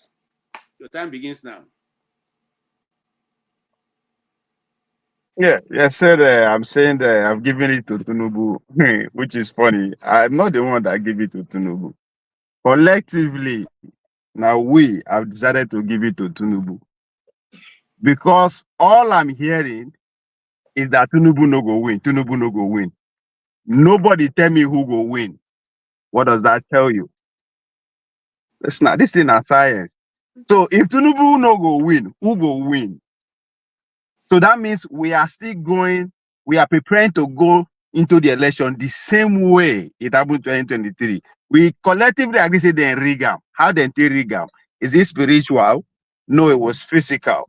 That means individuals were used, money were used. Now I will put the question before us. What have we done to make sure that doesn't happen again? Nothing. The candidates are busy doing what? Selling their popularity. And that's what made me to say, come 2031, Obi will be the most populous politician in Nigeria. How they want to beat him, I don't know. That's why I give it to him. So this thing now, we just look around. We can talk. Rhetoric is good. We can dream. But if we don't work, it's not going to happen. The man that we have as a president today, we know how we got there. Now, billionaires club come together, put him there. The question I should ask today, is he doing well per the billionaires or no? He's doing excellently well. Is the foreign power happy with him or not? They're extremely happy because that's why loan they come every now and then. So when you look at all these things, you understand that me and you are not ready to go win. We just say in go lose, in go lose, in go lose. How in go to lose? We don't know. We are still hinging on how the people they feel, people they suffer, people they suffer.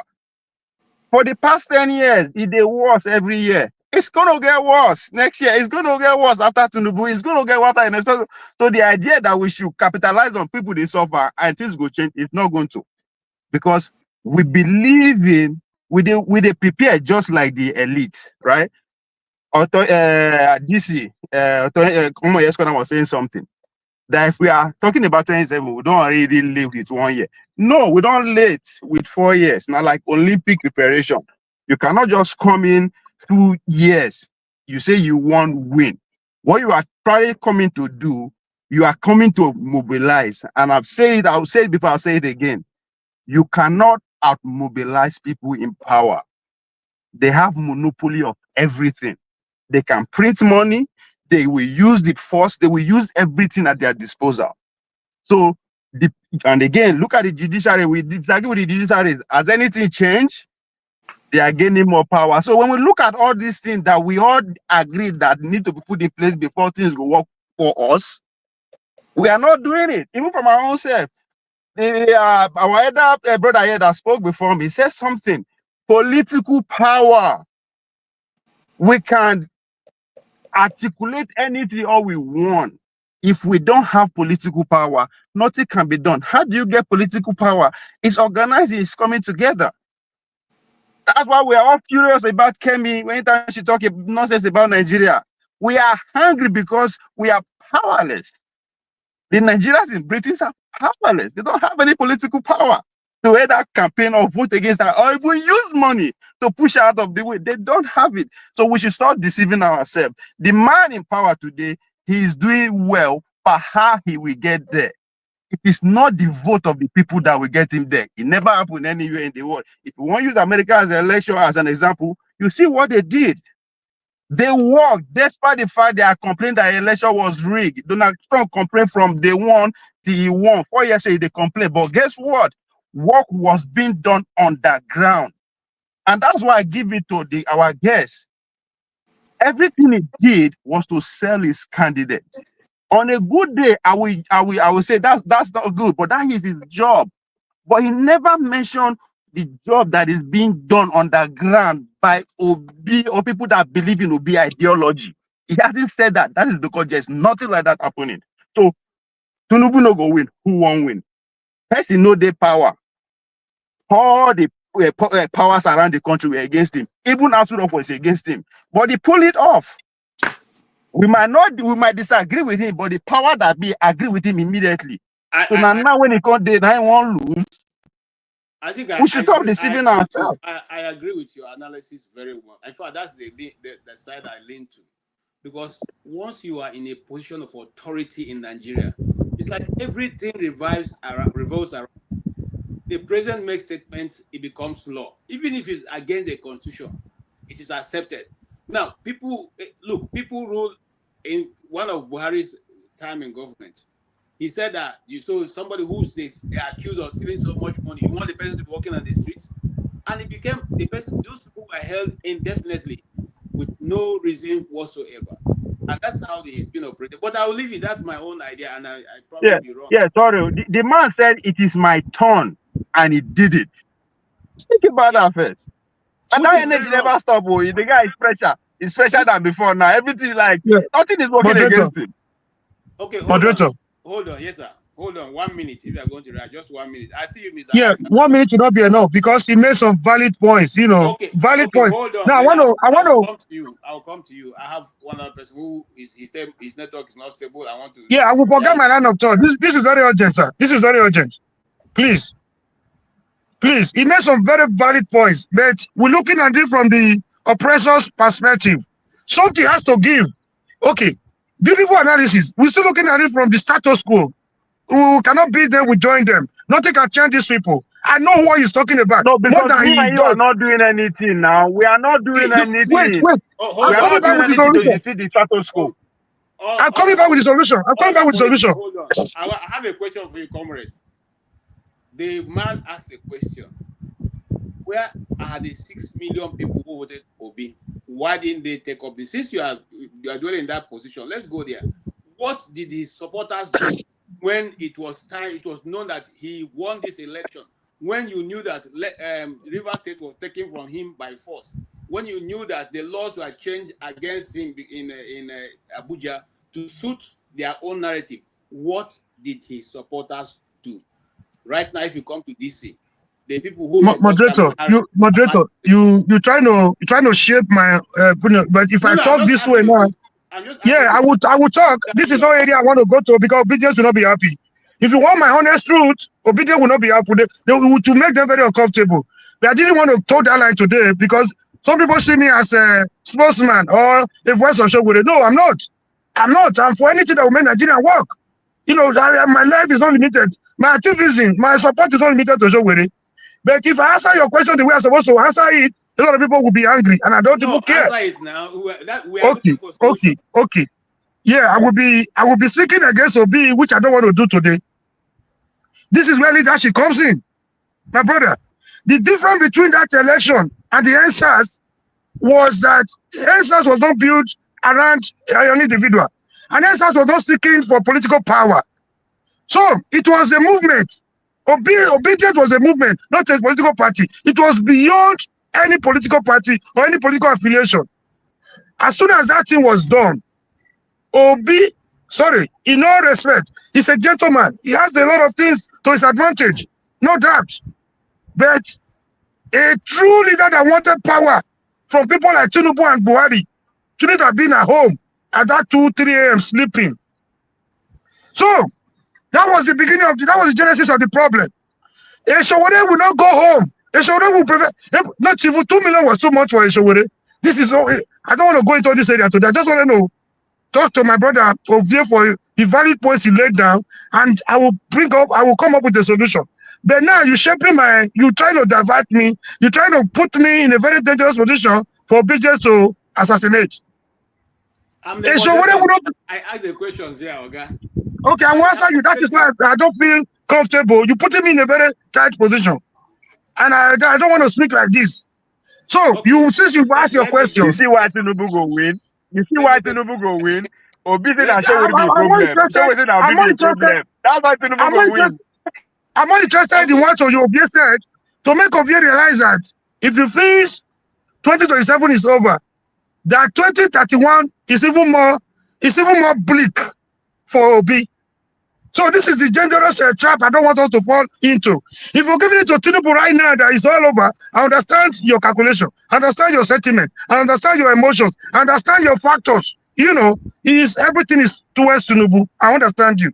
If we must work as a people, if we must rise up as a people, the time is now. Whatever we want to do 2031, when the governors are already saying it's our turn, I mean, let's not fall for this cheap political trap.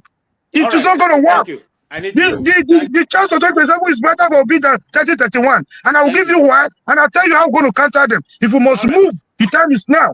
I'll come back to you. Thank you. I'll come back to you. Stay humble. CM, I see you. Let me talk with Stay Humble. Stay humble. You have heard the discussion so far.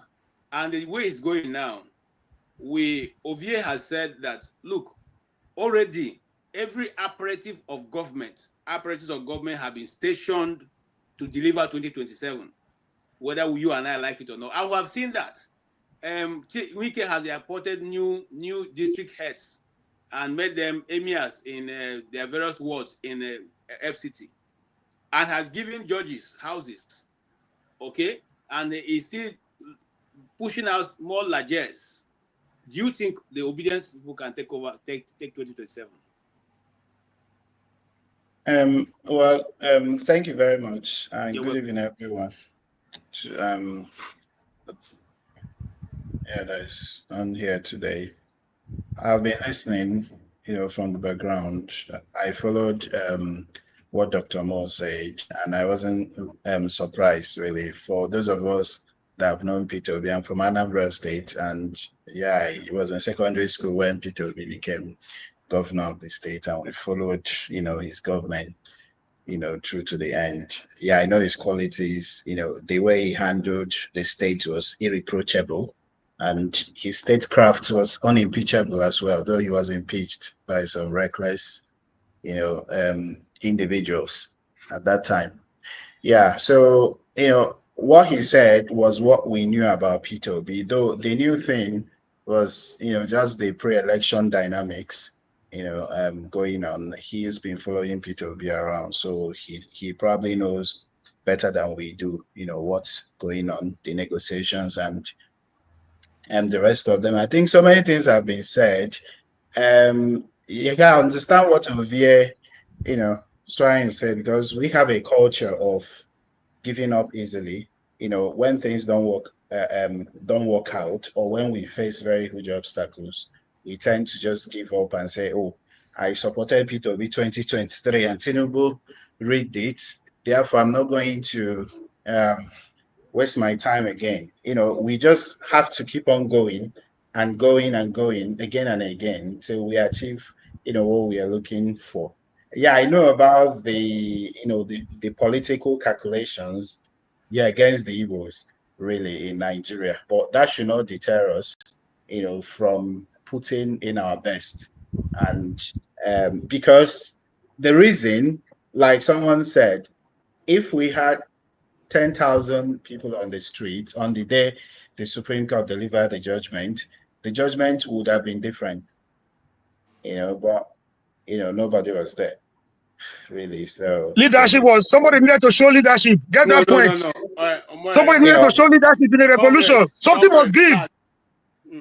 Comrade, relax now. Relax. Let him speak. You have. So, saying that Peter Obi was sleeping on the day the results was announced, I think it was a bit unstatesmanly. I think Peter Obi has his principles, he has his methods and patterns. He doesn't believe in confrontation. Just that, say, violence or whatever. He believes in due process. He's been working really hard. For someone with Peter Obi's qualities, someone that the current Sultan of Sokoto was his tenant when he was in his 20s. The current Sultan of Sokoto was his tenant. For someone like Peter Obi with his qualities, we should be begging him to be president of Nigeria. Really. Yeah, but he's working around the clock, to convince us to vote him. Stay humble. Stay humble. What my question was earlier is, can obedience take 2027? That's what I asked. Is it possible? Very much possible. So, very much possible, but we need to conquer our fears. When you listen to people, their sentiments, people are afraid of what does not exist. These politicians are strong, I know, but they still fear the people. And because they fear the people, that's why they walk around the clock to hire all sorts of elements, to populate the social media and counter everything, because they're still afraid of the people. But the people don't know their power. So they do all sorts of things. When they come under criticism, they try to put out something to rebut whatever sentiment is there on the social media or main media front. All right, because they're afraid of the people. Thank you so much. So the people can really take it. Thank you. I'll come to you, CM. Okay. KJ, do you mind if I just say one short thing, based on what you said now? Just 1 minute. I'm timing you.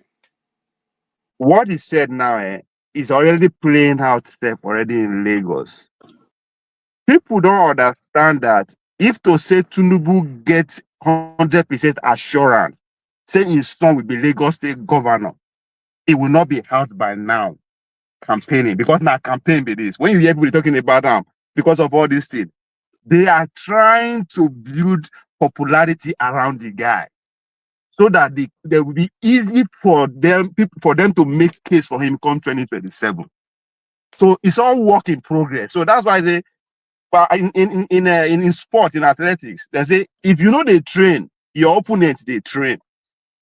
So All the things that they talk about Lagos governor now, Sheyi Tinubu, Sheyi Tinubu, Sheyi Tinubu, Sheyi Tinubu, Sheyi Tinubu. So how do you be that guy by 2027 when it's already everywhere? So it's the same thing. That's why I say all we are saying Tinubu no go win, Tinubu no go win. But who is going to win? Okay. They are candidates because there is no work behind those candidates. So by the time they Tinubu no go, we are making him popular. Thank So you. so it's a game. It's all in the brain. So we just have As to pay he's attention leaving, because in English, they're grooming for a sorry, successor. hold on now, As hold he's on. leaving, they're grooming a successor. You know what? I don't like when they speak English because one thing about English language is that English language like narrative.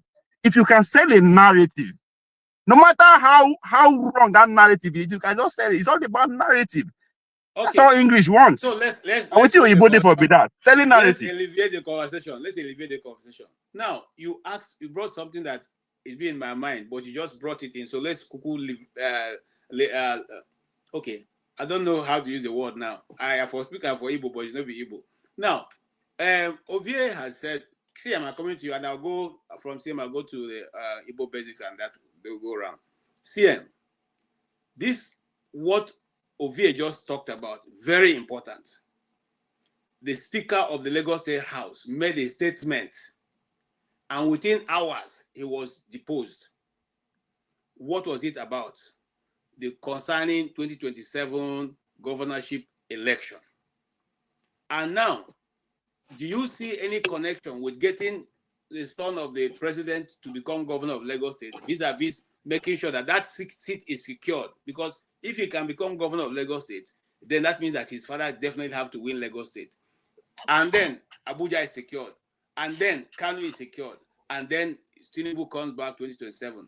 What do you see? Are you seeing the mathematics, or is Ovie just trying to throw us into, throw us to start debating for something that doesn't exist? No, the thing is, yes, I have to agree. And this is my reason. I will even add, apart from what let me add on top of that. Maybe Tinubu, because of the permutation at the federal level, the way the North is talking to him, because to me, what Tinubu is facing is like, them and the North. After all, they put him there. So if they are challenging him, telling him OTP, one-time president, and all those, them. We have no hand in it. Tinubu felt that that's what the Indigo call Izukaman and Neji. Want to secure his home front. Do you understand? Lagos State is important to Tinubu. I will even tell you that Sheyi, his son, becoming governor of Lagos State is more important to him than him getting re-election at the federal level. This is my understanding. I may be wrong, but this is where I stand. That Sheyi securing the home turf is more important, so that he can use his 4 years. If what people are saying about him is true, use his 4 years to do what they call a regionalism, because he's trying to introduce it bit by bit, in the hope that in the end the North will like to kick him out, so that the Lagos State will be secured. He will sit back in Lagos, and then knowing that he did not lose everything completely. So what I want people also to consider, this is about Lagos State. When going to 2027, as for me, I no get time for that. I know say it's more of the same.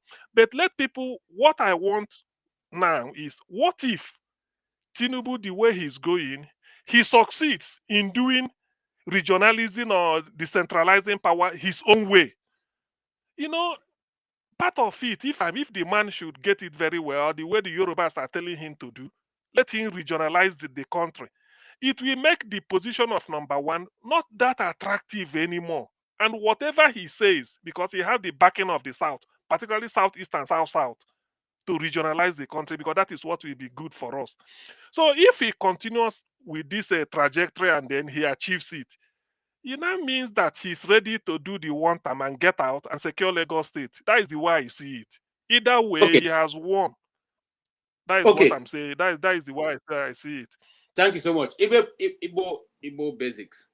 Obasa was the former Speaker of the Lagos State House Assembly, and he had said in an interview that somebody shouldn't be talking about he too is qualified to be governor of Lagos State. And consequently, 2 hours later, a session was held of which they impeached him and replaced with his deputy. Now, people are saying it's because he's trying to play with the master's position, which is Master Tinubu's son. Do you think that that's all they plan for, or is it that just that they accuse him of corruption? Is it that he's really corrupt, or that they just use that as just get him out of office? Again, man pass man, iron they cut iron. That's what's happening in Lagos State.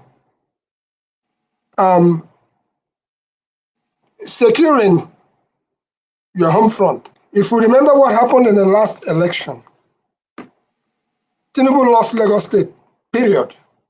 There was nothing you can do about it.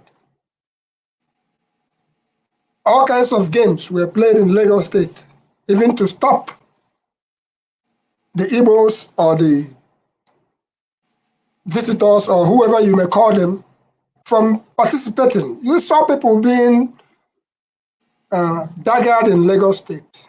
There was even a lady who became a symbol. All that happened. Tinubu lost Lagos State.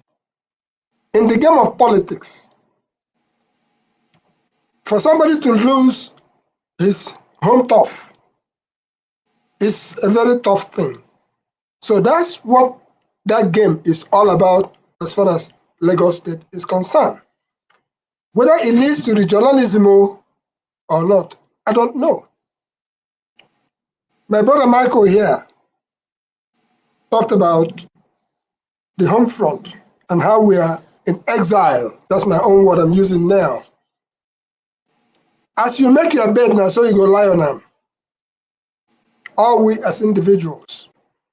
And as far as the overall 2027 election and beyond is concerned, if you listen to what I submitted earlier on, I said that there were people who came together because of one person, Peter Obi. The Obedient movement was an amoebic movement which you couldn't grasp it, you couldn't hold it anywhere. I would refer you to an organization that we formed here. It was called Foundation Democracy Initiative. You can check out the website, foundationdemocracyinitiative.com. It's there. After the election, we were on this platform 4 a.m. when they announced the election, the results, like a thief. And we couldn't believe our eyes. What could we do? Then the statement that our guest today made, which was, if 10,000 people went out down to the, don't wait for Obi. Went out because it's your vote. You don't have to wait for the person you call a leader. No, you get out there, others join you, others join others, and then they're out there saying, hell no, we not agree. Perhaps they would have done otherwise. So for us who are in diaspora, I looked at the whole process and I said, the house that we have already built, the foundations we have already built, should we just let it go or should we let it stand? As a matter of fact, we just renewed Foundation Democracy Initiative because we're in a country where things work. If you set up a foundation and you keep it going, the day will come that it will be used. I'm referencing back to my brother Michael. There are people whom we have sent from here, including that professor from New York University, to go. A brilliant Judy was wicked. You know the guy I'm talking about. Brilliant.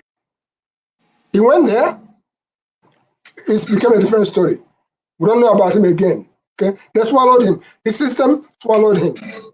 We sent one other young man, Akin, the first time around, we sent him from this same area. He went. He got into the game, the system swallowed him. And many others have gone, and the system has swallowed them.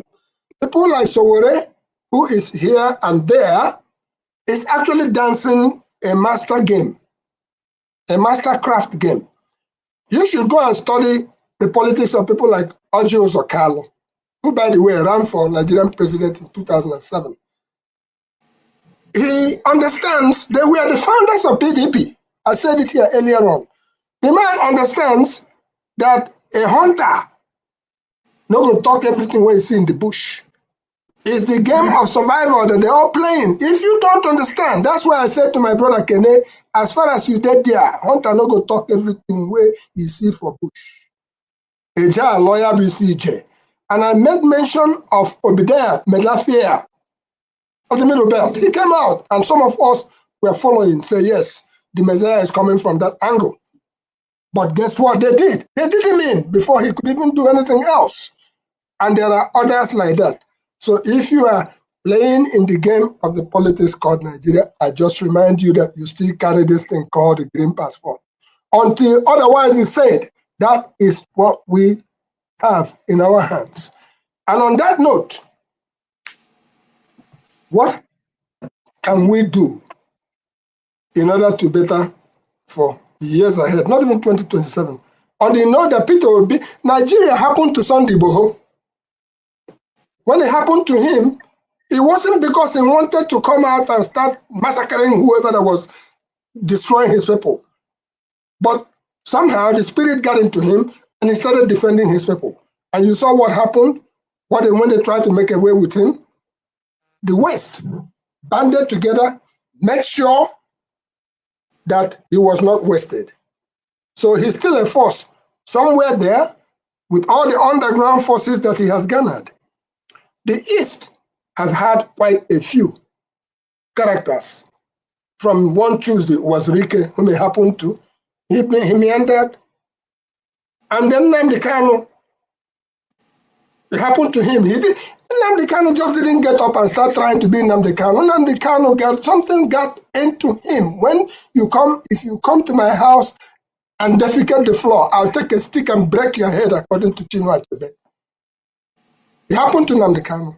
And it became what it became. And as he went along, some mistakes were made. And when the forces are after you, they are after you. No matter how meandering, if you like being again to your back. They went to Kenya, they grabbed him, they brought him back. And I said earlier on, if it is just a matter of finishing, therefore don't buy the man.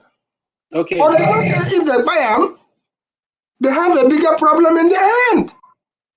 The cat is already, that is the reason why they will continue to try to keep the man as long as they possibly can. But at some point in time, the hot water where they boil for pot, it go boil over. All we are trying to say, he who lives and survives the day lives to fight another day. Please don't be an Obadiah Melafia. It is good if you see our thing is a custodians of the conscience. We still have the conscience and we will continue to live with the conscience. So let me leave my brother Michael Ade with this advice. Personally, I'm not going to be buried here. I will be buried in my village when I go, all right? And for that reason, if you prepare your mind that you came from there, go, maybe you haven't been in for some time. Make time go, re-identify your own little block, that plot that belongs to you, when nobody go tax them. Re-identify them. Prepare a little bit, so that if you say that when you go, your children should, for heaven's sake, return you back to Oshobo or wherever you came from. That is what they will do when you go. So there is we are all visitors to this place, okay? Our children are born here, they can do their own style, but for us, and I just gave that to you as a sample of one of the ways to go. So 2027, here will come. KJ, I beg you, because I'm still going to pass with Zuakoli in order to get to my village. So I'm not going to offend KJ anywhere. It is well with all of us, please. I will see you by the grace of God soon. Let us continue with our underground movement. Not the thing where would they talk here. Eh? If you want to know, please reach out to us. Because if you talk the thing where you want talk here, they go know your strategy. They go wait for you for Lagos Airport. And then they go finish you. If you like, they go wait for you for New York, for New York Airport. Elon Musk must get him materials where he go use make him battery. So if you think say you sabi pass them, make you think again, because some of us came here by Pan American airline, okay? Never born some of you that time. All right. Thank you so much for that word. Mr. Ike. Yes, I want to, like the last comment of Igbo Basics, I want to assure the people that believe that New Nigeria is possible that, like as you said, so many work is going on the ground.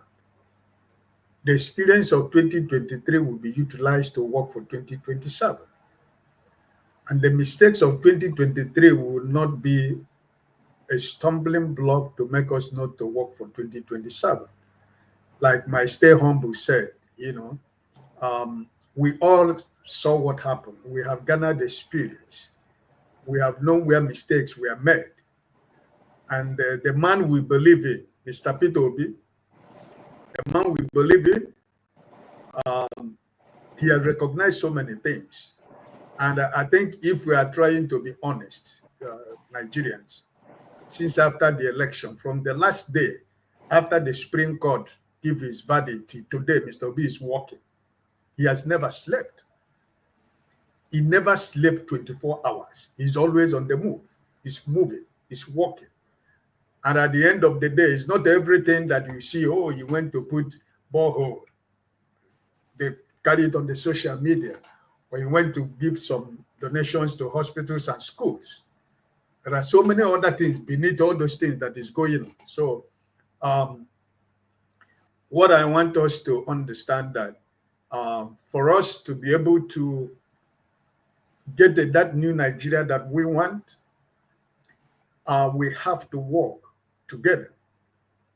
For trying to work together, we should be able to be honest ourselves by knowing where every one of us have the capacity to make that new Nigeria possible. It's not going to be a job of one person, and it's never going to be a job of one person.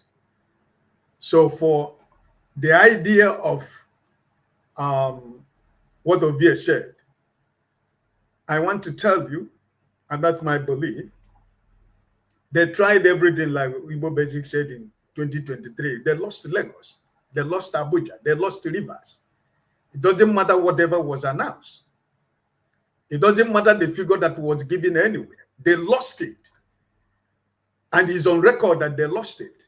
And after the election, they begin to confess. Even in Rivers, they're still confessing how the election was rigged. But that's gone. But what I'm trying to tell you is that if Nigerians in every state can defend the vote that they vote, this rigging we are talking about is not going to work. But we have garnered the experience. So obedient movement, like Mo said here, is beyond the political parties. But obedient movement after 2023, Peter Obi has given Tanko Yusuf to organize obedient movement from the ward to local government to state and to national. And that is what Tanko Yusuf has been doing all this while. So we are getting ready. We are prepared, because until when he talked about the issue of Labour Party, somebody reminded us here today, and I know. Appeal Court said that Julius Aburi remains the national chairman of Labour Party. We know. We know that's what they're going to say. And we know probably that's what they're going to say to the Supreme Court.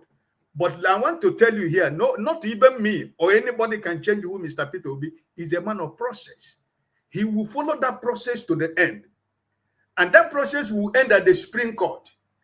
And they're working that process. He is working because he knows what is going to come out of the process. He is working on both ways. If this happened in the Supreme Court, This is what we are going to do immediately after the case ends at the Supreme Court. So he is not sleeping. We know. They just said that Aburi still remain the national chairman. But you can hear more. They're going to the Supreme Court. They will go to the Supreme Court. Namadi Usman now is in Washington. He's in Washington for the Donald Trump inauguration. So, the thing is this. This is politics. Politics is played in the night. Most of the things we see or we hear from the ones we can be able to hear or see. But I want to, we cannot lose the sight that this government know that their greatest problem in this administration is Mr. Peter Obi. If Mr. Peter Obi stayed 1 week without saying anything, these people, they are in trouble because they don't know what he's going to say the next 8 days. And if he happen to say anything on Monday, that will be their greatest problem. So listen, we need to work together. We need to believe that new Nigeria is possible. This government, this so-called structure of Lagos and River State, you see what is going on in River State right now? That structure of Wike, where is it? Because power jam power must move. When you become a governor, you become the leader of the party in the state. The moment you leave as the governor of the state, you lose the power to be the leader of the party in your state. And that power struggle now, he is gradually losing River State. That's why he's holding grip to Abuja. But it's not going to be easy. So if Lagos can fall with everything that happened, and if River can fall, and if Abuja can fall, there is no state in Nigeria that cannot fall. If Nigerians themselves who are going to vote, Dr. Mo gave us a percentage. If every Nigerian that has collected their voters card in 2023, everybody went out to vote and defend that vote, there wouldn't have been any way these people could have rigged this election, including Yakubu and his group. So I'm not going to say much because after the election here, I said that we all have different ways that we need to make sure that we have a new Nigeria, right? It's not everything that we individually we do that we put in public space, right? After all the shenanigans that is going on in Labour Party, I know how much of my personal resources that I spent in registering people in Imo State, in where I come from in Labour Party.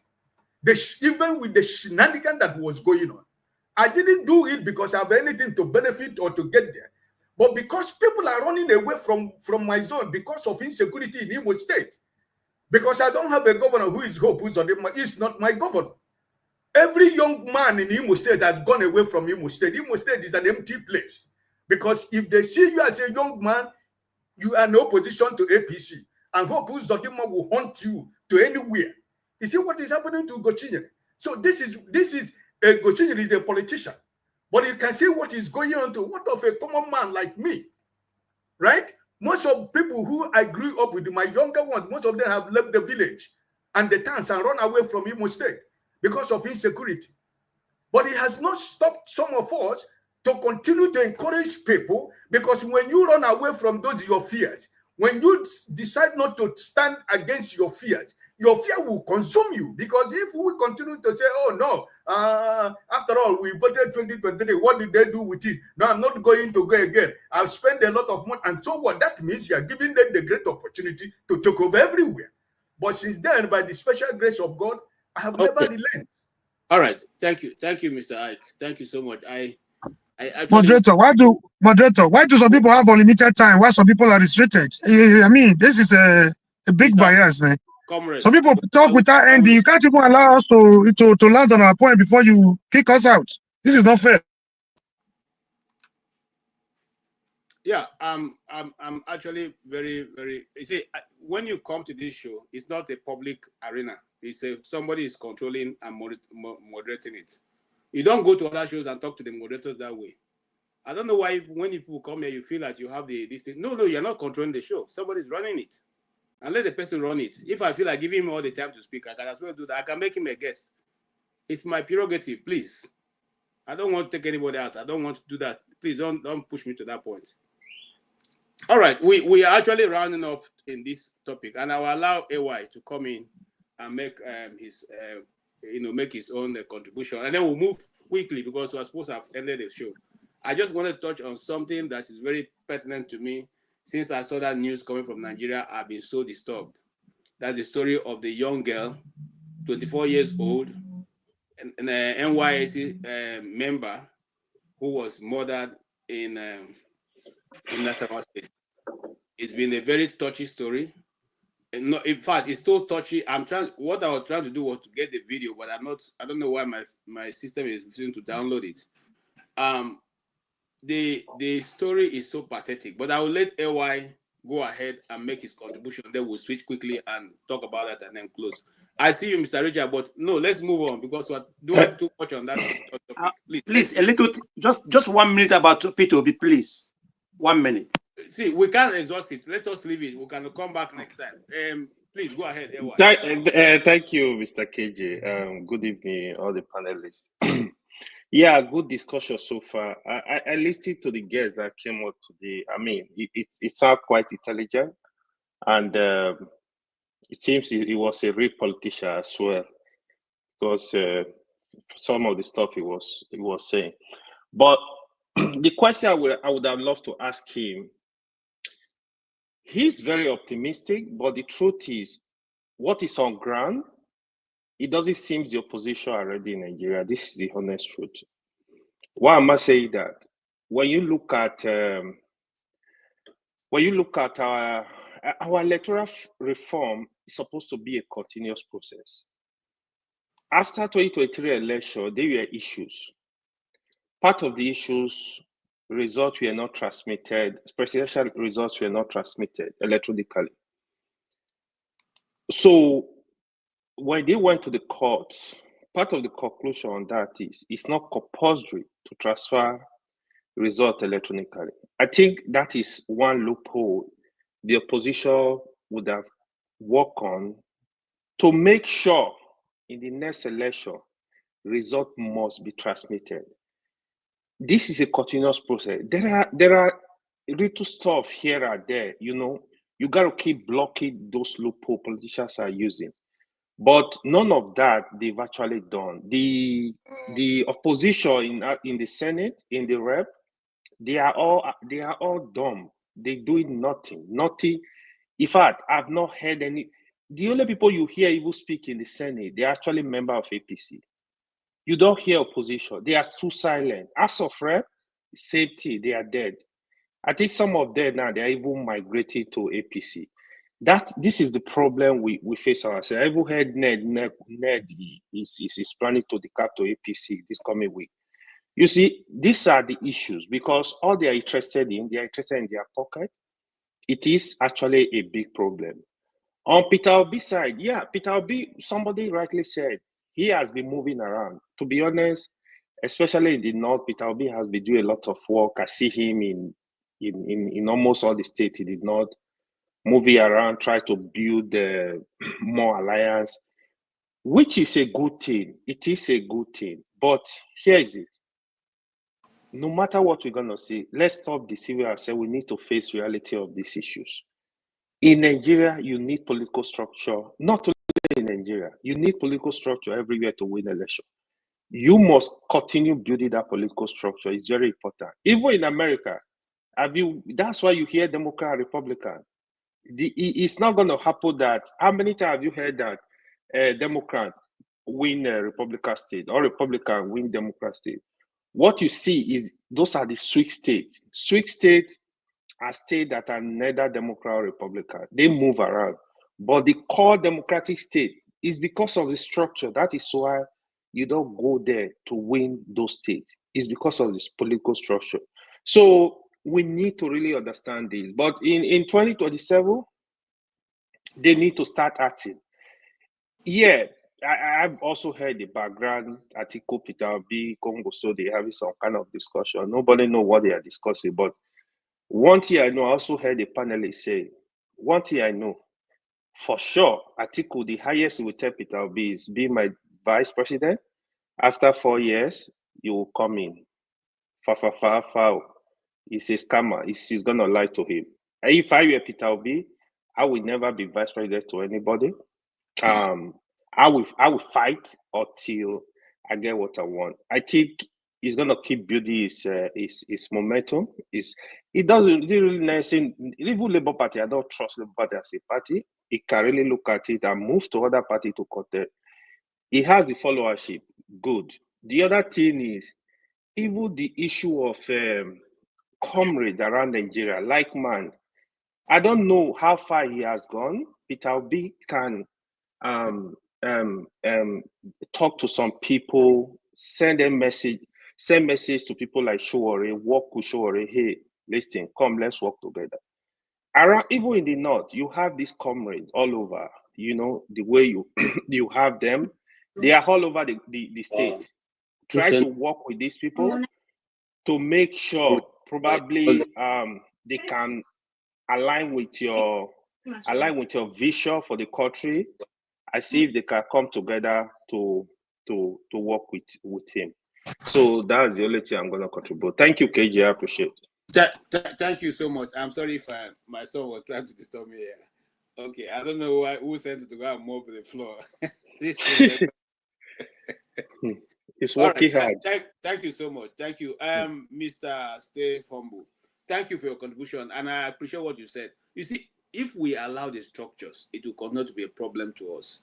We must be deliberate in our actions, and that's why we're going to leave it for today. We would pick on this issue. It's not going to go away, and Dr. Mo, if we have another opportunity, we'll bring him back. Comrade, if what you're going to say is 1 minute, just 1 minute, I will allow you. Stay humble. If what they're going to say is just 1 minute, I will give you that opportunity. But if it's beyond 1 minute, I will cut it off.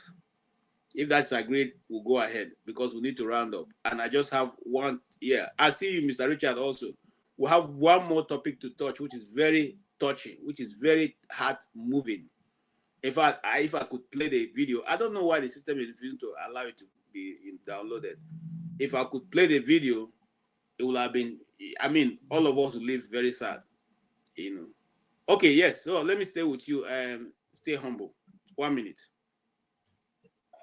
Okay, I'm sorry. I just wanted to, debunk some of the things, my brother just mentioned about political structure and the elections and the rest. You see, Nigeria is not United States, really. If you're talking about those swing states and the rest, United States, they have a near transparent system. What we're operating in Nigeria is just a mafia system. In fact, it doesn't have head or tail. So the United States is not, the best example to make comparison, really.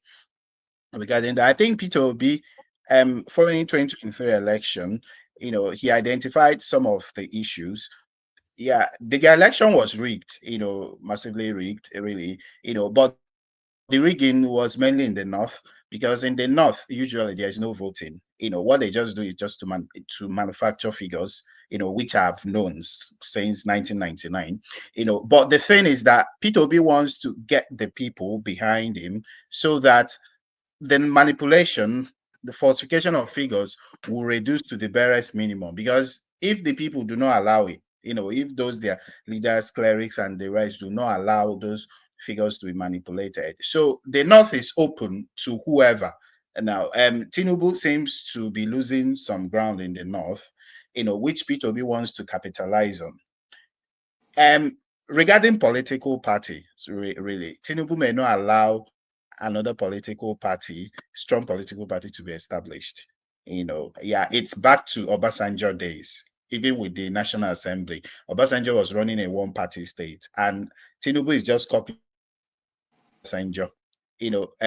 Just that Obasanjo's economic policies were better, but in terms of autocracy, it's just a carbon copy. There was no National Assembly during Obasanjo's time. There were no elections. He was just writing his results. That's the same thing that may happen now. It's happening again. So Peter Obi wants to, build a structure first. That structure is not in the form of a new political party. It's in the form of trying to engage people and the rest. He may use another political platform Thank you. I'm going to stop you because you're already taking more than 3 minutes. Okay, so yes, comrade. Yeah, thank you once again. I think my brother, I will agree with you. Good to see you. Comrade, Well, sometimes we shy away from the truth. This is the problem we have. Instead of facing the truth, we try to be emotional. We try to defend a certain character because we don't want anything to be said about him. But we cannot run away from our shadow. This is the truth. Whatever we said was, has per advantage for 2027 to Bola Tinubu, they are all true. But the only thing I don't want to concede, the only thing I don't want to subscribe to is the idea of waiting for 2031. If you cannot get it in 2027, I repeat again, 2031, as he's leaving, they're grooming somebody already. So then he not to be telling you, cannot give you 8 years, and you talk about another 4 years for the South. Nobody can talk to them about that. Now, whatever we know we can do, 2031, we should better double our effort now and do it. I saw the effort Nigerians made when Valentini was incarcerated. You could see the last meeting they had. You could see people volunteering to do this. You could see people volunteering their money. You could see people doing this, doing that. If we cannot do anything between now and 2027, I understand the sentiment of Ovie. Ovie was speaking from the point of objectivity, from the point of the truth. But we have to do something for something to give. If we're waiting for 2031, I repeat again, 2027 is even more bright. It's brighter than 2031. Because automatically, the way they think, the way the Nigerian politicians think in Nigeria, power will have been heading to the north by 2031. So Obi's chance will be restricted, and you will have a lot of sentiment for a lot of northern sentiment. And again, nobody should fall for that trap. It's a dangerous political trap. Whatever we can do, we should not do it. Double our effort. Whatever, if we cannot do anything now between now 2027, there is nothing we can do in 2031. Unless we are just deceiving ourselves. Thank you, and God bless you all. Thank you. Mr. Richard. Yeah, I will be very brief. I am not anti-Peter Obi. When Peter Obi was in California before the election, I was there. I was in California. I visited my brother-in-law, and we went for the rally. And God knows what we did to support him. When he came back to Germany, he was in Frankfurt. In fact, we hired a car here, 5 of us. We went there. I knew what we did, how to support him. But my brother and my sister, Peter Obi is a very clever man. That's why I love him.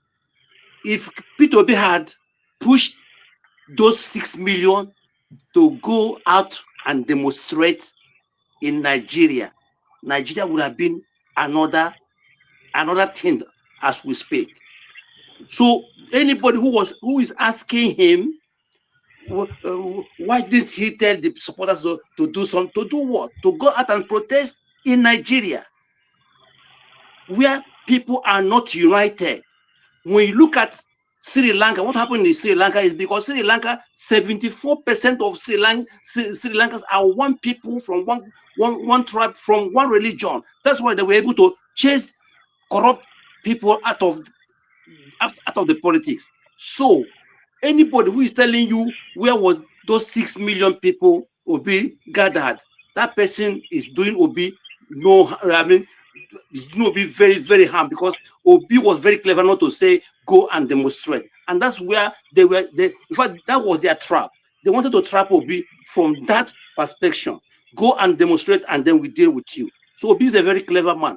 But what I'm saying, in Nigeria context, the way Nigeria is constructed, let me tell you, if I were Obi today, I wouldn't be talking about election in 2027, because, for example, assume that if he wins election 2027, that means he will be only one-term president, because definitely 2031 presidency will go back to the south, to the north.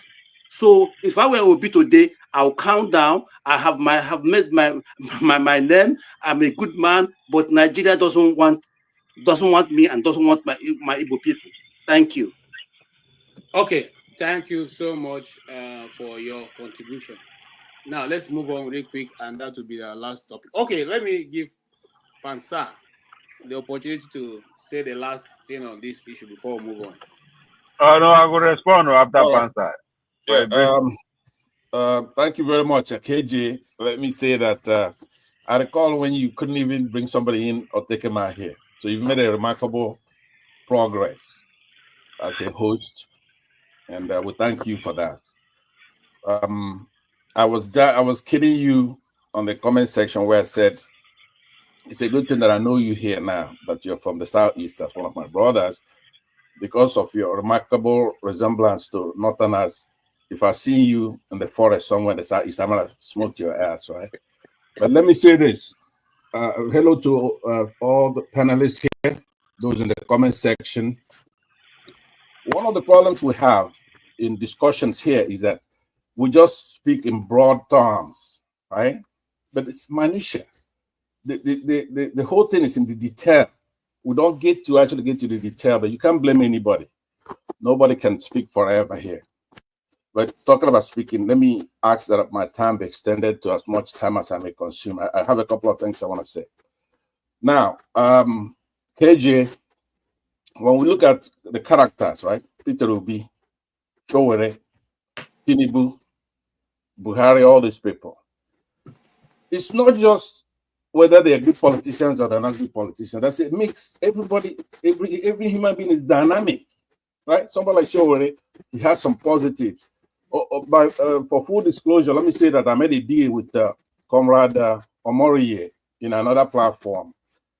That we're going to work together. We're going to try to bring Peter Obi and Showere together.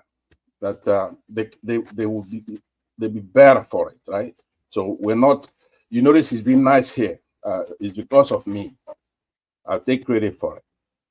I would say that Showere, in his case, I'm going to go into the detail a little bit on him because it's not one way or the other. I'm going to give you a comprehensive, a complete, exhaustive analysis, which is going to include that he's courageous. We all agree. He sacrificed a lot for the country. But also he lacks judgment. That's clear. When it came time to choose between Jonathan and Buhari, he said that the same. I've made that case when it came to choosing between Obi and Tinubu. He said they're all the same. They're not all the same. We know that. We don't have all day here. If you want to be smart here as panelists, be smart. But if you want to keep talking about the same thing over and over, I'm happy to have a new guy here. Stay humble. I've never seen him before, but he's smart.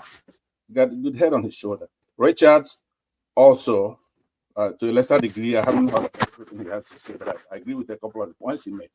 So what about me? What about me, Pastor? Some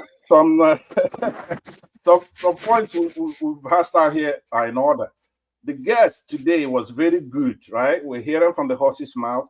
He answered most of the questions that are recalcitrant Nigerians, even Omoriye himself. He said that the Beavers was shut off after 6 million votes. They shut it off. So the number we got is the number until they shut it off. We don't know what the numbers would have been all the way down there. So let's agree with that. Nigerians suffer from schizophrenia, right? Characterized by disruption in thought process, perceptions, emotions, behavior, those kind of things.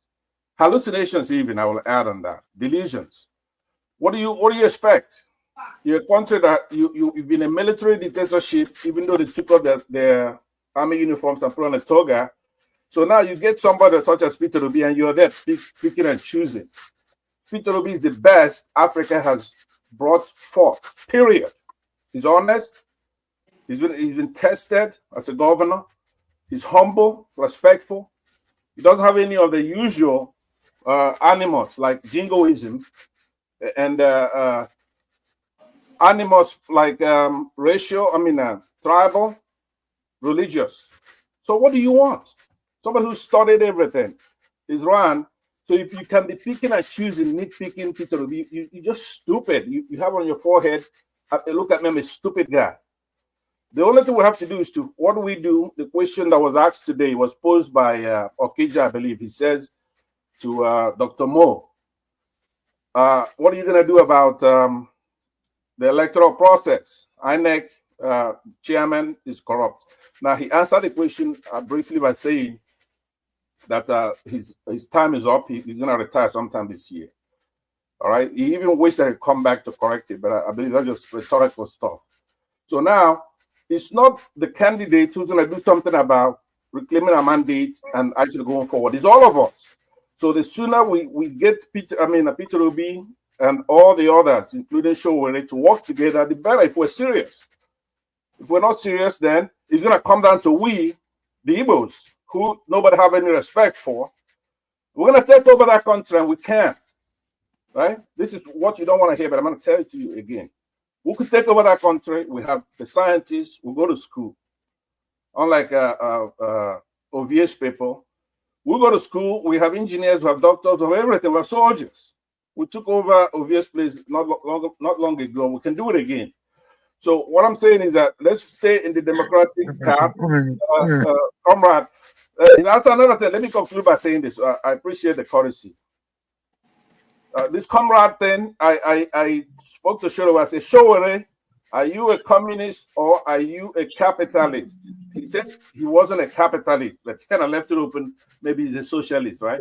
But when you're a comrade and you're talking about revolution, then you're a communist. Nigeria is not going to elect a communist. That's why when Showore was in trouble, the Americans didn't help him because they look at him as a communist. Over here where we are, by the way, I'm here in the United States. Pastor, they did. Point of correction, they did. They did not. Because you see, when Trump came in, he picked up the phone and he called Netanyahu and said, I want you to stop that war and get the hell out of there. Right? And he says to Hamas, I want you to release those people. If America tells you to do something, you do it. If you don't do it, it means they don't approve of it.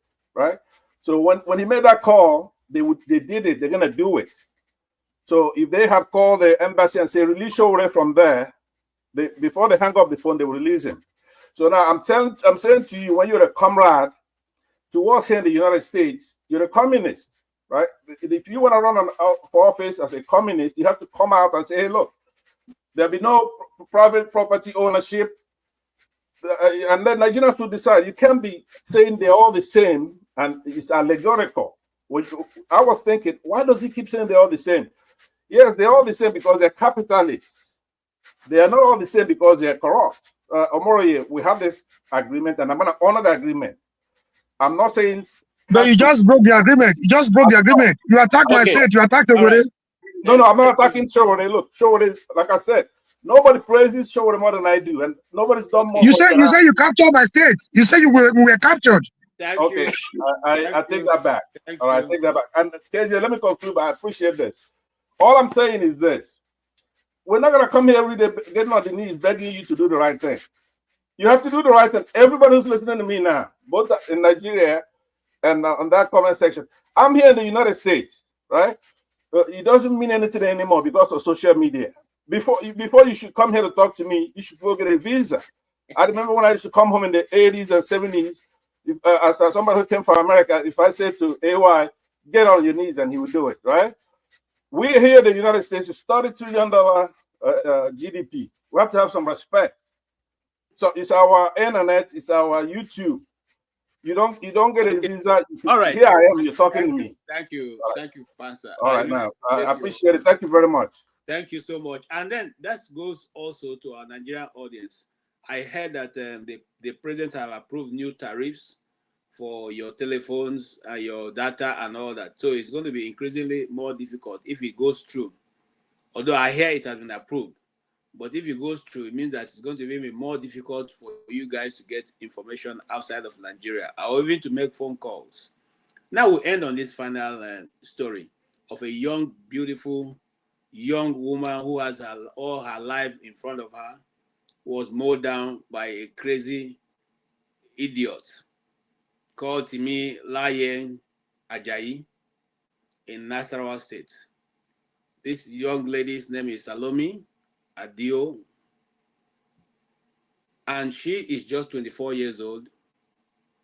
She's a copper serving with national insurance, and this individual, we don't know how he got her, whether he lured her to his house or whether that this thing they do, sometimes they hypnotize the people or they carry them in that they are, what they call it, one drop, those ones that they kidnap them, and then, but the story is so pathetic because why I was trying to get the video so that you guys can hear it from the horse's mouth.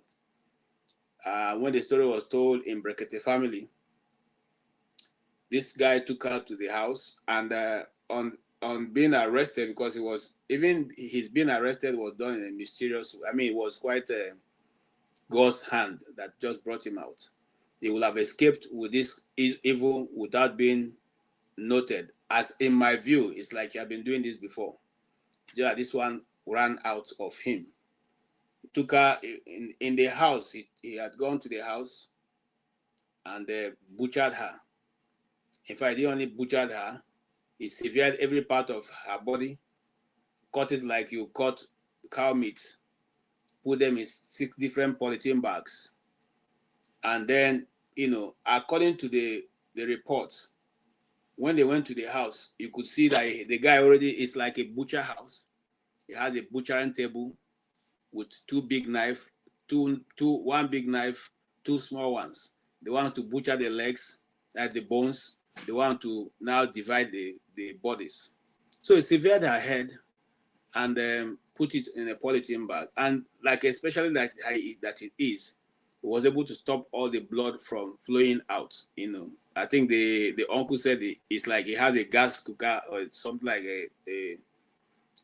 like a stove where he uses to steal the blood, before putting them in those packages that she has created.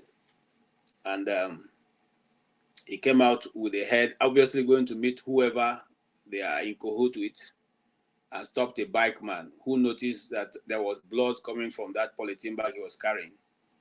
But because the road was lonely, the bike guy didn't do anything, didn't say anything until he got to other fellow bike people. So he stopped and told them that they should ask this man what he's carrying in the bag, because he suspects that it's something not good. And opening the bag, the guy was resisting first, but they forced him. Of course, you know how those guys are. They forced him and opened it and saw that it was a young lady's head. Now, at that point, they started beating him. But for his, luck that was on his side was that the police were around and they came. Why am I putting this story out? I'm putting this whole story out so that you guys see what we're talking about. A nation where even the young, the old, the vulnerable, the unvulnerable is no longer safe.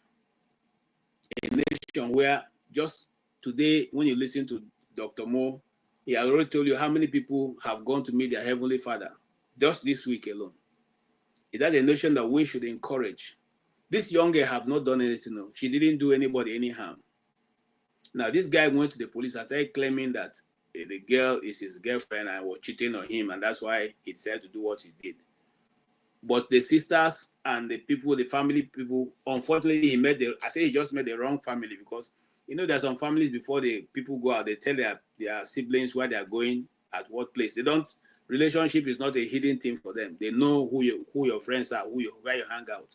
So it wasn't like there was anything of such. And there was no reason to hide it in any case if he was going to see him. I believe that is the story he has told himself many times, that whenever he is caught, he will say those things. Well, the interesting thing I bring to you, brothers, before we start discussing this issue, is this. The table for which her body was butchered on had several other marks. That means that this is a well-practiced butcher house.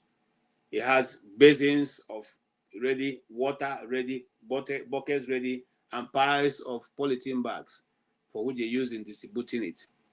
You know how when you go do this meat sharing, that's how he shared all the parts of this individual. And then he not only do that. Now, let me tell you why I feel so pained. And I'm happy that I'm not related to her, because if I see that guy, I would have taken him out myself.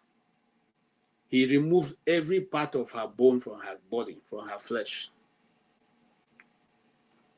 He removed it. And then put them in those different bags for which he's taken to go and give whoever has sent him. Now, the Nigerian police did a very nice job. The police DAPO who first came into contact with it didn't waste time. He acted like we expect the police to act. He moved swiftly and they got him and took him in and did all the other research to get every other part, well, most of the parts, and then, So why am I saying this? When we discuss Nigeria, these are the variables you should look at.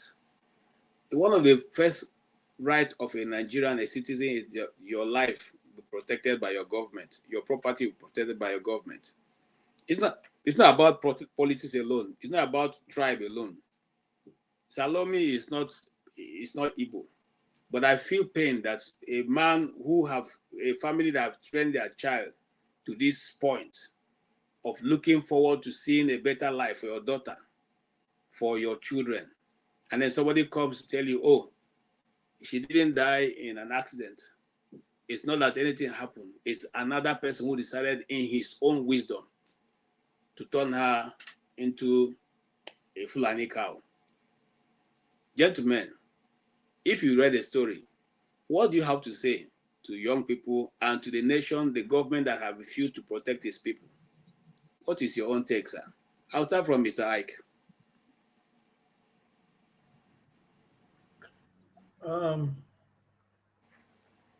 It's a heart-wrenching story,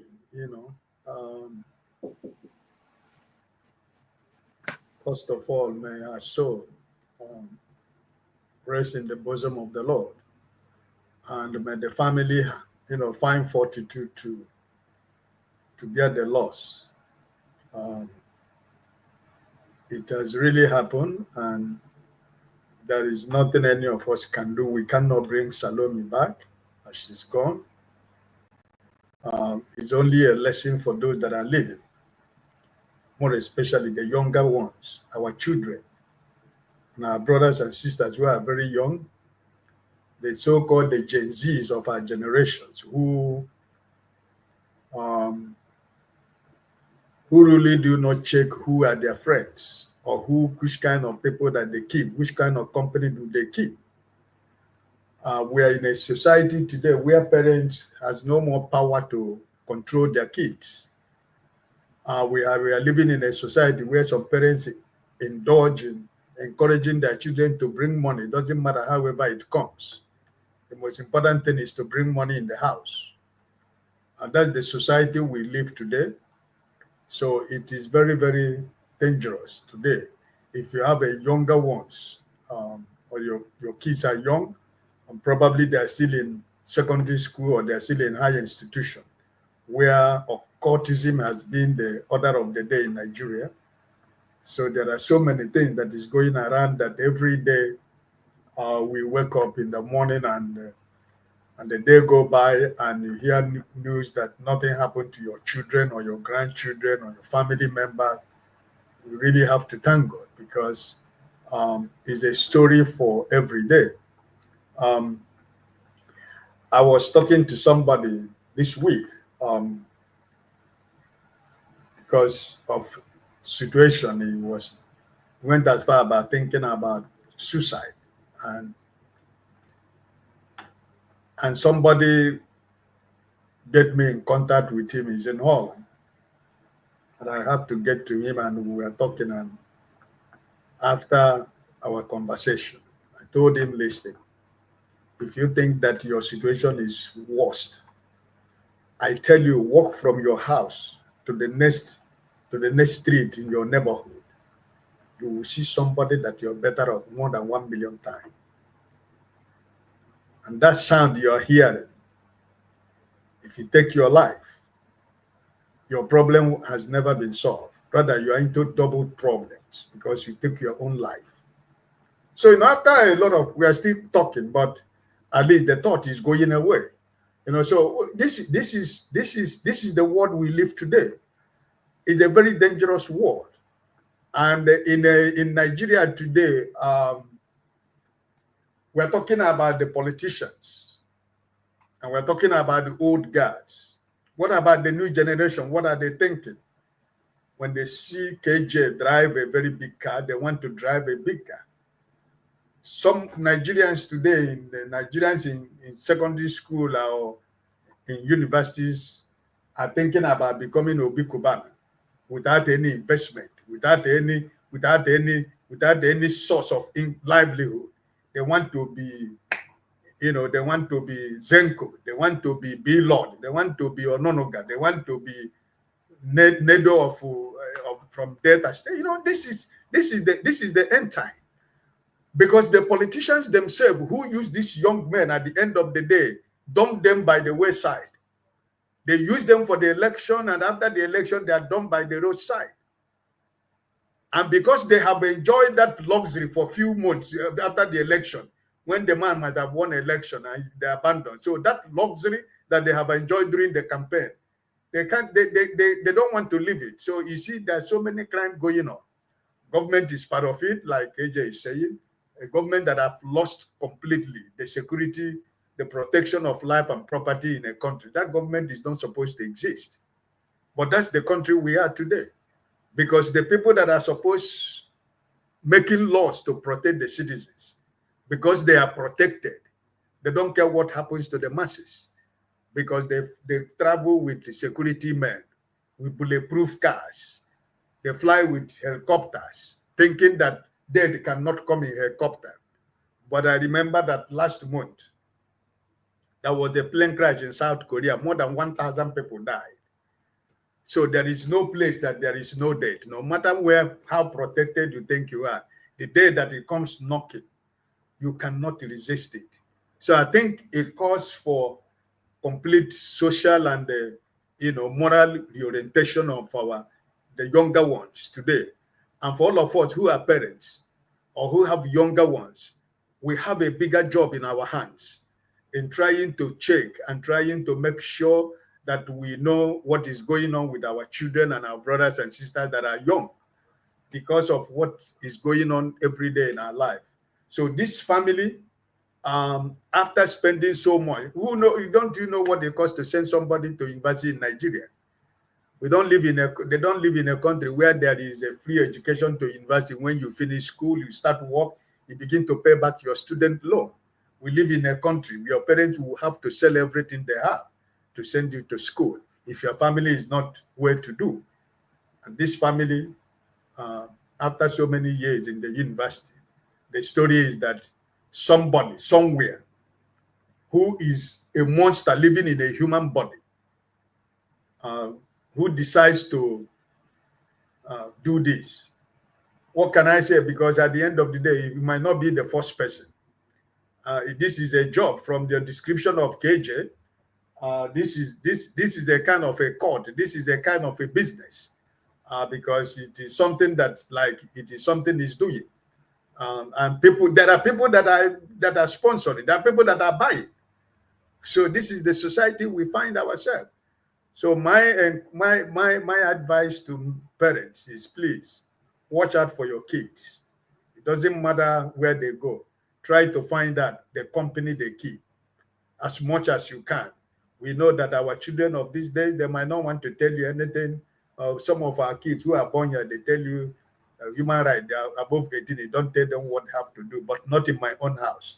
As long as I'm still Ike Alamefle, it's not in my own house. Even my son that is 40 years, if he says something that I don't want, I will tell him that I was his father, that I made him what he is. So it's not in my own house. I know it can be, this is the world we live, but in my own house is my house. And if you believe that you have become a man, let's put our legs in one trouser, then we see who is going to come out of it. So I think it is the moral responsibility of the parents to make sure that our children, while they're growing up, imbibe that discipline. It doesn't matter the environment we are. You should try to let them know that even in that freedom that you can do anything you want, still there are limits you can go. Parents has responsibility. That's what the Bible recommends for me as a father. He said we should train a child in the way he will go, so that when he grow up, he will not depart from it. That's my responsibility. It's not the responsibility of the society. It's not the responsibility of the school. It's not the responsibility of the government. It's not the responsibility of anybody, because God is going to give. I'm going to give account of the blessing He gave to me. He gave them to me because God believed that I can be able to look after them to become a new generation, to grow and multiply. So if I cannot say, oh, government will decide if you flog your child, the government will come into your house with police. It's not in my own house. Doesn't matter which government is that. So I just, it's heartbreaking. But I think that is the failure of, you know, so many things. The fabric of a nation. It failed. It has, this country called Nigeria has failed this young woman of 24 years who has finished university and is serving Nigeria as a youth corper. And the monster in a human body decide to take away her life. Not only taking this life, do you know the pain? The process, what KJ was just describing. I mean, it's like some of us who wouldn't want to see where they kill cows and the goat we eat, you know. But you can imagine what a human being is doing to a fellow human being. Like he's killing a cow to sell. My brother, it's enough. It's too much.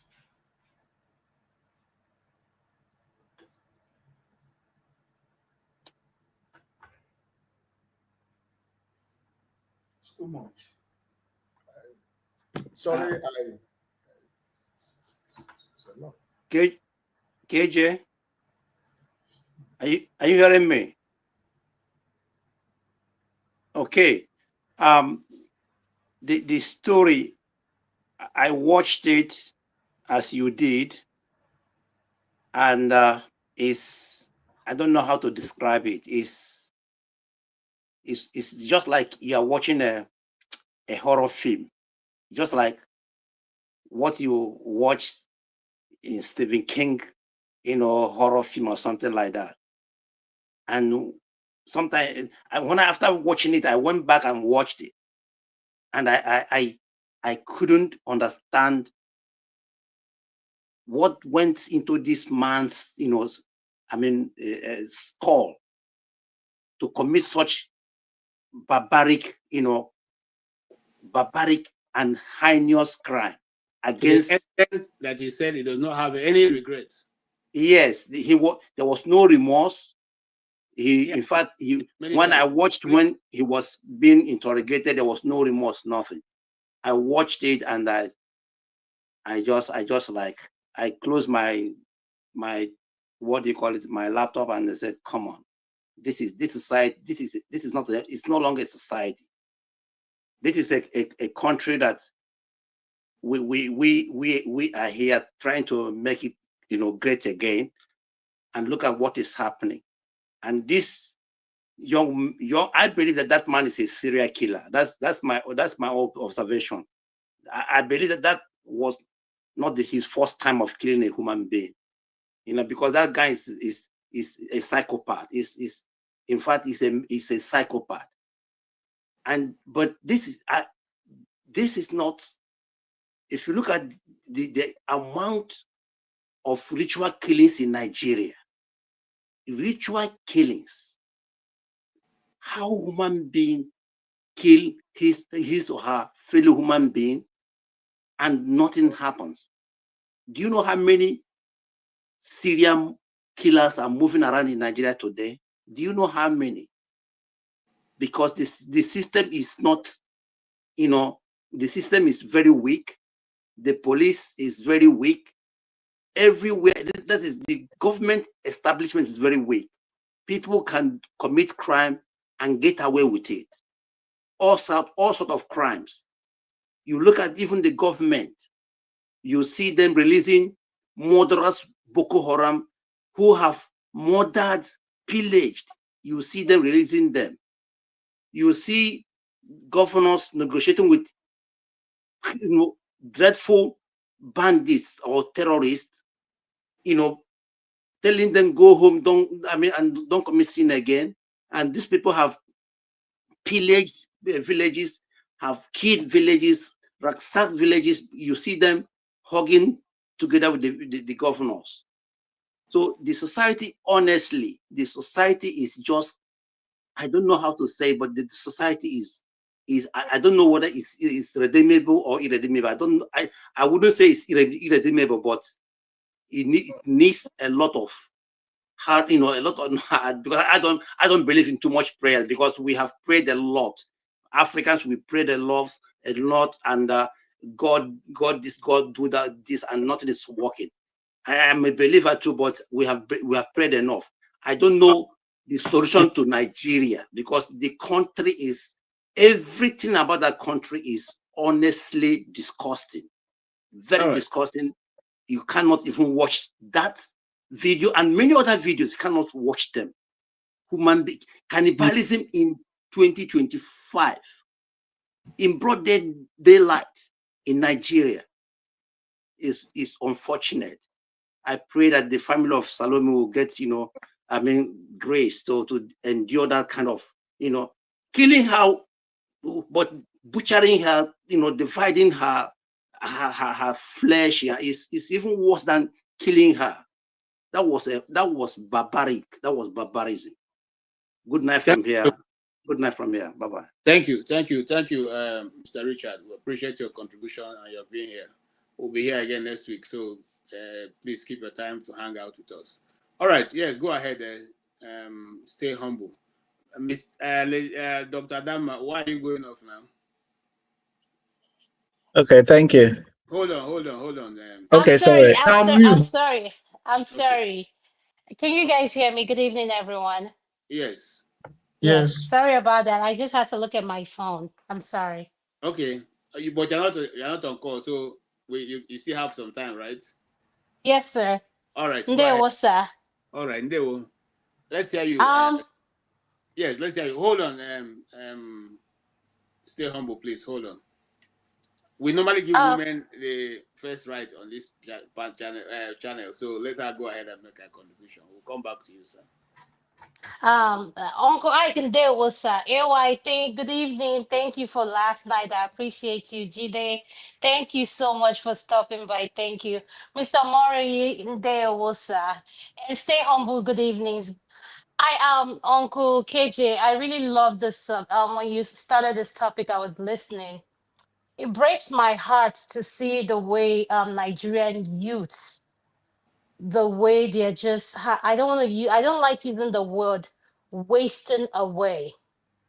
There was a segment we had, and I asked, if you go back home and ask a Nigerian youth, what do you want to do? The first thing they say to you, I want to make money. They don't talk about how are they going to make that money. They don't believe in starting a business. When you start a business, you give it time to grow. Here in the diaspora, for someone as a business owner, you have to give it time for it to grow and get to where, when I started my practice, I gave it 2 years. Even with all the investment, the equipment, you're going to have a loss. So the Nigerian youths, it breaks my heart what this young man did. Let me stay on the topic.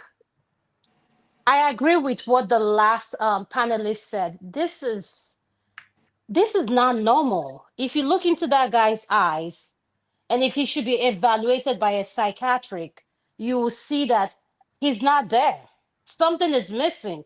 How do you go from being a gospel artist to healing someone you love and care about? Let's say, okay, there's no feelings, like a human being. Where is your conscience?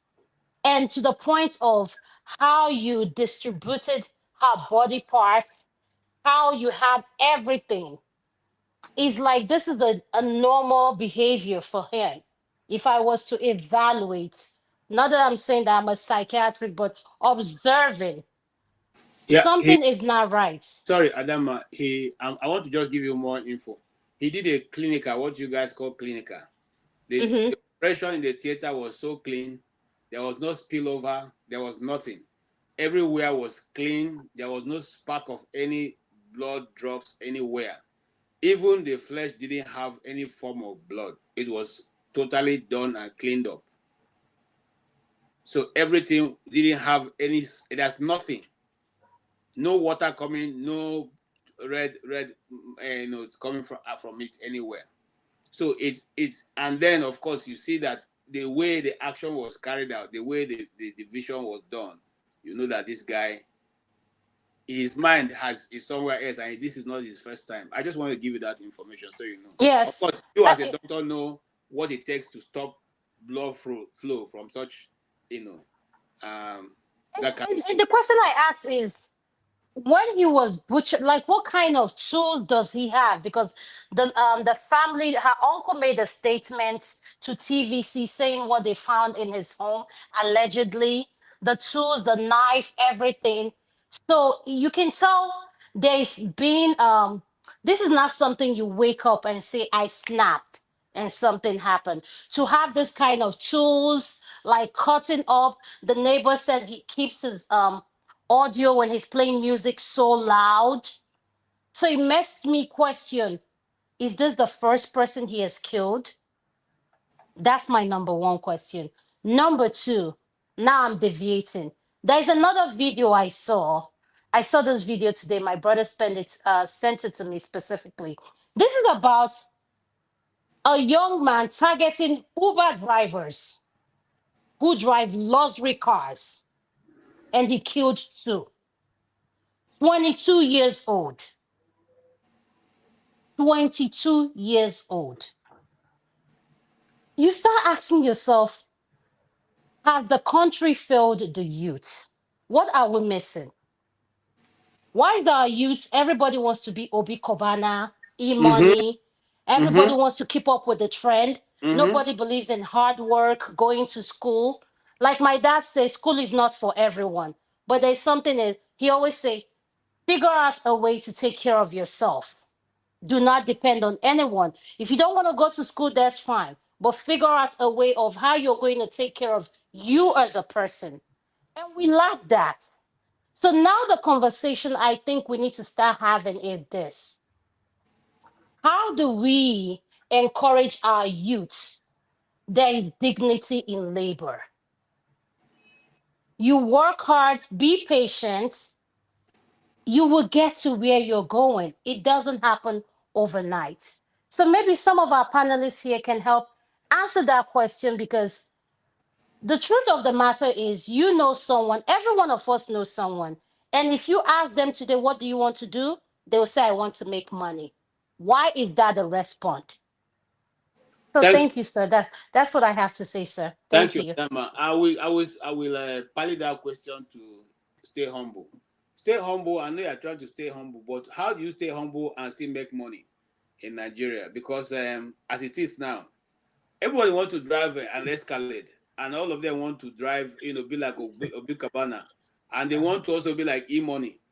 They also want to be, look, also when you watch our Nigerian home movie, everybody starts slow. He's a poor guy, but he come and blows. So before he blows, before he will blow, all the girls don't like him. Until now, when he comes back from Lagos with big car, then eventually they will now like him and start saying, are we teaching our people the wrong value? That now they seem to think that money is the ultimate than living a good life.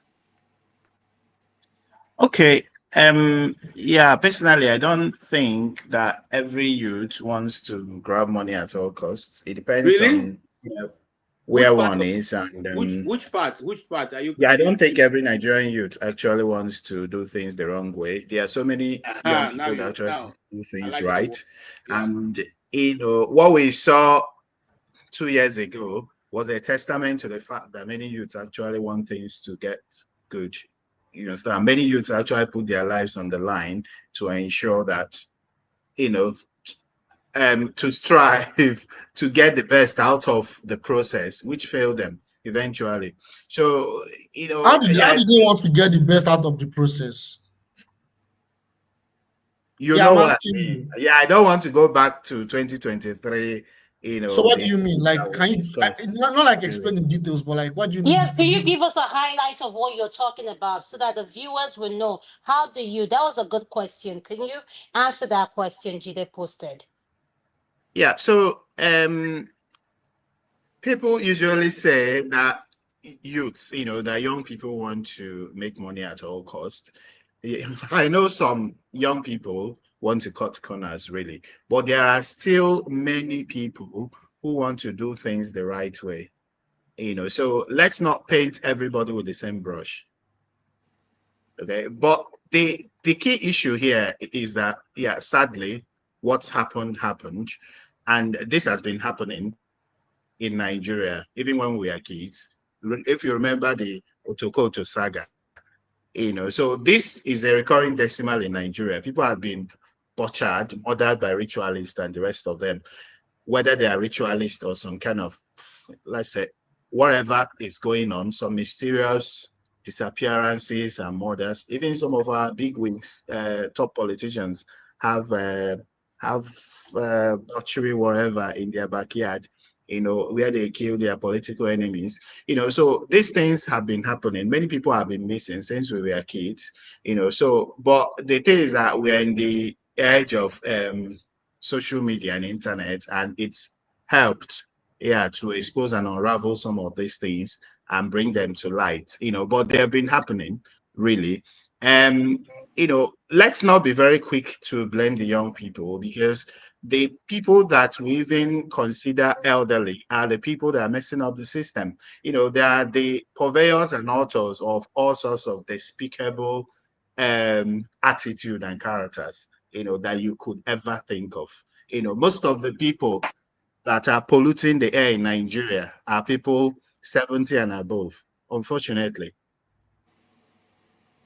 So then also it brings to light one of the other issues that we miss in Nigeria. Whenever something happens, the first question you ask, has the police done their investigation? What has the police done? Because the way you narrated the story, I've not watched it or read the story or anything, but the thing is that sometimes when things like that happen, the brains behind those things, they just push someone there, like what happened in the NHS recently, Lucy Let's-Be story and the rest of them.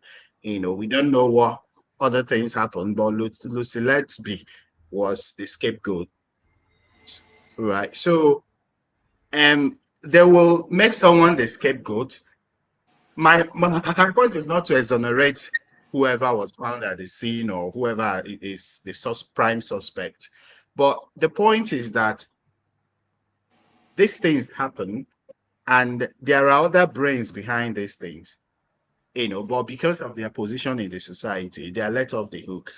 The police already, bribed or whatever, will just bring someone and just make some media noise, and people will be distracted from the main issue.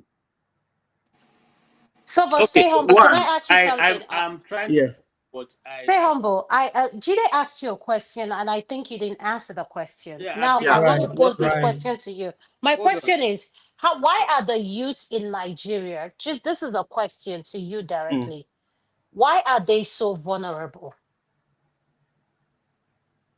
So young people and women are some of the most vulnerable groups in the society. And that's why in systems like the UK, they are really, very particular about safeguarding, so they don't joke with young people. So young people are vulnerable, and they are, um, um, they are very, which term am I looking for now? They are very amenable, to all sorts of sentiments, flying around.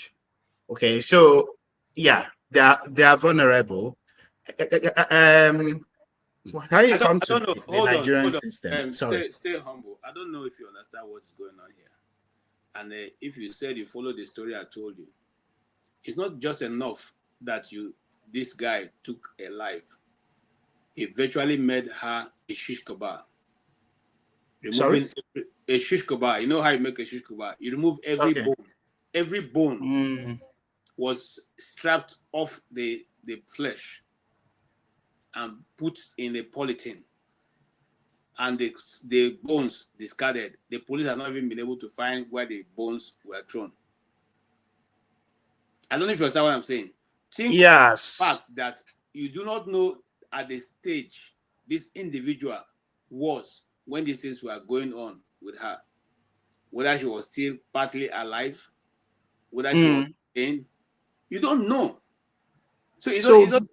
Hold clinical on, sir. nature of the undertaking, the clinical nature of the job should raise further questions. That's Like the so way if it you was said that and executed so stop, clinically should if raise you further questions as to if they are a cartel. if you have said that and Do stop, we have other people behind this?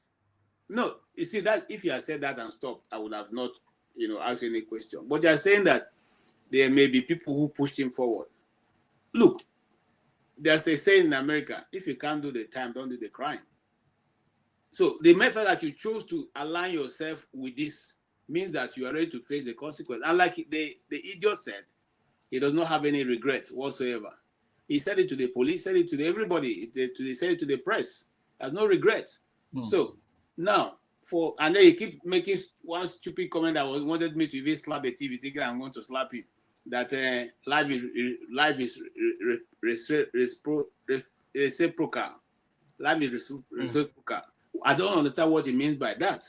But apart from the fact that when you listen carefully to the story told by the uncle who went there, who helped to pick every part together, to know that this person has gone beyond doing this thing. Just this, it can't be the first time. The way it was. So my question is, was it the one, really, he could have a hand in it, but was it the one that clinically extracted every single bone, like you so mentioned? far, Were there other people, yeah, so the police is on that, because one of the things that people try to say is that since he lives in a compound, the compound people must have heard, must have seen, or must have known if there's activities going on. But we'll get to that. Anyway, what's your take on? Yeah. Yeah, I saw the interview. It just saw the point where we are in life. One thing I'm gonna say, I think it's important the police get into the details. Obviously, the suspect clearly was involved, but there might be other people, right? I think we need to have laws, because that guy obviously is not innocent. There is no way you're gonna say it, because from the story I listened to, he was caught with a sack of meat. They asked him what is in the bag. He said he went to buy cow meat. Then they kept pushing. He was trying to bribe the police or so. They opened the sack, then they discover his human part. I think we need to have laws that will serve as deterrent. There are things we should have laws for, like a soul for a soul. I don't even. If I were in government, I'm not gonna put that idiot in the prison to be. I'm not gonna feed him any food. You gotta just shoot him dead, man. It's so sad, because there is no way the family. Honestly, before they even shoot him, they should suffer. Hold Like on. you should suffer first. Hold on. No. We're on the public district, please. Don't put Okay. I beg you. Yeah. We don't I get your advocate point. violence. Yeah. Thank you. Yeah. So the thing is just so sad that even like the way KJ was explaining it, I watched that video when the sister, the uncle were explaining. Like what? It seems it's a serial killer. It doesn't seem it. First of all, even if you are not a security person, you will know it's not by mistake. It was deliberate. The way he carefully like butchered the lady, this was a deliberate attempt. There is nothing anybody can say. I was just having chat with Fumi on the comment section. Like I know two people that I miss in my neighborhood where I grew up. For over 20 years now, they are still missing. The family of those people, they are still in pain. Every day, the mother will wake up. It's different when your loved one die, you bury the person, you move on, maybe after a couple of years, you're able to deal with it. In this case, you don't know where the person is. Like, honestly, I understand the societal decadence. The issue people were saying, even these our elders, either politician, businessman, whatever they call themselves, flouting money everywhere. They are not helping the youth. You want to do a common barrier, you are splashing money everywhere. What are you telling the youth? So growing up, to be honest, I grew up in a house where my mom, you go buy a new t-shirt, you don't have a job. Nobody gave you money. Or more, you must explain, no. You will explain tire. Even if you buy an ice cream, like she must know the source of that money. Now, with the society where we live, your son is not working, your daughter is not working, they will even buy you a car. You will accept it as a gift. You don't ask them, what do you do? That is the society where we live. So, meaning, no matter where the person, where they got their money, you don't care, you are not interested. Even in terms of education, our young ones, yeah, I know there is some level of discouragement. This phrase in Nigeria now, old school help. School really help, but however, growing up, it was more, I've seen the elder people around me working in Chevron, maybe they study. Oh, what did he study? He studied mechanical engineering. Now he works with Chevron. Those are some kind of encouragement. Oh, he works in Zenith Bank. He works with here. Maybe because of that, oh, I'm going to study that course. I want to work. Oh, he's a lawyer. He's a doctor. This kind of thing, they also encourage the young ones. But now, they don't encourage anymore, unfortunately. If you go to Nigeria, you see young boys do yahoo, they get money, buy one car. The young ones, they're impatient. That's what they want to do now. They don't know like this. You are just going to damage your life, right? Even somebody was saying on the comment, I've heard that too, that even women, they have association of mothers of yahoo. Like this it's a crisis. Actually, it's happening. I've heard No, that are you before. serious? Yeah. What you just It's real. said. It's real. It's a crisis. I know a situation where a friend of mine, she has an NGO. She was taking care of these young children, enroll them up to WAEC, pay their tuition. The father of one of them, he told her, he said, no, he removed the son from the school. He was in SS2 then. He bought him a phone. He said he should go and learn how to do Yahoo. This is a real life, my close friend. It's a crisis. We have to really look into. Like, I know the government, they are not helping matters as well, but we still need to encourage the young ones. They need to face school. If you don't want to go to school, just like Ada said, go learn, get some skills. Go learn something you want to do. Go learn trade. Because that is what is causing all this problem. Because now, because you can't compete with your mate, you get into all form of crisis, the rituals and all that. But all right, I will really hope, I will really see it serve as deterrent to others to learn. Amen. Thank you, KJ. That's prayer. Thank you so much, comrade. Yeah, thank you. Greetings to everybody on the panel. Before I proceed, my heart goes out to the family and relatives of the bereaved. I pray that God will grant them the fortitude to bear the irreparable and the irreplaceable loss. Having said that, I want to summarize that what we're seeing is not the main aim, but the symptom of a failed society, failed value system, right from the family to the general society. I was home in Nigeria, I think 2021. There was something that struck me. This guy was, if you hear the into Yahoo, what they're doing is not Yahoo. They call it Yahoo Plus. That is the ritual. That's a pure ritual. Most of them use their parents, their mothers, time for the want of time. I want to come up with series of examples, but time will not permit me to do that. Some will buy, attire or a hat for their parents. As soon as they put it on, they're gone. But this particular one, the mother was even encouraging. There was something. The boy was already. He started the Yahoo back in Nigeria, but then at this time he was in somewhere in Turkey or somewhere.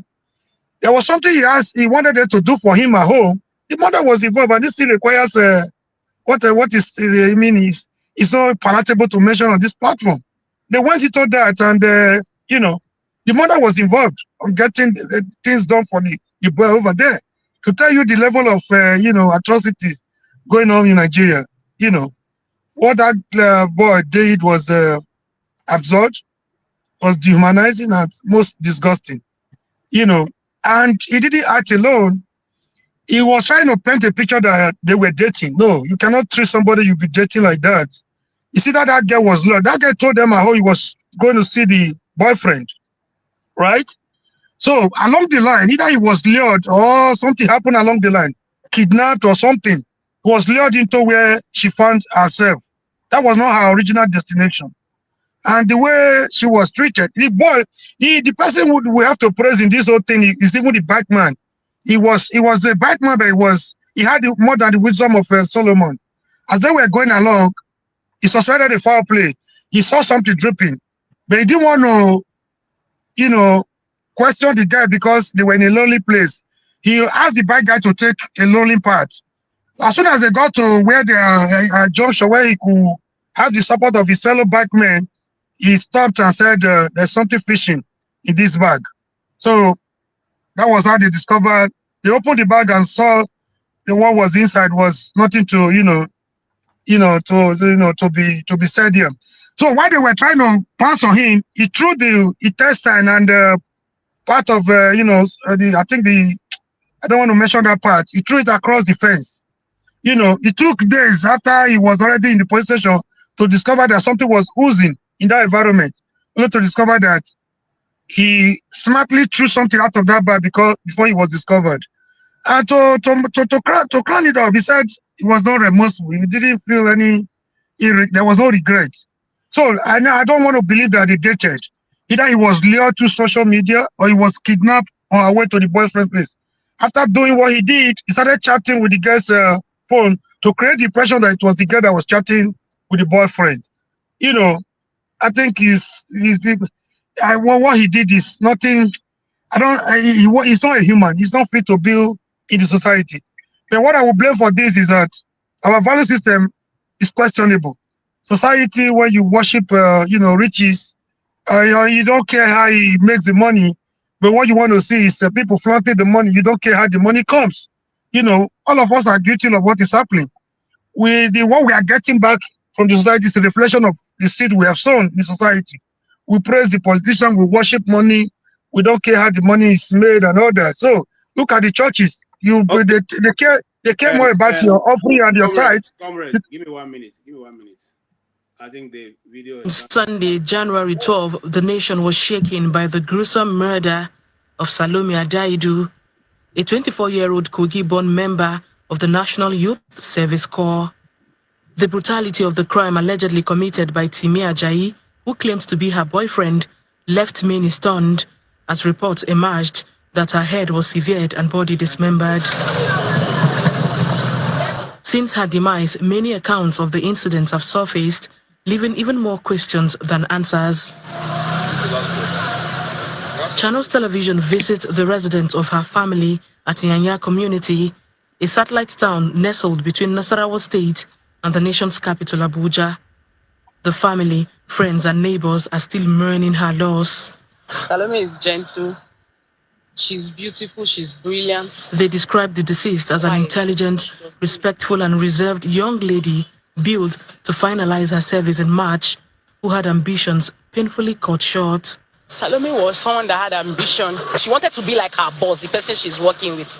That was the kind of person she wanted to be. She had too much ambitions. Reeling from pain, the family seeks answers, trusting authorities to unravel the circumstances surrounding the incident. So far, we are satisfied with how the police is handling the case, but we just need more investigation.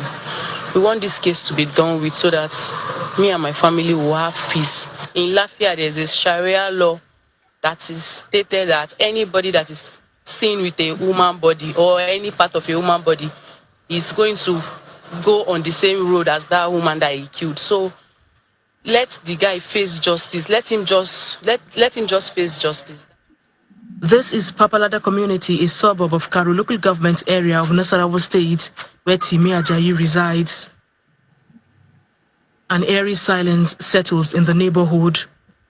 We locate Timi's house, scene of the crime, with the help of this young man who said he's barely 1 month here. This is the compound where Timilein Ajayi lived. This is where he allegedly killed Salome, severed her head and dismembered her body parts before he was nabbed.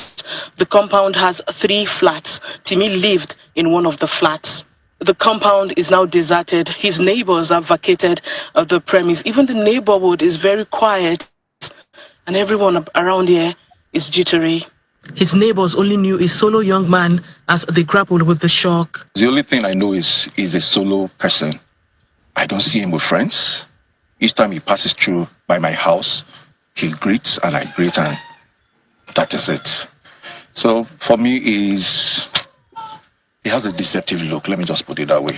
He has a deceptive look. I mean, for someone who has the heart to do what he did, then means that you don't really judge people by just mere looking at them. Orozo community in the same local government area is where Timi's parents and his other siblings reside. The elderly couple is grappling with the devastating incident in their quiet neighborhood. The family maintains that Timi, one of 3 children, was not disowned. While his father pleads on his behalf, his mother has chosen to let the authorities handle the matter. I want the government make them help me, make it the matter help me. I beg. Maybe they can help me beg the people. I think it's one of my daughter. They did that one to how do I feel? You know? So I don't know anything government want to do. Everything is government hand. The Nigeria police and authorities maintain that investigations are ongoing, while the Nasarawa state government is promising to ensure that the perpetrator is brought to book. Timi Ajayi has been remanded in the Lafia Custodial Center of the Nigeria Correctional Service following a court order after the police charged him to the High Court of Justice Lafia with a 1-count charge for culpable homicide punishable by death, contrary to Section 221 of the Penal Code Law of Northern Nigeria. The police await the assignment of the charge to a trial court by the Chief Judge of Nasarawa State, after which a date for his arraignment will be determined. Halima Agayam, Channels Television News.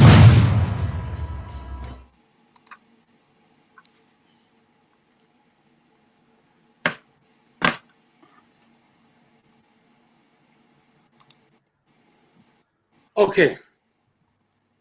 That is a sad story. Uncle KJ, I have a question, sir. Yes, Sir, before you continue, maybe any of the panelists or you can answer it. Is Nasarawa State, I know I don't know where that is map-wise, so I am not going to even try. Do they practice, the sister made a statement about Sharia law. So do they practice Sharia law in Nasarawa State? That's my question. Yes, they do. Yes, they do. The governor has already promised them that something, they will get justice in a very smart way. Nasarawa State has Sharia, yes, Sharia courts, and I don't know, but why? Why will you say that I will not accept that we're, all guilty of decadence in Nigeria? I have never exempted anybody in Nigeria, but the government bears the burden because the purpose of government is to protect life and property. That's what I said here. That's the reason why people have government. If not, we all can be government ourselves. But then the government has the authority for violence. The government reserves the authority for violence. You and I are not allowed to carry gun to defend ourselves. So if that be the case, then we trust that the government of the day will defend us and our children. In this case, this lady is not just an ordinary person walking the street. She's under the protection of the federal government for the 1 year she's serving as a copper.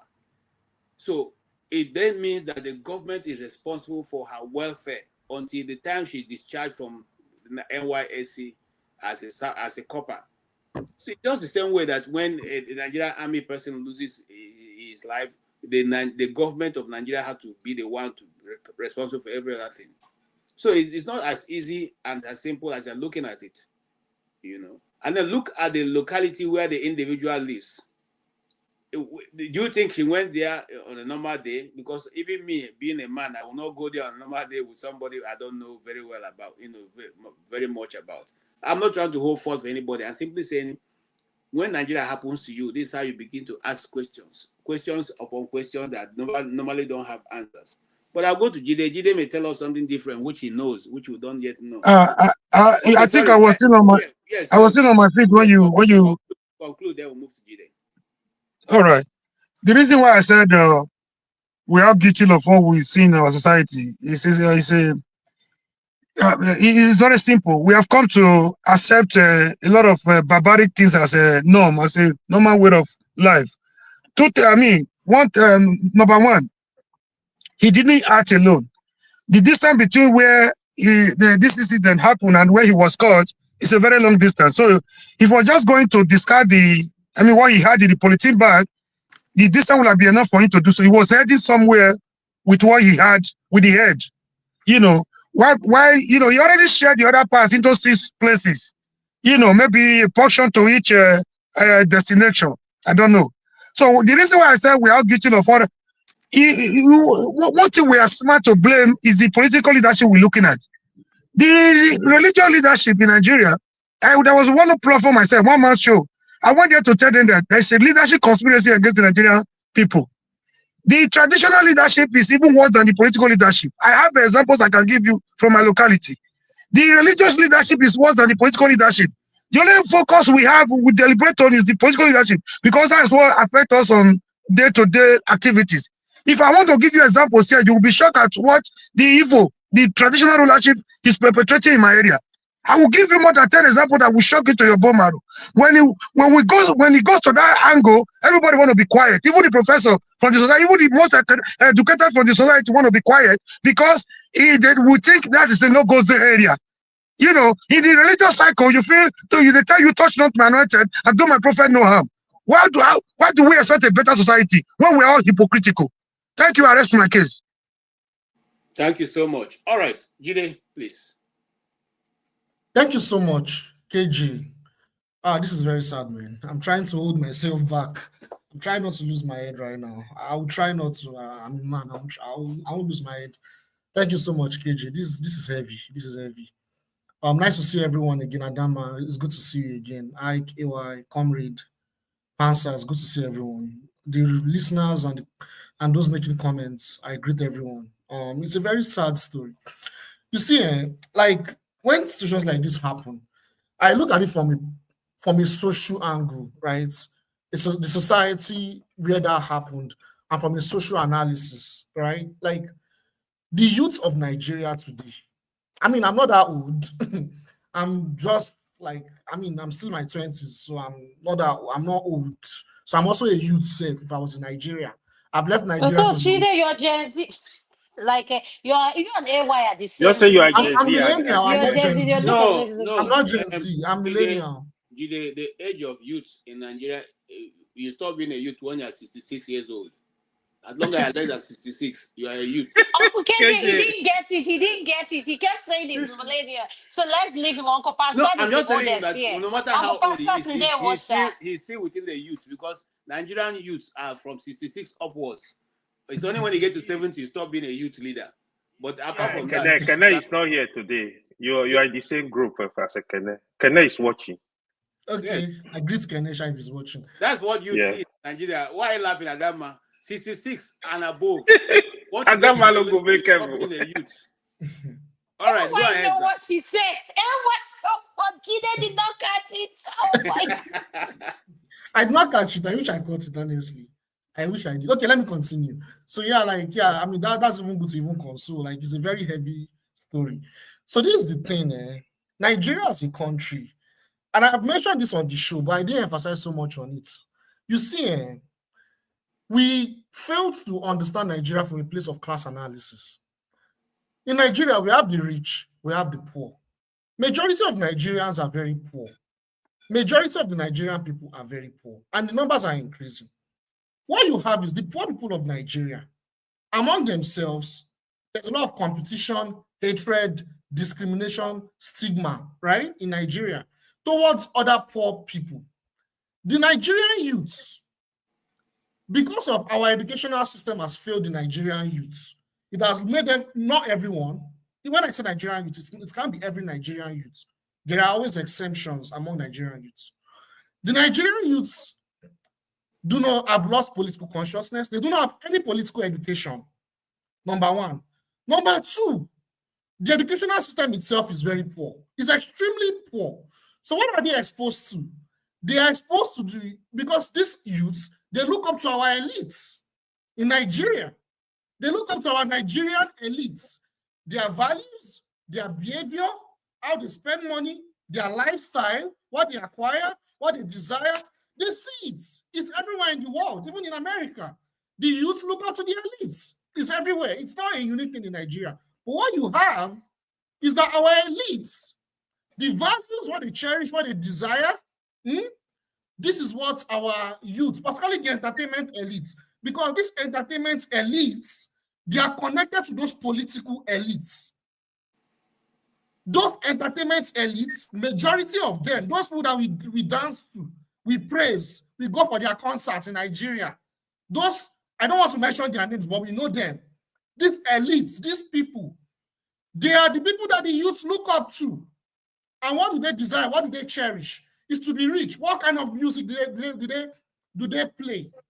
It's the kind of music that will put pressure on youth to want to make money and look down on the poor and make the youth to want to be desperate, to not focus on political education or any form of education that would lead to our development, but how to make money.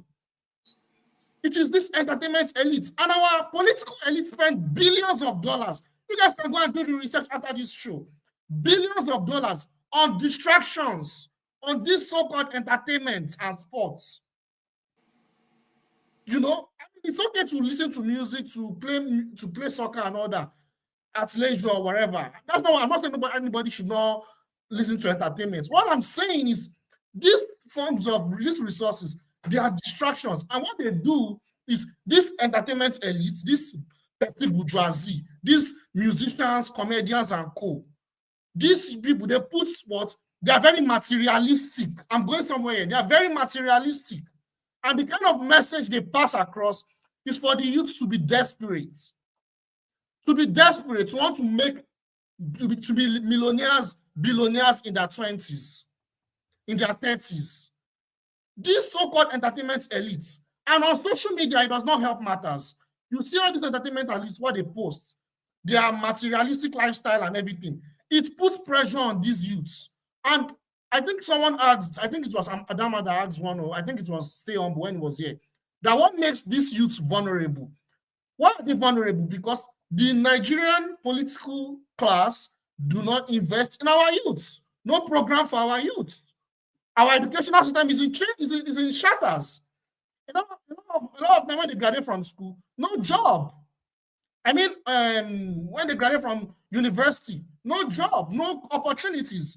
They are vulnerable. And like I said, there's social pressure from family, from friends, like I said earlier, and from the so-called entertainment elites, the so-called entertainment people. So what do? They become desperate. They become desperate because there is no support. There is no mentorship. There's no career mentorship, nothing. So what they do is they now become desperate. They go and commit crime, cyber crime, commit ritual killings and all those things. So this is just another example of that. This is not the first time this is happening. This has been going on for years. But the reason why we are now seeing this is that it's now becoming, the ones that we catch is what we're talking about. All right. And I think it was Omar Reed that said it, that we should not think that some of these people, they are doing it alone. They are connected to some powerful people that we don't know. But that's for sure. All right. Thank you. I like your contribution, but you see, every society has a form of crime. What becomes the problem and encouraging is when the institutions set up, they're supposed to check those crimes, do not do their work. And then it festers, and then thereby creating more criminals out of whatever is been allowed to go on. Adama, you want to wait so we hear from Pansa, or you want to speak? No. Let Uncle Pastor speak. Then after Okay, that, Uncle Panza, please go ahead.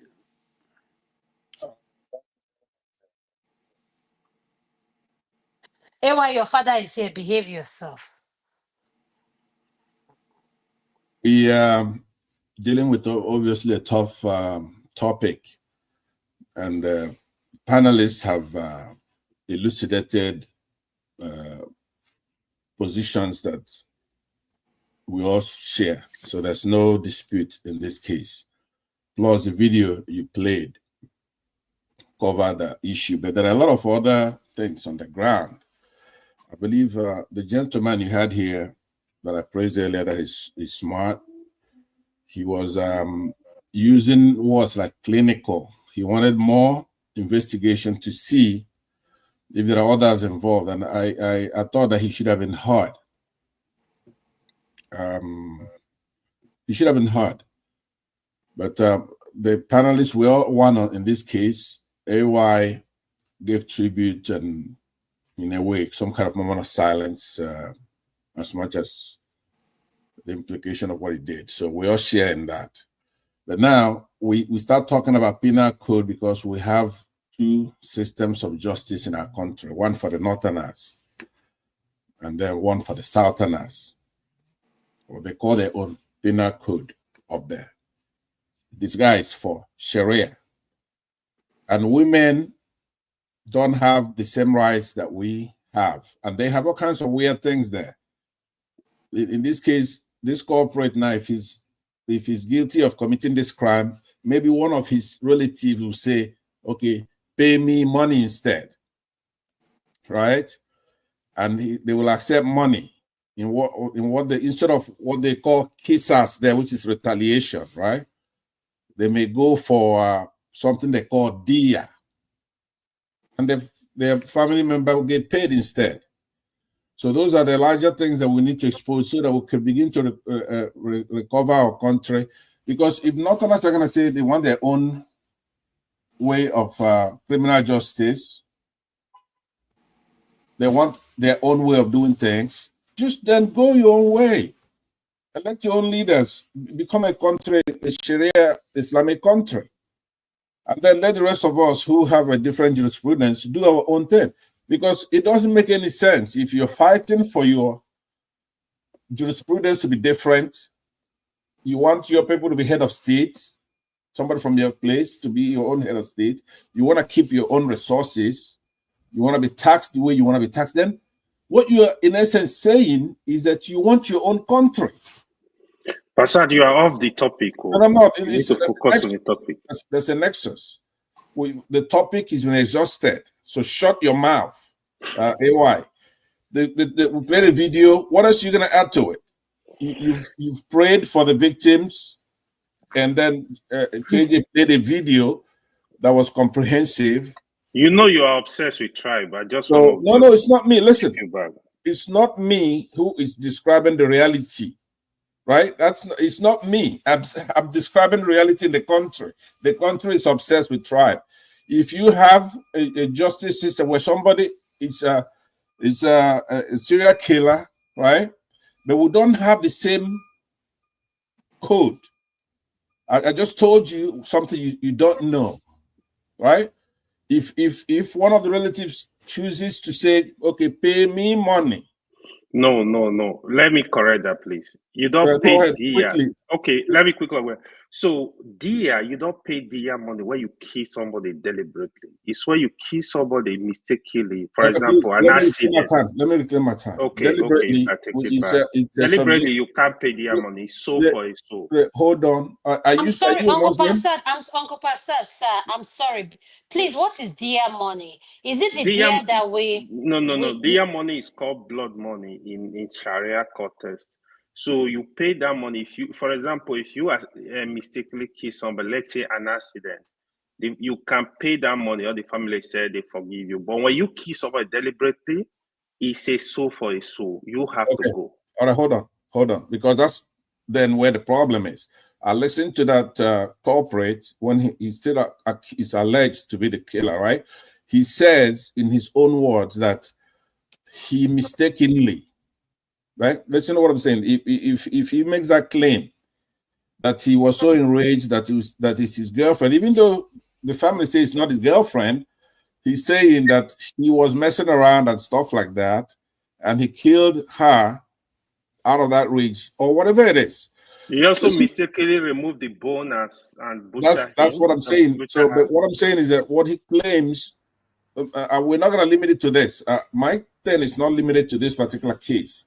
My thing is where we have different codes, right? We don't have time for that kind of nonsense. We're a secular country. So understand what I'm saying. It's more important to focus on what's going to bring justice to women, for example. Okay. In the case of this Sharia, a woman, right? Listen to this. Now, maybe a lot of our people don't know this. My brother Panchad, I have a question before you continue, please. Go ahead, sir. If KJ would allow me to ask the question. Yeah, go ahead. Please go ahead. My brother Panchad, you did say that the boy said, you did say that the boy said the girlfriend, even though the family of the girl said it's not the girl, but the boy said he was messing around, right? Right. If that girl is messing around, does he give that animal the right to murder that girl? If your girlfriend is messing around, what do? You stop, you break the relationship. Does he lead you to murder the girl because you do not have power to give life? She was your girlfriend. She's not. You didn't vote. It's not your property. There is no agreement. It was a more kind of satisfying each other as boyfriend and girlfriend. So does he give that animal in human flesh the power and authority to take away the life? That's not a rhetorical question, because that's part of what I'm complaining about. He could, as somebody who is accused of a crime, in no matter what, is accorded due process. He's not guilty until you prove your case beyond a reasonable doubt. So even though he's sitting there on the ground with the knife and all that, he's still innocent until he's proven to be guilty. And I'm for that. You have to accord him all rights that's due to an innocent person. So he makes that statement, as absurd as it is. He's entitled to make that claim. And But Uncle Pastor, I'm sorry to correct you, sir. Do you think we're saying that we're like the human in us? You acknowledge, and you even said something about a minute of silence. When you make a statement like this, don't you think you're kind of being, in a way, insensitive? No, please, not at all. Let me reclaim my time. I'm not being insensitive. I'm answering a question that involves the rights that we have as human beings, rights that are given to us by God. You don't say, when we haven't convicted somebody of a crime, right? He's alleged to have committed. Uncle Pastor, does that same right appear in the African, in the Nigerian system, where Yes. he's being had? So that same right is being had. Yeah, you have that right in all jurisdictions, the Islamic and the Western jurisdiction, and it's proper, right? You remember, unless somebody could be falsely accused, somebody could be a crazy guy, you're framing him.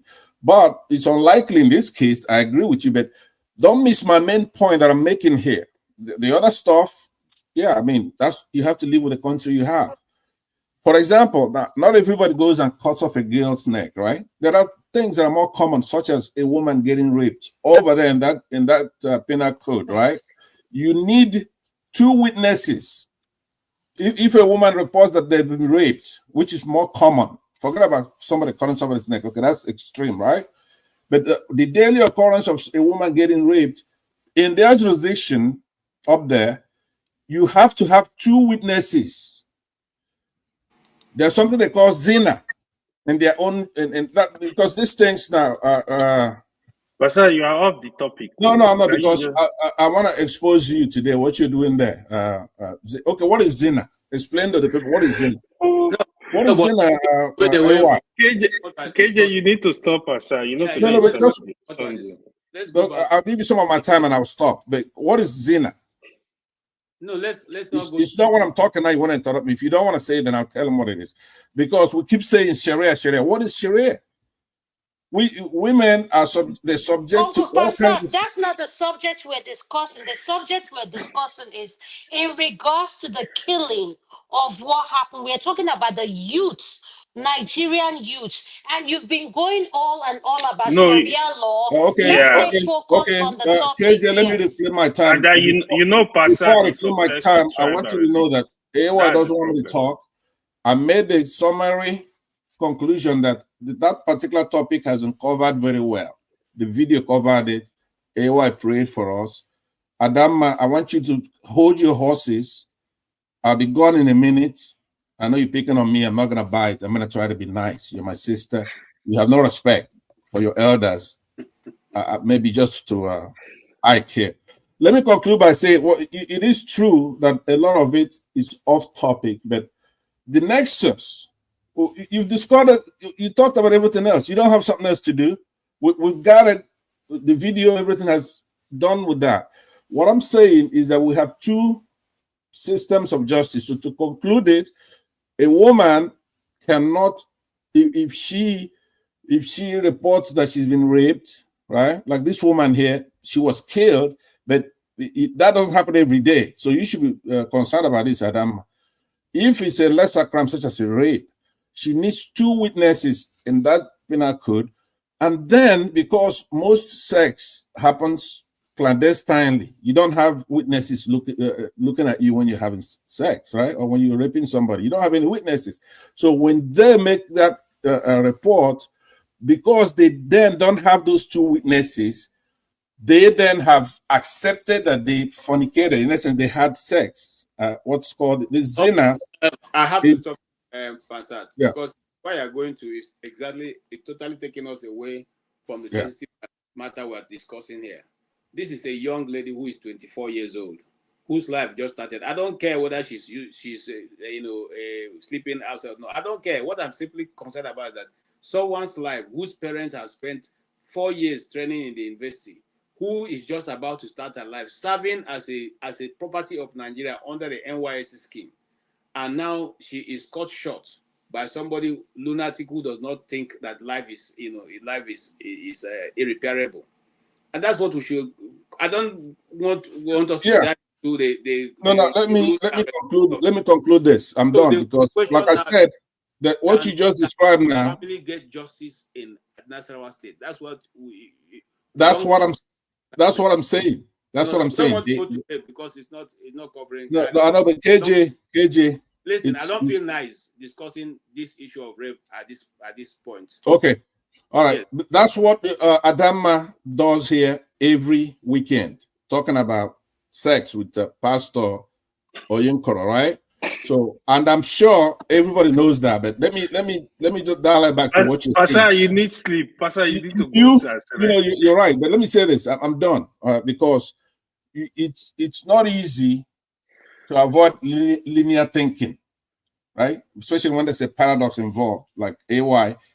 What I'm saying to you is that she cannot get justice, even not just her. She's one victim, right? We should have a unified code in our country. That's all I'm saying. That's actually the bane of the problem we have in the country. Okay, anyway, and I push back for you, please. Can you tell us why she cannot get justice? That's the last comment you made. Please, why can she not get justice?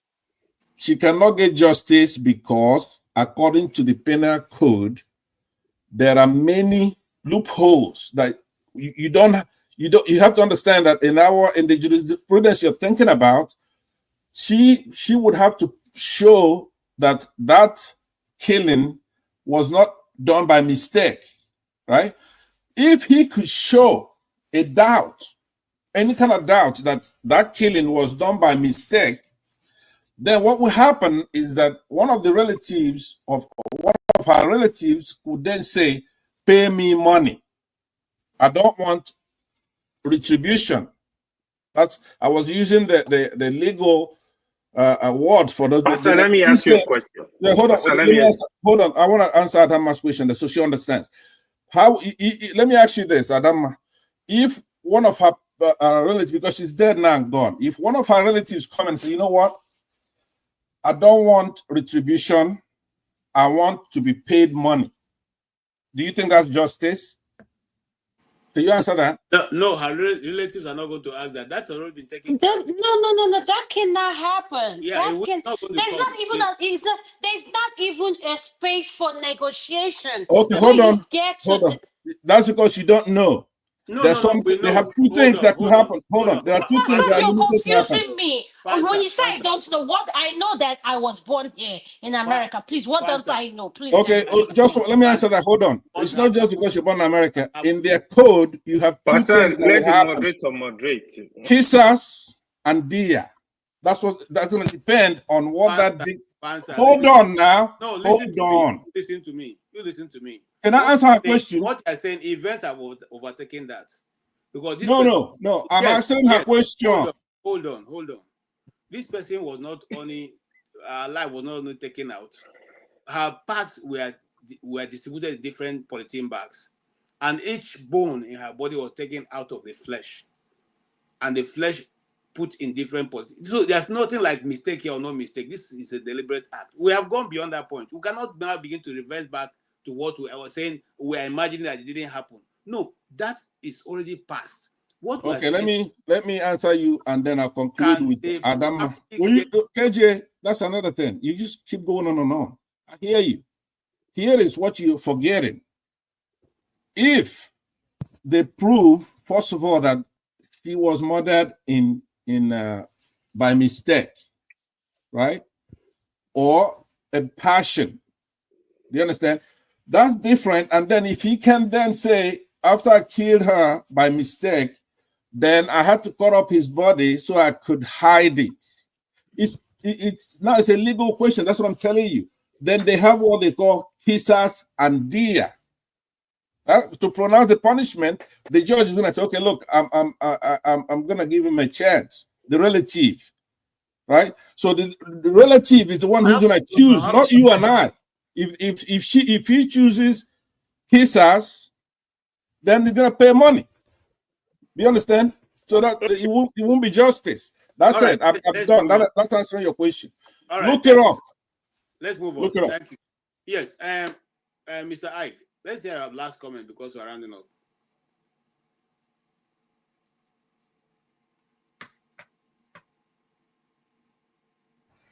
My brother Pansat has gone. Well, Adama, yesterday I didn't follow up because I was working. AY just did this. AY caused this. AY, I warned you. You knew as.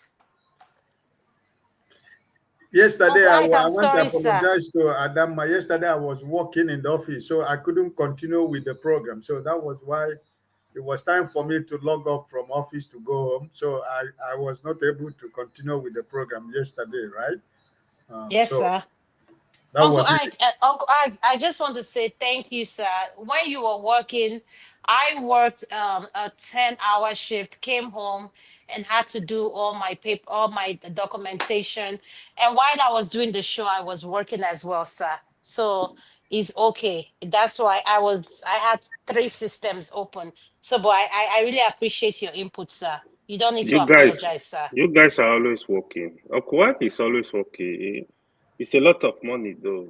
Well, maybe you will send me a check. Yes, but Uncle KJ, can I ask something that Uncle Pansat did that didn't sit well with me? And yes. I'm glad you stopped that when he was speaking about rape. Yeah. And I just want to thank you, sir. Rape is not something we just speak casually about like this. Yeah, exactly. And the way Uncle Pansat kept going on, like, took us away from the subjects. We went from a young lady that got murdered to Sharia law. I got confused.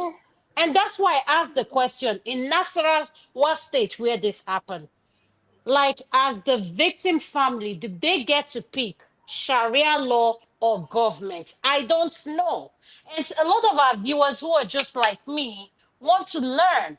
And that's why I came in. But Uncle Pansat took it all the way to Sharia law. So that's the only thing I didn't just like about this. No problem. My last word is that, first of all, I want to thank every one of you for having the opportunity to share our opinions and ideas, agree and disagree. At the end of the day, the most important thing is let love lead. No matter whatever we do, no matter anyhow we disagree, um, we have a common goal, a common thing that link us together. We're all Nigerians, right? We might disagree in many ways, but we are Nigerians. So let us know that whenever it's very uh, when the place is hot, we're only arguing for not we are not arguing to say I am more smarter than another person, but we're trying to see the way the country will move forward. I only appeal for Nigerians and the younger ones, based on this last topic we discussed today, is we as parents, we have a lot to do in the life of our children, to continue to, cultivate morals to their life and continue to make them to understand that even though we live in a Western world, in African culture, we have cultures and traditions and things should always work like that. We try to imbibe discipline in their lives. You know, um, God helping us, we'll be able to have our children will grow with the fear of so many things and trying to teach them the wrongs and the right. Okay, and I pray that everybody have a blessed week. And I hope to see everybody again by the weekend by God's grace, that God keep us alive. Amen. Those who are in the US who are celebrating the new president of America, I wish you all the best. And I pray that he will come in and bring the necessary changes. Me, as a person, everything he said while he was campaigning, I wrote them in my file. I'll be watching and I'll be following closely and keenly to see what happens. But for us in Africa and in Nigeria, who are in a great excitement, expecting miracle from America to do something for you, I mean, that is a wide dream, America first has nothing to do with you. So you should be able to consider your government in Nigeria, what they're going to do to have a better government. And if the government in Nigeria could be able to, listen to the yearnings of Nigerians and stop telling us that we can't do anything, God bless you, and I wish you all the best of the week. Thank you so much, Mr. Ike. Yes, AY, your final thoughts. Oh, we are in the final. Let Colata just let him speak now. No, please, Uncle Peter, please let's listen to Colata. Maybe we need more time. Please, Uncle Ketle, I give my time to go. Let's Colata come in. You by concessions. My people, I have my people here now. Okay, go ahead. I don't even know what the topic is. Initially, I heard everybody talking about politics, but who told you guys that there's vacancy in 2027? There's no vacancy now. So why is everybody wasting? You guys are just wasting time. So there's no vacancy. Well, I don't know that gory topic you guys were talking about. I don't think I read about it. I saw some guy with a decapitated whatever. I don't want to say it here, and that was too gruesome for me to even follow. Some is it that gospel ex-gospel singer or something like that? Is that the guy? Yes. Man, that was gory. He should be killed. I mean, he should the maximum whatever they should do it to him. What he did to that girl, and there's no Sharia law in Nasarawa State. Nasarawa State, I think is it majority Christian or is almost 50-50%. Nasarawa State, yeah, it's almost 50-50%. It's almost like your state or No, one they of called those the states. governor. The governor told them they have Sharia somewhere around there. I don't know. They don't have. That was what the father said. The uncle said. They don't have Sharia in Nasarawa State. They don't No. they have Sharia court. I posted that. They have Sharia. No. They don't. I've checked. They don't have Sharia law. Maybe they have Sharia panels, but they don't have Sharia law. The uncle said. I can read it out for you, my No. brother. I don't just throw information.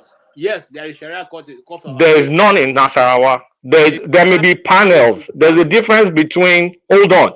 There's a difference between panel and the Sharia appeal court. Nasarawa was not one of those states in the north that added Sharia. It's only Niger State in the north central that has Sharia law. Nasarawa does not have Sharia law, and you can go Okay, and check. so Kulaka, if they don't have it, why did the sister reference to that? I don't know the story, unfortunately. Like I said, it was too gruesome for me to even follow. But I know for a fact that Nasarawa is not one of those states that adopted Sharia, because it's almost majority Christian state.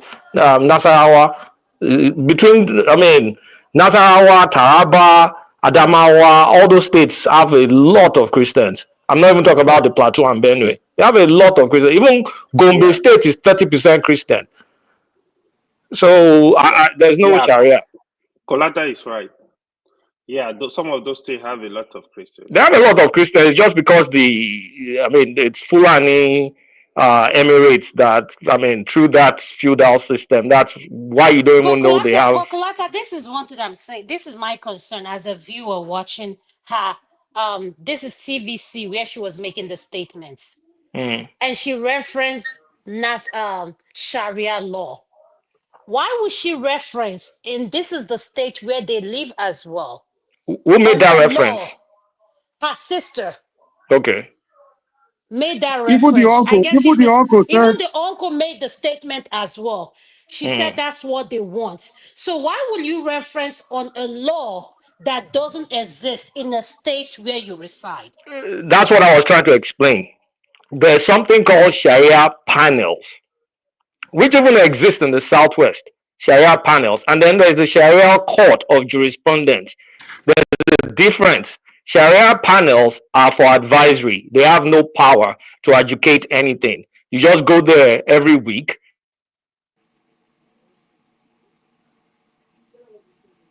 Born Catholics, like you go to a confession and all that stuff. But the Sharia law is not enforceable in Nasarawa state. They did not adopt it. I'm positive of that.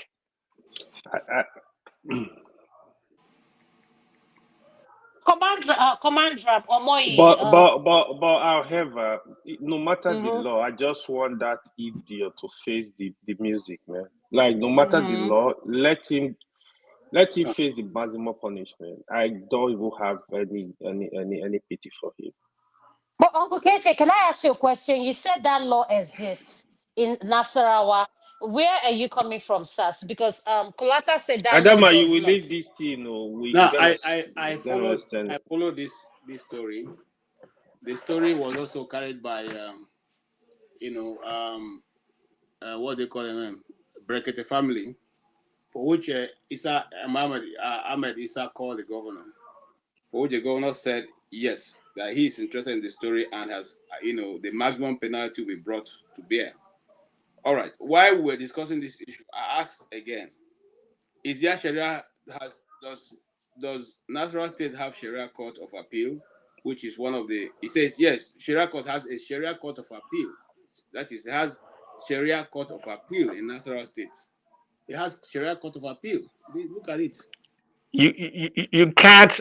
There's no Sharia enforceable Sharia court in Nasarawa. Like I said, there may be Sharia panels, but Nasarawa did not adopt it. I'm reading out the report from Where did you get that from? Nasarawa State has a No, Sharia Court okay, of what's the Appeal, source of your which is information? one of the 3 units of the judiciary in Nasarawa State. The Court of Appeal is one of the. What is the source of your information? Now, internet. I mean, What site? What government. site? Is it ChatGPT or is it a website or is something? If I can I've already put it there now. I put it for you there, my brother. There's a Court of Appeal, Sharia Court of Appeal. If you check I posted it for you to see. Because Nasarawa is not one of those 12 Sharia states. I'm very, very sure about that. Okay, now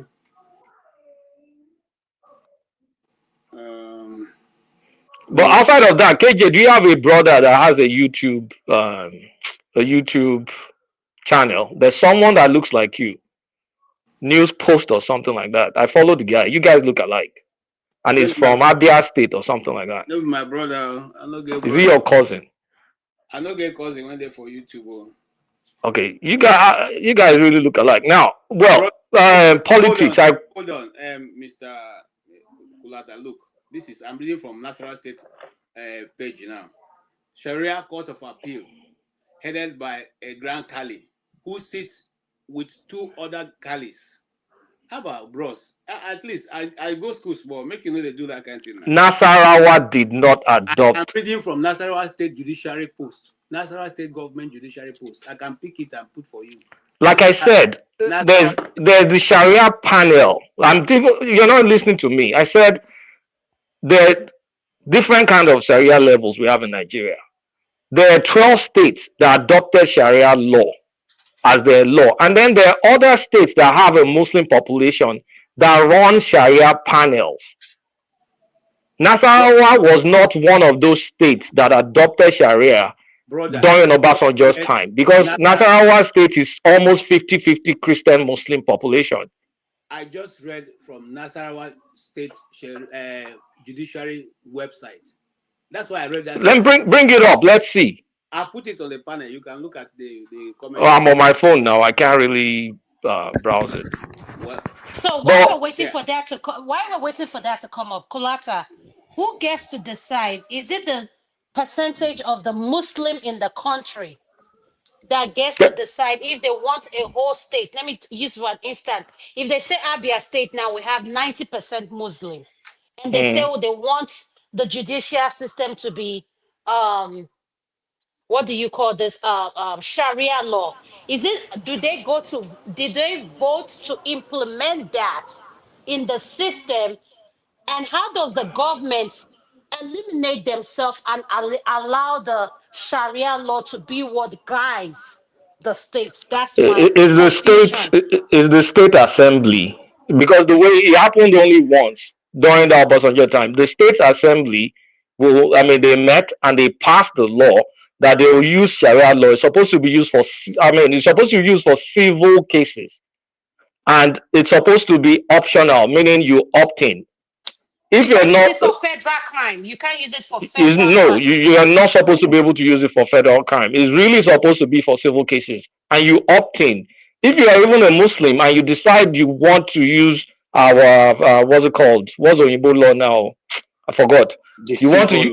You want to use our civil law, whatever, Western laws. They will allow you. And if you're a Muslim and you say no, judge me by Sharia, then they judge you by Sharia. But they can't judge you or try you for something like murder, for example, in a Sharia court, because it's the jurisdiction doesn't get to that point. So let's go by what you're saying. Are you saying this case now, even though you don't know what the case is, but you I don't know heard the us case talking about? at all. So are you saying murder does not? You cannot judge murder in a. Hold on. I don't. Hold on, Adam. I don't want to go that direction. I don't want Kolata to take over and begin to say what he doesn't understand. What do you mean take over? I'm a panelist like everybody. Right. Hold on. Kolata is very right, KJ. Hold on. It's not right. What are you saying? I'm okay. Explain to us. Explain how they explain Sharia, the scope. Where is it? Tell me it's right. Explain the scope of Sharia law in Nigeria. My brother, you are wrong. And then explain to us. So let me correct me if I'm wrong. I want to explain to you. And KJ, I think Kolata has a point. He doesn't have a point. When National State was hold on. Two Nigerians that I beat his ass every day is agreeing with me. Look at this one. Look at this Bushman. They agree with you that you're fighting. Go to the judiciary site of Nasarawa State. It tells you that they inherited one Grand Kadi, and they could not form a quorum until they had two other ones that formed a quorum. And if you go there, you will see where they stated the officials of the Sharia court. What are you saying? Abia no go square. That's not the argument. The argument is the scope of Sharia. The scope of Sharia. Can you try a murder case in Sharia court in Nigeria? Listen, Ogami. I didn't say that Nasarawa State practices Sharia. I told there's a Sharia court of appeal in Nasarawa State. That's what I said. No, we moved away from We moved on from that. We move on. No, we didn't move on. You are the one who moved on. He still explain what he wanted to say. Okay. Maybe Kolata did you his two-step thing that he does. You change it. Blame the one that is correct and you start arguing over that one. Some of the panelists come here, you think you know everything about. Till I left, I lived in Nasarawa. I lived in Abuja. How many minutes is it from Nasarawa? So at least we'll have some of this information. Maybe we know that to come. Okay, KJ, in a yes or no, can you try, forget me first, just answer the question. Can you try a murder case in a Sharia court in Nigeria? The question I'm asking is not about whether it's a murder case. I'm asking a different question. No, you don't have to ask me. I ask you what you want to say. And you say, I am the one. It seems everybody is high today. I tell you the direction, and you take it. So don't play that APC. I'm not APC, so don't label me. Don't give me names. I asked a question. If you can answer the question, answer. If you can't, don't answer. I'll take you out. You don't have to be here. There's no stop getting aggros. I direct the line and the process. So are you God? I can ask you a question. No, you can't. You can't. I ask. Why? Don't take Kolata out. So don't bring that here. I direct what happens. You don't direct it for me. The moderator, answer the question if you can. I'm just telling you, Mr. Kulata, because you're putting your hand here doesn't make you all knowing. Stop! I said forget me. If you're not going to answer, don't answer. No, you don't ask me any question. And by the way, that's okay. You have had at a murder, you can try murder. Yes, so what is the point? You can't. Go ahead. You can. You can try criminal cases. Yeah, moderator, are you telling me to go ahead? Yes, you can try criminal cases. Why not murder? Yeah. I just want to make a clarification based on what I said earlier. I was surprised when somebody like Passaret, I don't know if he was joking or it's a serious matter. This is not something to joke with. You want to really take Passaret seriously? Somebody has confessed to the crime. You are saying we should assume the person is innocent when he has already confessed to the crime, committed the crime. So that by the wayside. The reason why I said from the look of things, the guy did not act alone. And this is not his first time. From the evidence we could gather from the scene of crime, and he was probably heading somewhere. The reason why I said what we've seen is what we have collectively, this is a symptom of society we have created, is that the head in that politic bag will have ended up in the head. He was probably a politician. He probably headed to the house of a pastor or an imam. That head will have been probably heading. No, Mr. Moy, you cannot assume that it was for a politician. It may be for a pastor. I said probably. That's what I don't like. I know, but probably. I hate when we always put everything on politician. I love your submission when you say we put too many things on politician, but traditional rulers are one people we don't highlight. Yeah. So just put that I'm highlight. coming. I'm going there, man. I understand, Mr. Calm down. No, I'm just saying something. No, I understand what you're saying, Mr. Why is Moyo. everybody high this night? And I don't know what you're talking about. Okay, go ahead. Casamigos that Kulata has been drinking. Alama, do you want me to show you my bottle of Casamigos? I almost finished it. But can you let me line? Sorry, can you let me line my point? Please, I don't want to be violent. I can become violent too. Go ahead. Yes, that thing will have ended up and somewhere, either in a very, with somewhere with a very high authority. And the 6 sacks that were kept in his house were already prepared for different destinations. The reason why we're still getting a free flow of information now is that costs have not started coming from, higher places. If they start coming, costs are still coming. We're interested in that matter. Keep that fire. We can. This is the problem of the society. Like about a few months ago, there was a lady that came from Ghana to visit another lady in Nigeria. A senator was involved. That was the end of that matter. So this one could end up the same way. And this guy is very hardened. The reason why he has refused to say certain things, if he's acting in conjunction with people from high authority, the big politicians, the big pastors, the big imams, the big traditional rulers, that could as well be the end of the case. I rest my case. There's a leadership conspiracy once again against the Nigerian people. This is something we are not looking at, and we are guilty when something comes from our traditional institution. We are quiet because we don't want to go there. If it comes from our pastor, we have a very ready verse to quote. touch not my anointed and do my prophet no harm. If it comes from our imam, we have a way of trying to defend them. So we are all hypocritical. We'll continue to get what we're getting until we're ready to stand for the truth and tackle them headlong the way they are. Thank you. Thank you, comrade. And I want to say this. You see, the truth remains that this case, the way it's going, I believe Ahmed, what's his name, the guy in Brekete, since he's involved, will probably push it to a point where justice will be gotten for the family. I believe really that justice should be gotten for the family, not because you know, of the father is dead, but the fact that it's a young life. Parents have trained and brought to this point. 24 years old. I mean, 24 years old, for crying out loud. It can be any of our sisters, can be any of our children, it can be anybody, you know. And there are many. This is because this one isn't picked up because the media picked it up. Who knows how many others that are going this way and nobody knows about them. Before we came on this broadcast, I saw a lady bathing in the street of Benin, you know, in the marketplace, and you know, just taking bath. You see, the things going on in Nigeria is beyond imagination. So, and it's something that we should be able to discuss without, you know, bringing sentiment into it. That the society is broken, and we need a government who can put it in proper perspective, to put things in the right perspective. If a crime is committed, those who committed it should face the consequence of it. Forefather, we're rounding up, and I'm sure that you can make your submission before we shut the house. Sorry, before tonight, just a quick one. Are you guys aware of what's going on in France right now with Buhari, Obasanjo, and Tinubu? Yes. I read about it. Yes. That's a big deal. I don't know why you guys are not talking about it. Because we don't have time to talk about it now, so we'll talk about it next week. Anyway, it's too late. You want to let Forefather continue now? You want to end KJ? Oh, don't continue. Please don't do that. Let me see. Buhari forced by Tinubu to testify in French court. Okay, something to do with that. I don't know.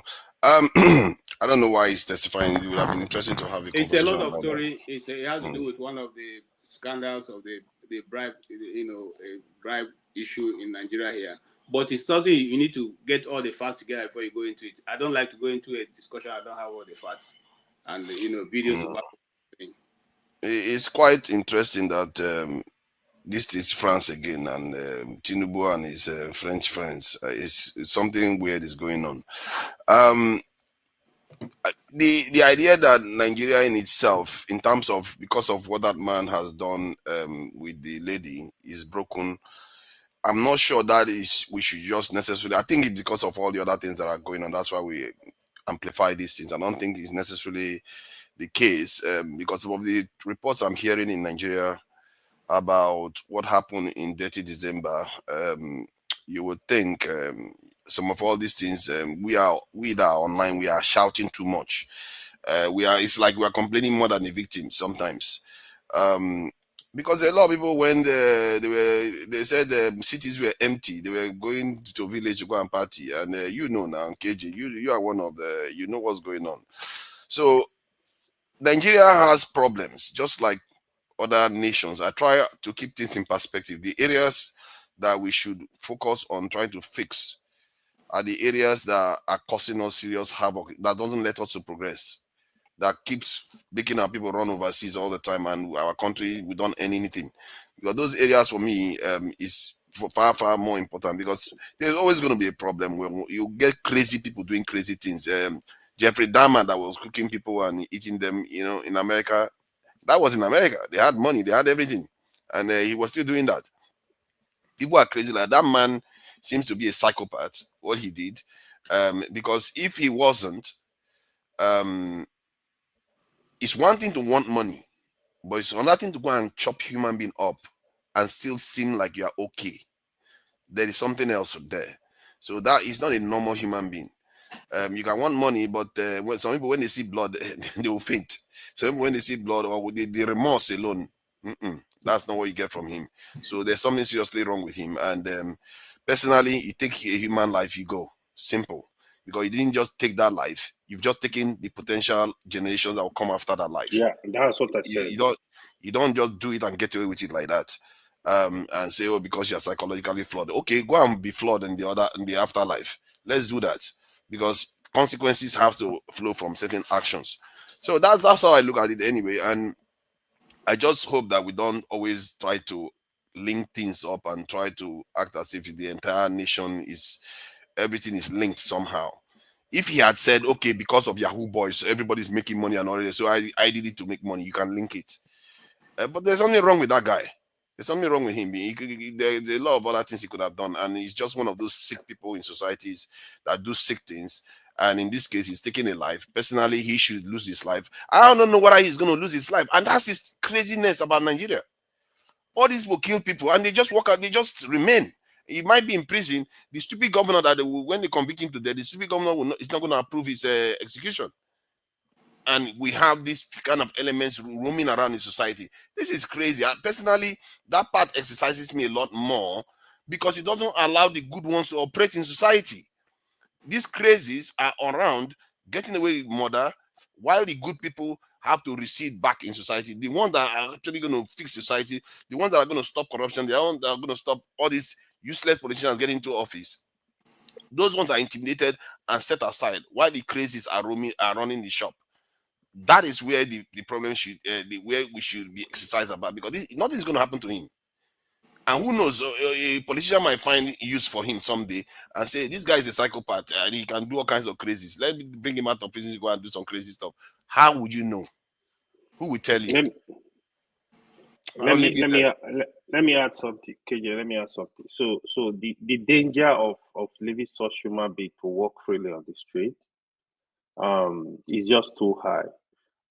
Yeah, like what your father said, yeah, it needs to be investigated. Just like he said, if high profile people are involved, they're gonna work on the ground to make sure it's released, to make sure it's free. All kind of things happen in Nigeria, right? They can even use somebody to replace him. That's how bad it can get. Money is involved, high profile people are involved. But they need to know this kind of situation, there is no two ways. You need to make them make this person serve as deterrent to other people. I mean, the manner he carry out this evil is just too much. Like I said again, it was not a mistake. It was a deliberate, well orchestrated act. So he needs to go for it. There is no two way. That's just my opinion. Okay, thank you so much. Kulata, do you have anything to say before? Just leave us backstage. That's all I have to say. And calm down. I won't leave you backstage. Father, are you gonna set up the Yeah, I'm being frank. Look at me. I'm telling you, I won't leave you backstage. What's all your aggros now? Get out of bed. Please stop harassing my uncle. How the people are. I won't take that from you. On this night, everybody reverse. No, you can't come and KJ, how is KJ so hot today? Everybody say, you know what? Because KJ is hot today, I'm going to believe everybody is hot. Let me say this. You see, you give people who are on the comment the impression that what we are saying we don't know. You didn't go to school. I have a master's in media arts. You didn't go to school more than me, and I had it in 2002. Not today. Okay, so don't think I didn't go to school.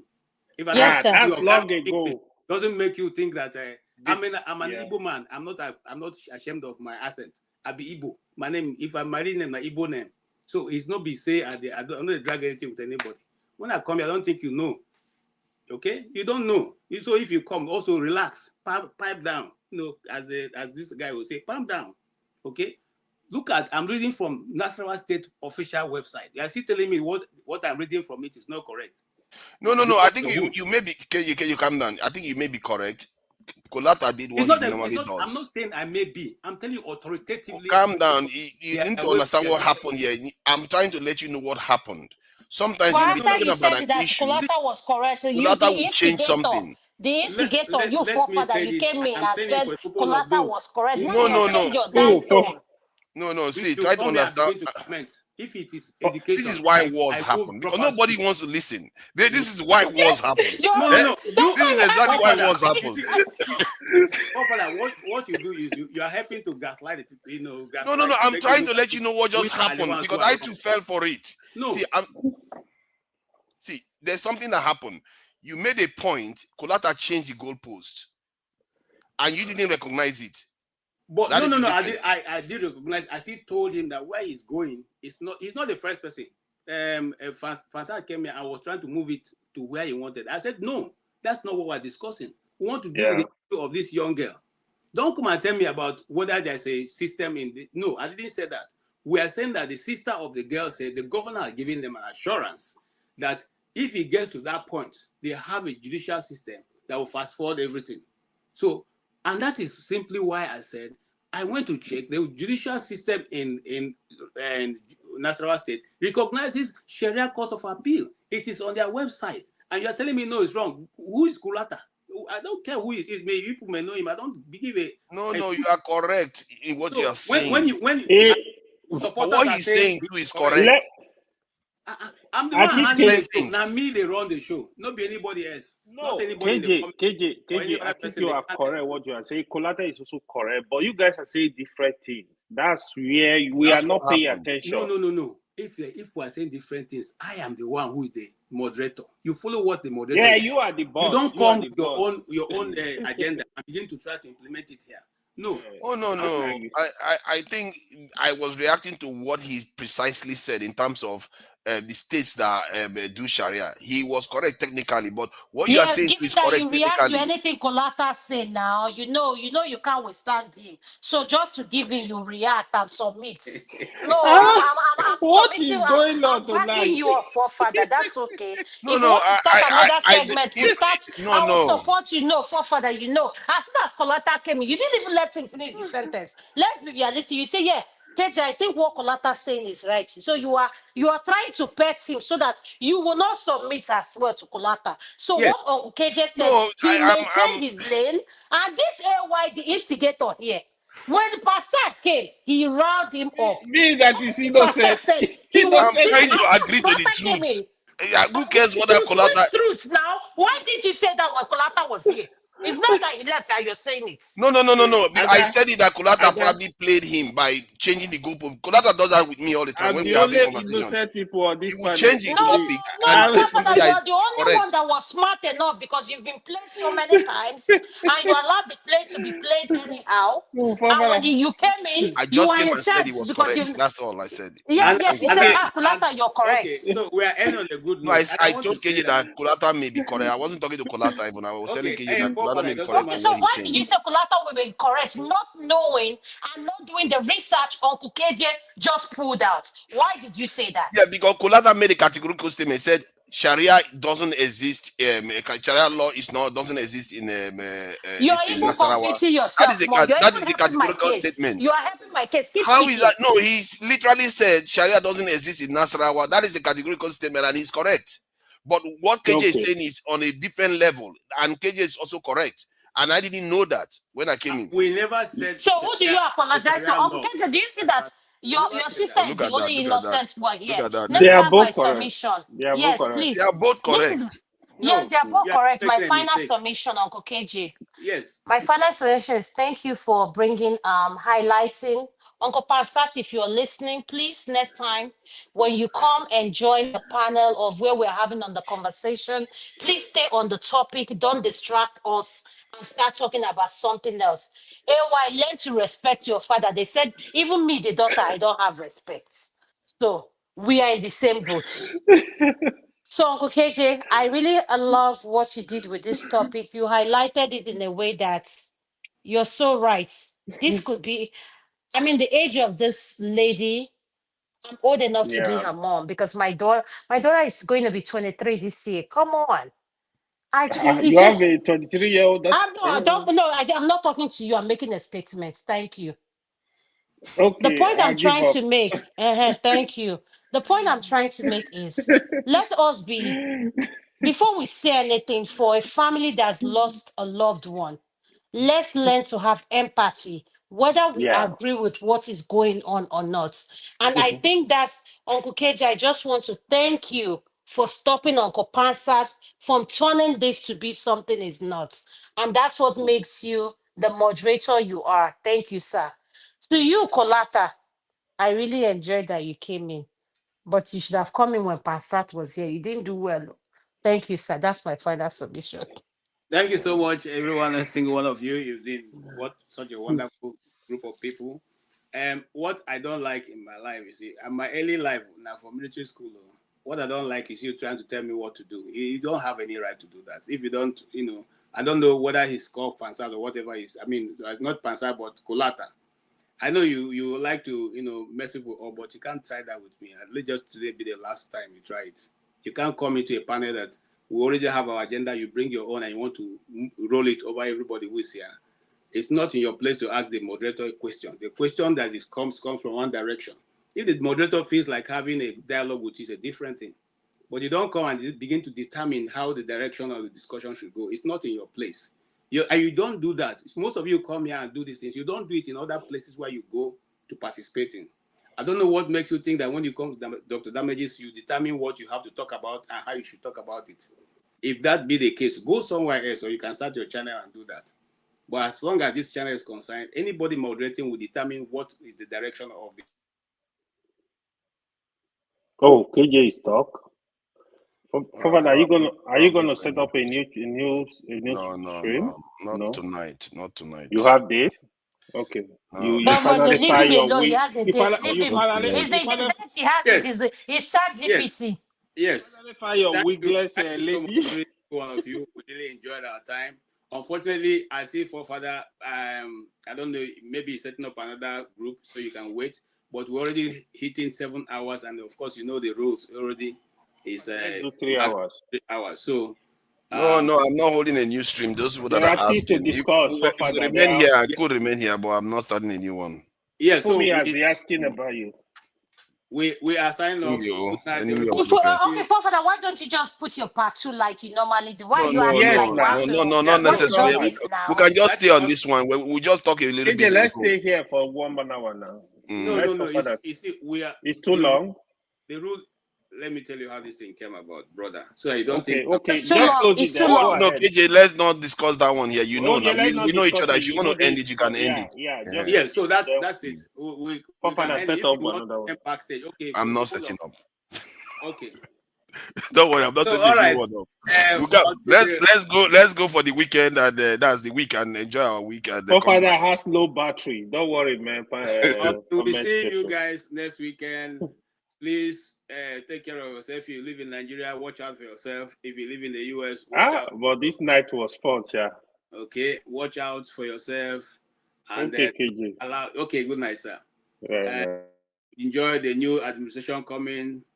And it's been a wrap for today. We enjoyed being with you, and I hope you also enjoyed being with us. And until we come your way again, which is next week, Saturday and Sunday, God be with you all. Have a good night. Arise, O compatriots, Nigeria's call obey, to serve our fatherland.